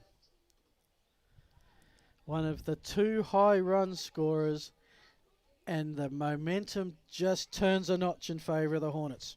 Absolutely. The wheel always turns, as we like to say with cricket. There's never a dull moment. The game can literally change at any moment. It also pays back to so Rob was our opening bowler for quite some time. We've shuffled him to that first change option. His best figures last week are 4 for 11 off his 9 overs. And so to get the early breakthrough again certainly sort of reinforces the fact that it was a good move.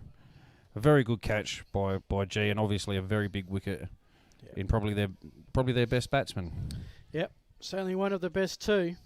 As is a player who you've spoken up, hasn't delivered much from limited opportunities this season, but has pedigree in Pirelli. And not quite night watchman, but has that vibe about it with half an hour to go. Absolutely. There's obviously a lot of expectancy on Matt at the moment to dig in and get them through. And unfortunately for Walkerville, from their last 6 innings, that's, shall we say, well left. That is 5 of their last 6 opening partnerships, less than 11 runs. They'd be disappointed by that. Certainly, Blackmore, he looked quite comfortable up until that's the first. Impenetrable, isn't that what I said? It was certainly the first loose shot that he sort of played, and unfortunately, you die by the sword at times. You do. You take that risk.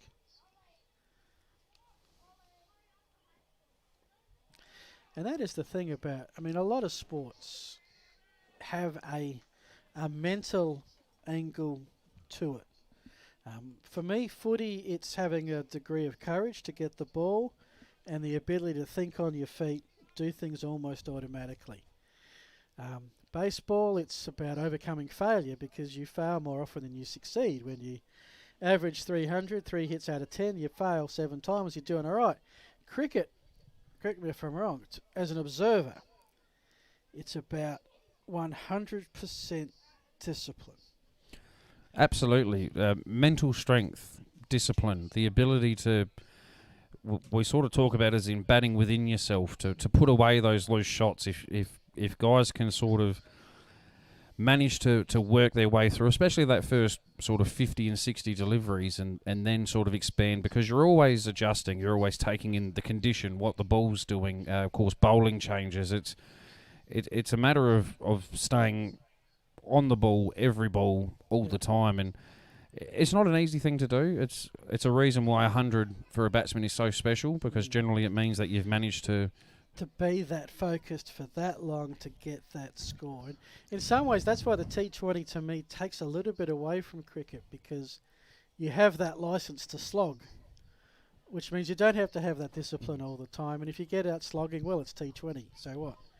But this is more the true cricket for mine, especially with this amount of overs left. So this is Bray, who finds a hittable ball on the off stump on Carey's first delivery, hits it to the offside and gets 2. So certainly this would be Travis, the captain, looking for a couple of strikes now. Grant's a strike bowler. That's what he does. He's, as you said before, he's got his 19 wickets this year. He'll be looking here to ask questions every ball and hopefully take that second wicket with us to the end of the day's play. So Bray back on strike, and they've brought in for the first time one of those really short fielders. That's a short leg. Under the helmet, that looks like Curtis Wordsworth there. Silly mid-on. I'd call it silly mid-on. Silly mid-on. It's not my favourite spot to stand. It's just silly, period. To be that close to a batsman as far as I'm concerned. You're certainly relying on the spinner not to bowl any short balls on the hip. Heaven help. Because in some ways the Test cricketers are very good at not hitting the players. It may not quite be quite so skilled at this level. You think you're probably at much greater risk here. Although you can see the way it's going, why he's there. Yeah, Grant has a very good wrong-un, a very good ball that comes back. Very hard to pick, so they'll be looking for the inside edge onto the pad to just balloon up to Curtis there. So 4 deliveries in. They're all up except the umpire. Didn't play a shot, which to mine is always a bit dangerous. It is. We've actually seen it a couple of times this year, batsmen out leaving the ball to Grant. The most bizarre one was a left-hander who left a ball turning into him and it hit his middle stump against Flinders Park. But he certainly looks dangerous early. He does. You can see it at the 2 runs. But he's making, as there's a single. So whilst there's 3 off the over, he is making the players play at every ball. And I think at this stage, when Walkerville just want to make the next 34 minutes go as quickly as possible, what you got to do to counter that is make them play some shot at every delivery. Absolutely, and that's Grant's specialty. Like I said, he's got a lot of variations. He's been doing it for a long time, and he'll ask a question, I imagine, every ball. And the Walkerville batsman will be well aware. Most people are well aware of G and the things that he can do with the ball. So it makes for an entertaining sort of end to the day, I'd imagine, for a neutral supporter. Well, I'm as I said, I was hoping for a contest. I've got it, and it'll come back next Saturday with either side able to pull off the win. Playing miss off stump, but not missing by much. Certainly a step up in pace, if you haven't noticed, with Rob. You've got to be. I mean, batsmen can get reward if they get in behind the ball off him, because it does tend to come quick off the bat as well. But he's asking questions to a very, very aggressive offside field. If you're right, it's a 7-2 field again, and again, there's no one between almost mid-wicket and wicket keeper. That mid-wicket now moving a bit more towards forward square leg. But on the offside, what have we got? We've got 1 slip, got a point, got a backward deep point, got 2 on the boundary at deep cover and extra cover, and got 1 at mid-off. Ooh, and that's been the most ferocious delivery I've seen today. Has an excellent bouncer, as Bray may have just found out. Rob's the sort of guy who enjoys that sort of thing as well. Yep. He's got a hint of aggression to him. Glad I'm here, not out there right now. That said, Bray fended it off well. Absolutely. Got the hands down, which is as you're taught to do. Unfortunately, you wear some as an opening batsman. What does he do for a second one again? Makes Bray play.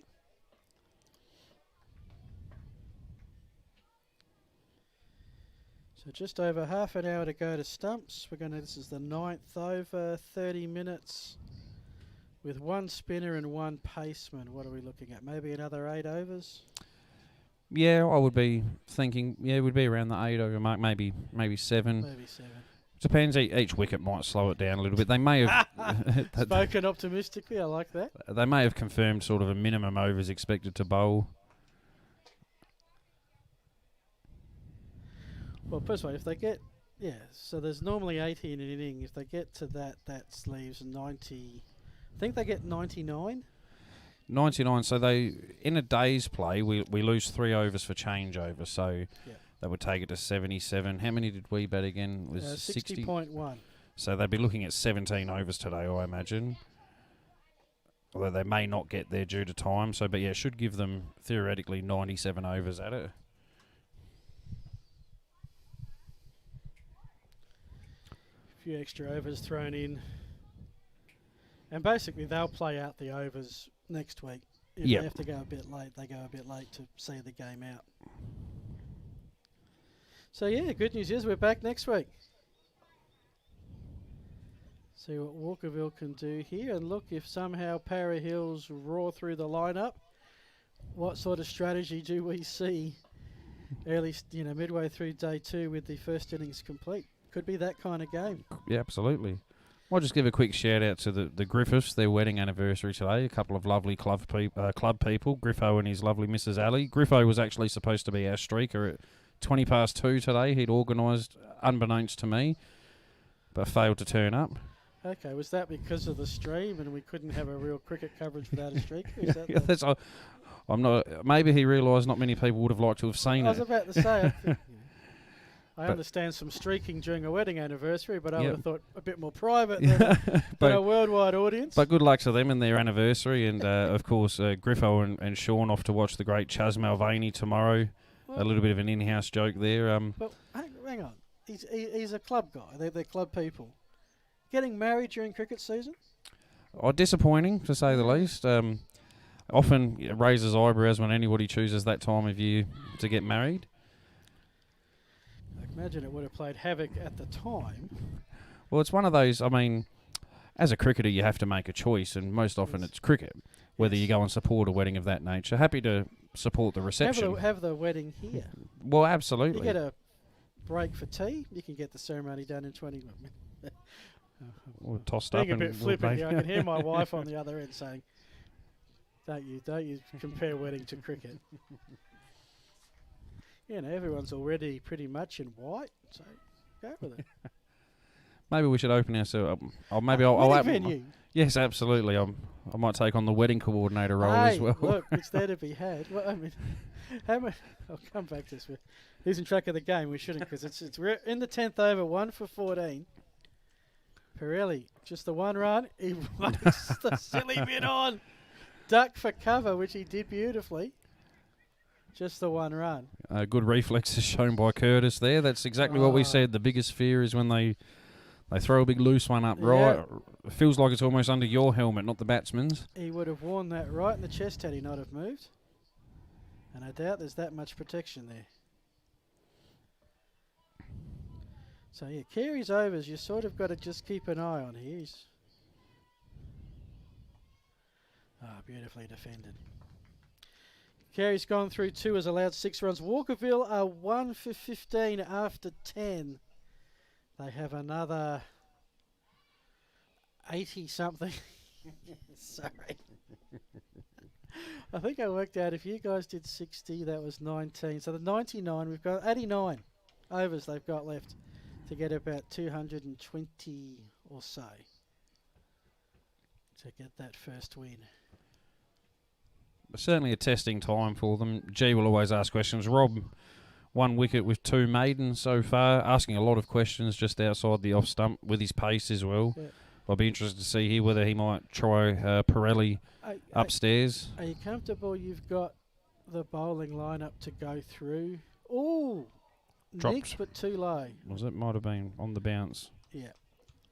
They're not sort of looking at his gloves like I dropped it. That's usually always the telltale sign.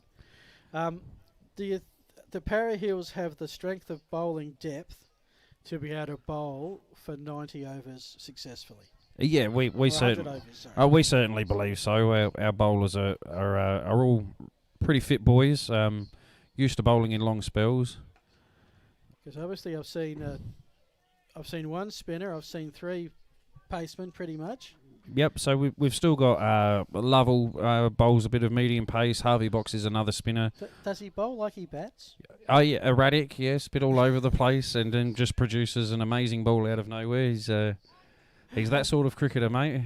Uniquely entertaining. X Factor, as he is for us. Here comes McCard, played safely to mid-off, no run. He's certainly hitting some very good areas here, Rob. It's with pace, you want to be attacking the stumps, probably looking to hit him on the pad early. The boys would be pretty familiar that Matt Pirelli hasn't got some big runs yet, so they'd want to get into him really early and try and get him out. Because the longer he's there, the more that form will come back. Absolutely, and good batsmen do that. They play themselves back into form. It's pretty solid with a defensive shot there. 2 from 8 thus far.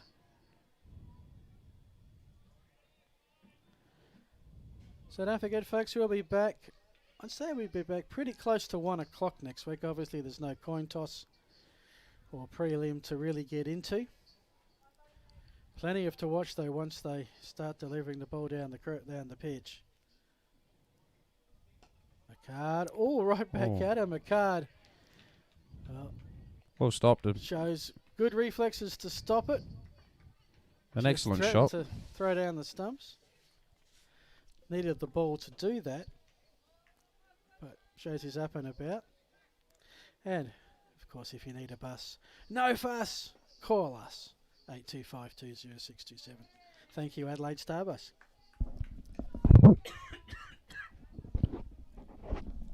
He's played the short ball with relative ease. And with virtually no one out there except the umpire, he wasn't going to stop it. That's 4 easy runs. I think we've had a bit of a confrontation. I think the batsman may have bumped into Robbie there on his way through for the run as well. A little bit of an altercation in the middle, although Robbie does find his way into those altercations quite often. They just looked and shrugged. Well, batsman just shrugged it off. I did see that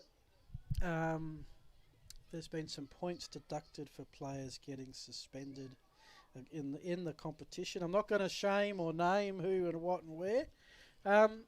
Get a bit willing out there every so often. It does. It's a lot of the time it may be frustration shown towards an umpire, as the association should. They really frown upon that. But unfortunately, sometimes in the heat of the moment, players get a little bit over the top. As for teams sort of having interactions with each other, it's not overly common. It does unfortunately happen, as it does in any amateur sport. You get a few hot-headed blokes and they can go toe-to-toe on things. Pitched up. Bray step forward to attack it. Well fielded by the Grazer there. Grazer's very agile in... Oh, that might have been Harvey Box. Apologies. Very different field. It's a 5-4 field to the offside.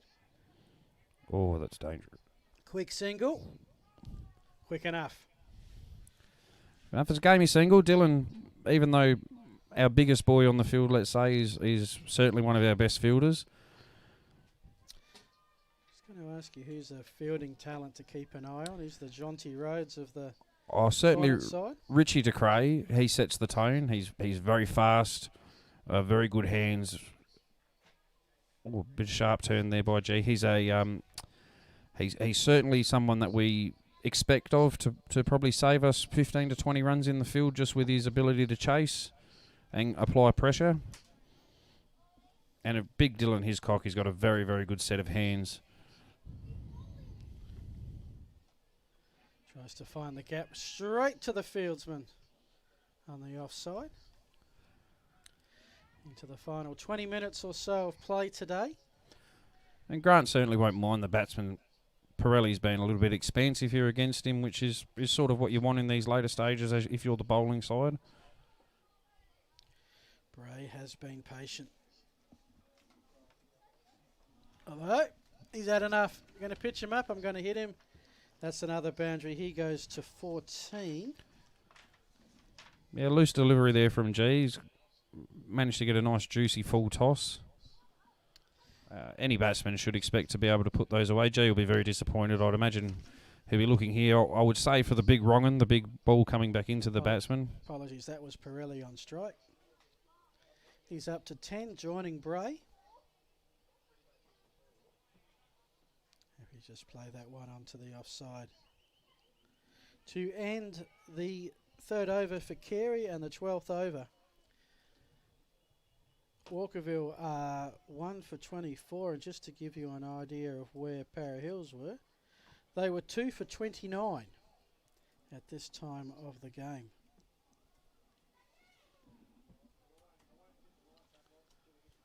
So you'd say Walkerville, that wicket at the moment just in front. Looks like a bit of a discussion between, it looks like maybe McCard's been taken out of the attack. A little bit surprisingly for me, he was right on the money, but Harvey Box, I reckon the left arm spin of Harvey Box.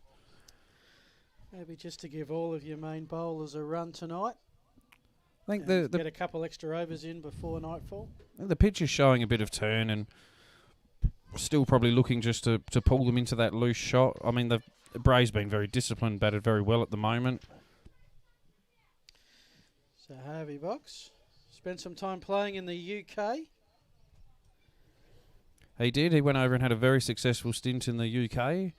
the experience of his life, I imagine he would have put down there, besides playing on Adelaide Oval. Yeah.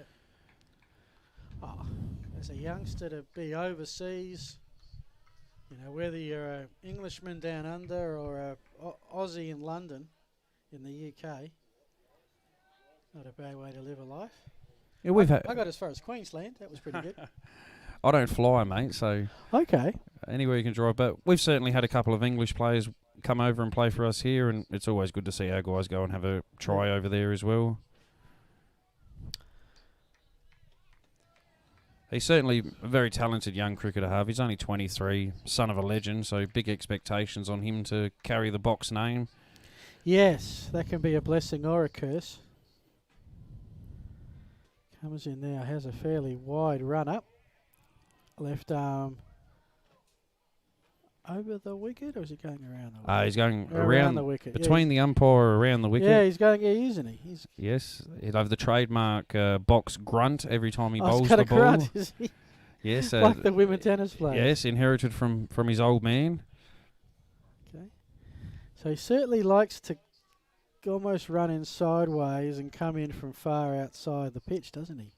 He does. He looks to create angle. As a left arm spinner, he certainly bowls with a bit of a wider arm, so he's hoping to create the angle where the ball's sort of pitching middle stump and going away. And this type of approach, pretty much coming across and then the ball coming across right back the other way, would be interesting to handle. So Bray's on strike. He is dead set. He wants to be on the stream next week if he can survive the next 18 minutes. It's a very similar position to what Harvey had got himself in with the bat as well. Bray would consider himself well set at the moment. He hasn't looked too troubled. The one short ball, but he played that relatively well. So he's certainly setting a good platform for next week. Just a mover of the field. We've gone back to the short leg. And it's exactly where he was. It's exactly where the ball went. Such is cricket, mate. That is cricket. I mean, it wasn't. I don't think it was catchable anyway, unless he's got the reaction speed of Superman. End of the over. One from it. As we edge ever closer to stumps. Yes, it looks like we'll have another change. G's not gone to the bowler's end. Yeah. It looks like Robbie McCard's had a change of ends. Okay. He wants to come in.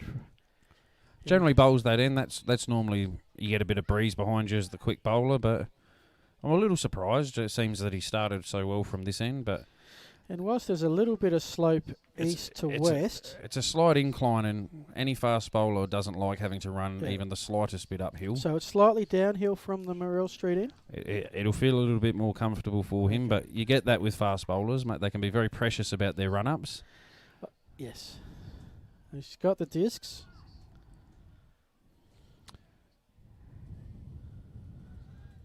All right, so fascinating 15 minutes left in the day's play.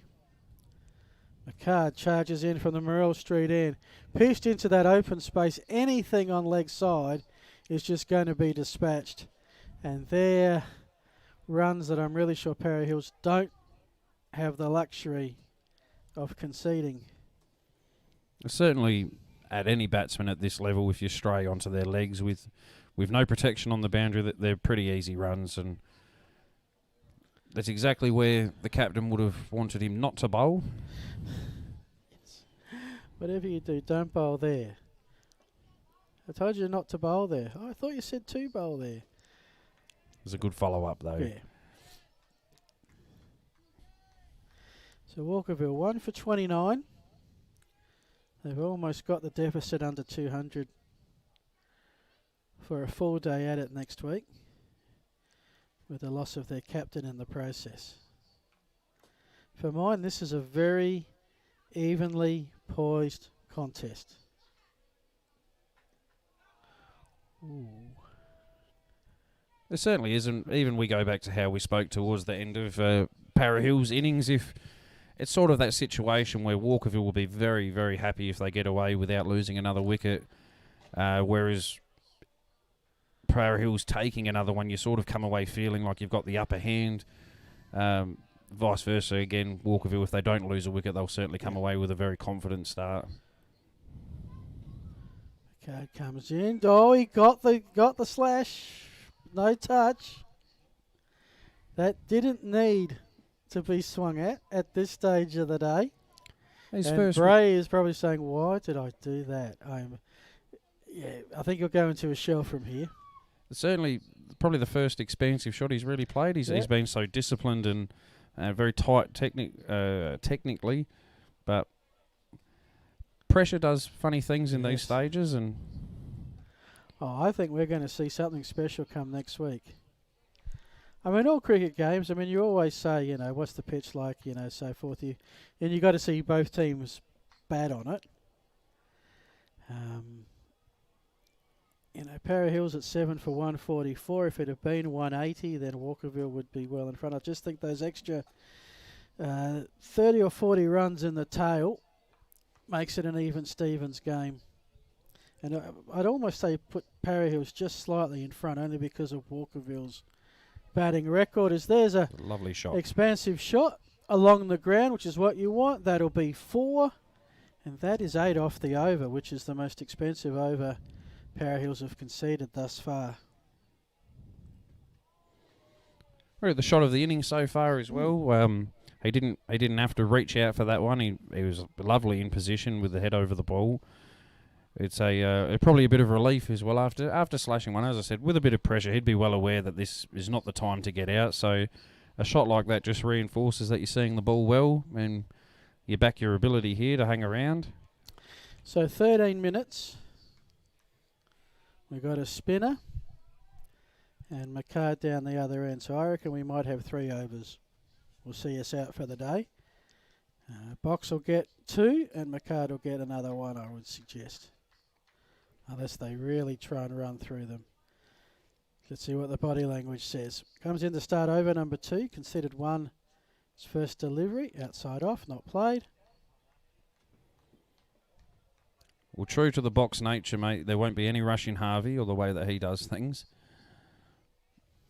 So I imagine you're right. 3 overs to really attack the stumps. I'd expect them to want the batsman to play every ball. Just like that. That was good cricket from both sides. A shot that had to be played and a shot that was well played.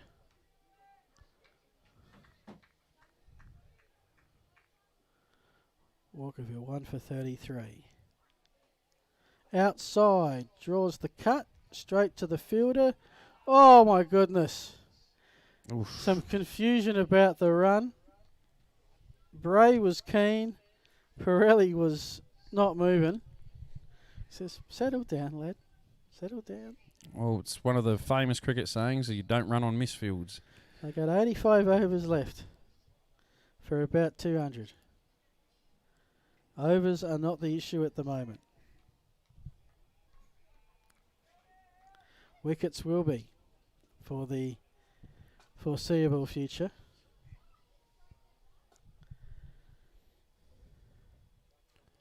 Seems a fair bit of turn out there, so bowling half trackers is certainly not going to help, but there is a bit of turn to work with for the bowlers. If we can, probably Harvey's a bit short at the moment for where we'd like him to be.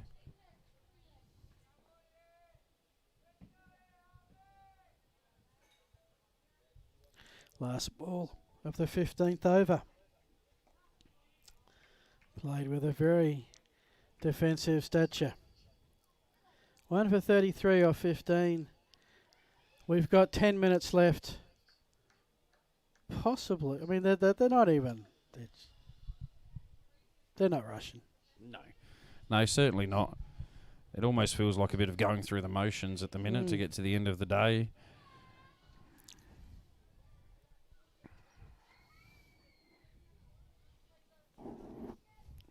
I wouldn't be surprised to probably see, I reckon Robbie might try and shorten them up one last time, see if they play it comfortably or not. Yeah, let's see. You've got to entice a reaction. So, They'd both be like turtles at the moment in their shell as much as possible, only poking their head out if they have to. Oh, did he what? Yes, he did. What a delivery. The false shot, just the faintest of nicks. That is a huge wicket on the eve of stumps on the second day. Bray, who'd been there for 50 deliveries, probably his second unwise shot, and he's in the change rooms. He'd be very disappointed, I think. He looked very comfortable up until then, and I think you can see by the reaction of the Parry Hills boys, they consider that a very big wicket. As you said, with just the 9 minutes remaining now, it's not the time you want to have to come out and bat. He looked very comfortable, Bray. So I've got no doubt he'd be very disappointed not to be out there at the end of the day. Well, Walkerville, provided that they survive the next 10 minutes, will have around about 200 to get and 8 wickets to get them. And I think that puts advantage Parry Hills, not by a lot. You know, a partnership of 50 or 60 would put then Walkerville back on top.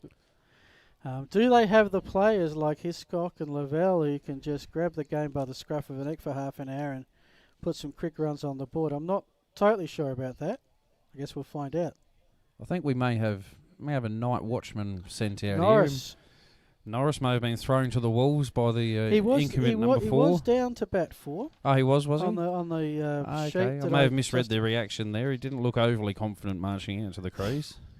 Might just be the game situation. All right. And right now they feel like they're playing in a minefield. They need a bus. No fuss. Call us. 82520627. Adelaide Star Bus. Whatever you're planning to go, take Adelaide Star Bus with you. And Big Robbie certainly thrives in these situations. A bit of aggression, a bit of adrenaline. He'll be sending down some of his quickest stuff at the moment. Well, he's been the man for this moment, 2 for 12 in his 5th over.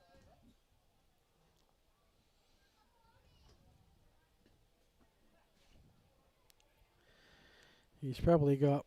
He may just get another over, despite it looks like they're taking forever. We've got 7 minutes left. And if 9 deliveries in 7 minutes is very gettable to have one more over.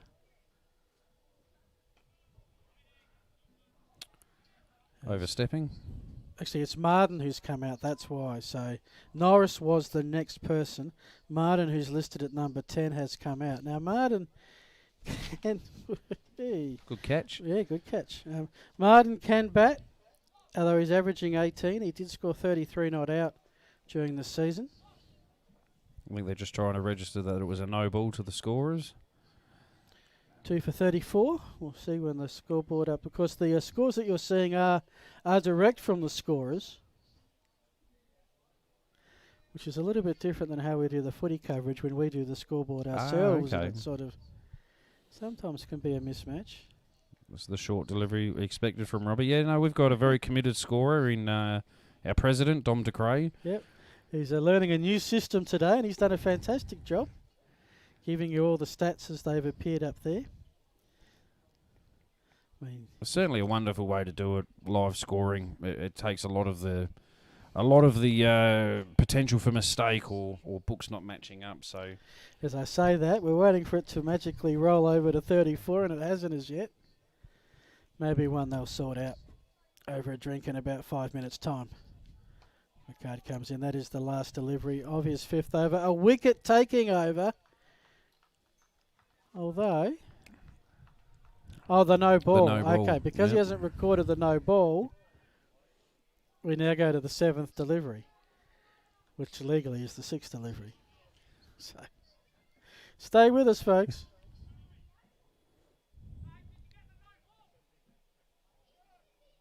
Still trying to clarify the no ball from earlier. No doubt Don will hear about this all night, as a player has to leave the field to inform him. Yeah, because of course there are 2 scorers. There are 2 scorers, probably busy talking. Scorers love to have a chat. And this was my second job in cricket, actually, was scoring for the Adelaide University C grade side. Okay. Age 16, I think. The next door neighbour was captain of the C grade side. So they needed a scorer. He knew I love stats and did it for a season. Was quite educational in the game of cricket. Well, End of 5 overs. Officially. Still haven't added the run. I'm a bit like yourself, though. I've got a bit of a penchant for stats. I love scoring and the statistical side of the game. I've got a cousin in Tasmania who's 9 years old, who's really into cricket.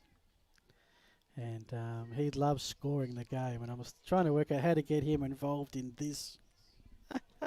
That's even. And my young son he's not a cricket fan, but he loves the scoring side of the numbers. So he brings a scorecard out to the under 10s games and tries to keep up with. Okay, yeah, fair enough. All right, this should be it. 4 minutes to go.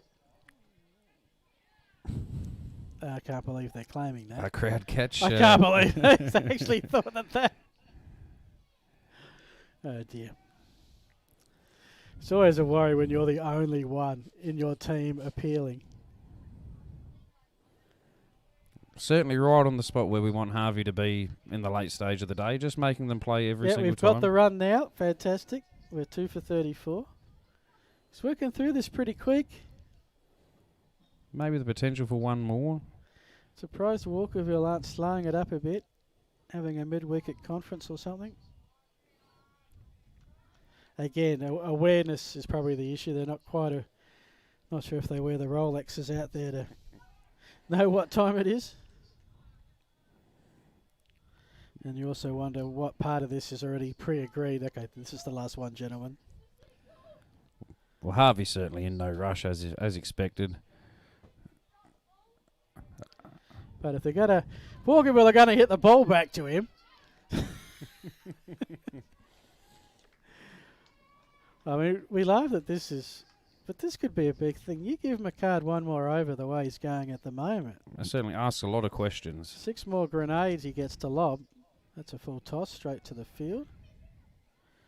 I am surprised there's not a little bit more rush in the Para Hills boys. Like, they're not pushing through at all, considering there's still 2 minutes, and as long as there's any time under 6 o'clock, they'll bowl another one. Walkerville are doing it for him. Unless the only other thing I can think is if the umpires may have agreed to a certain amount of overs, maybe they might just go slightly past 6. We got one more coming.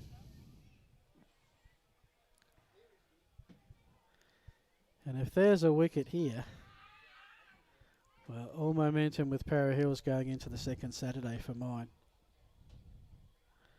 For some reason they want to have a chat about it. See, they weren't expecting one more over either, I suspect. That McCart hasn't knocked himself out with that last over. He's flinging his hat away. Well, certainly, if this is the last over, I expect it to be quite a quick one. Probably a few short ones asking questions. This is not the time to lose a wicket now, definitely. But you've got your number 10 facing, I think. Martin, who's 0 from 6. Facing a guy who's 2 from 13 or 5 overs. Sorry, Beck, I'll be leaving just a little bit later than planned. Ooh. As the shorter one defended. as expected. Yeah, he's done well to drop the hands and play it soft.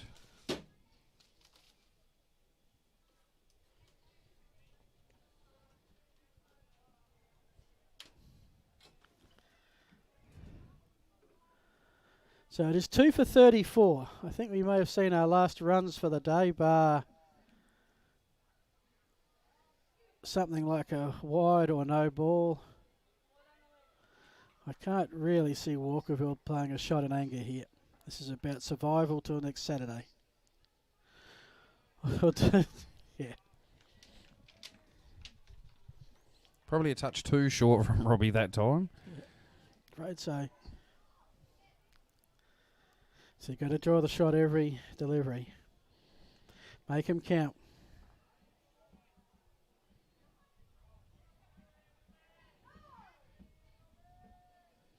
Certainly imagine the next 4 balls will be right on the crease line, right on the toes of Martin here.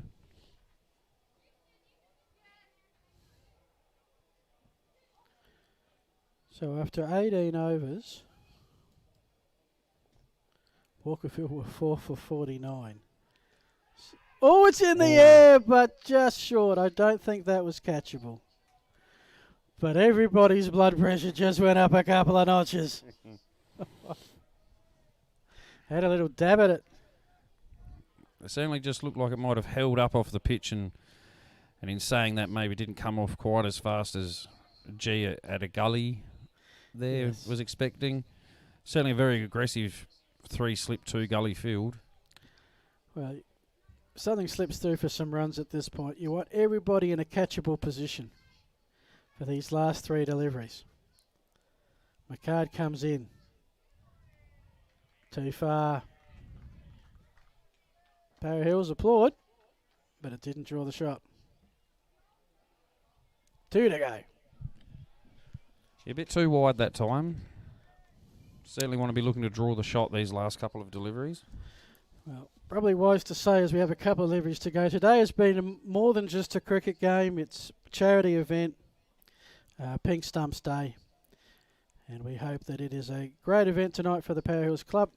And the funds going to the McGrath Foundation in remembering Roxanne, who was a wonderful contributor to your club for so long. Absolutely.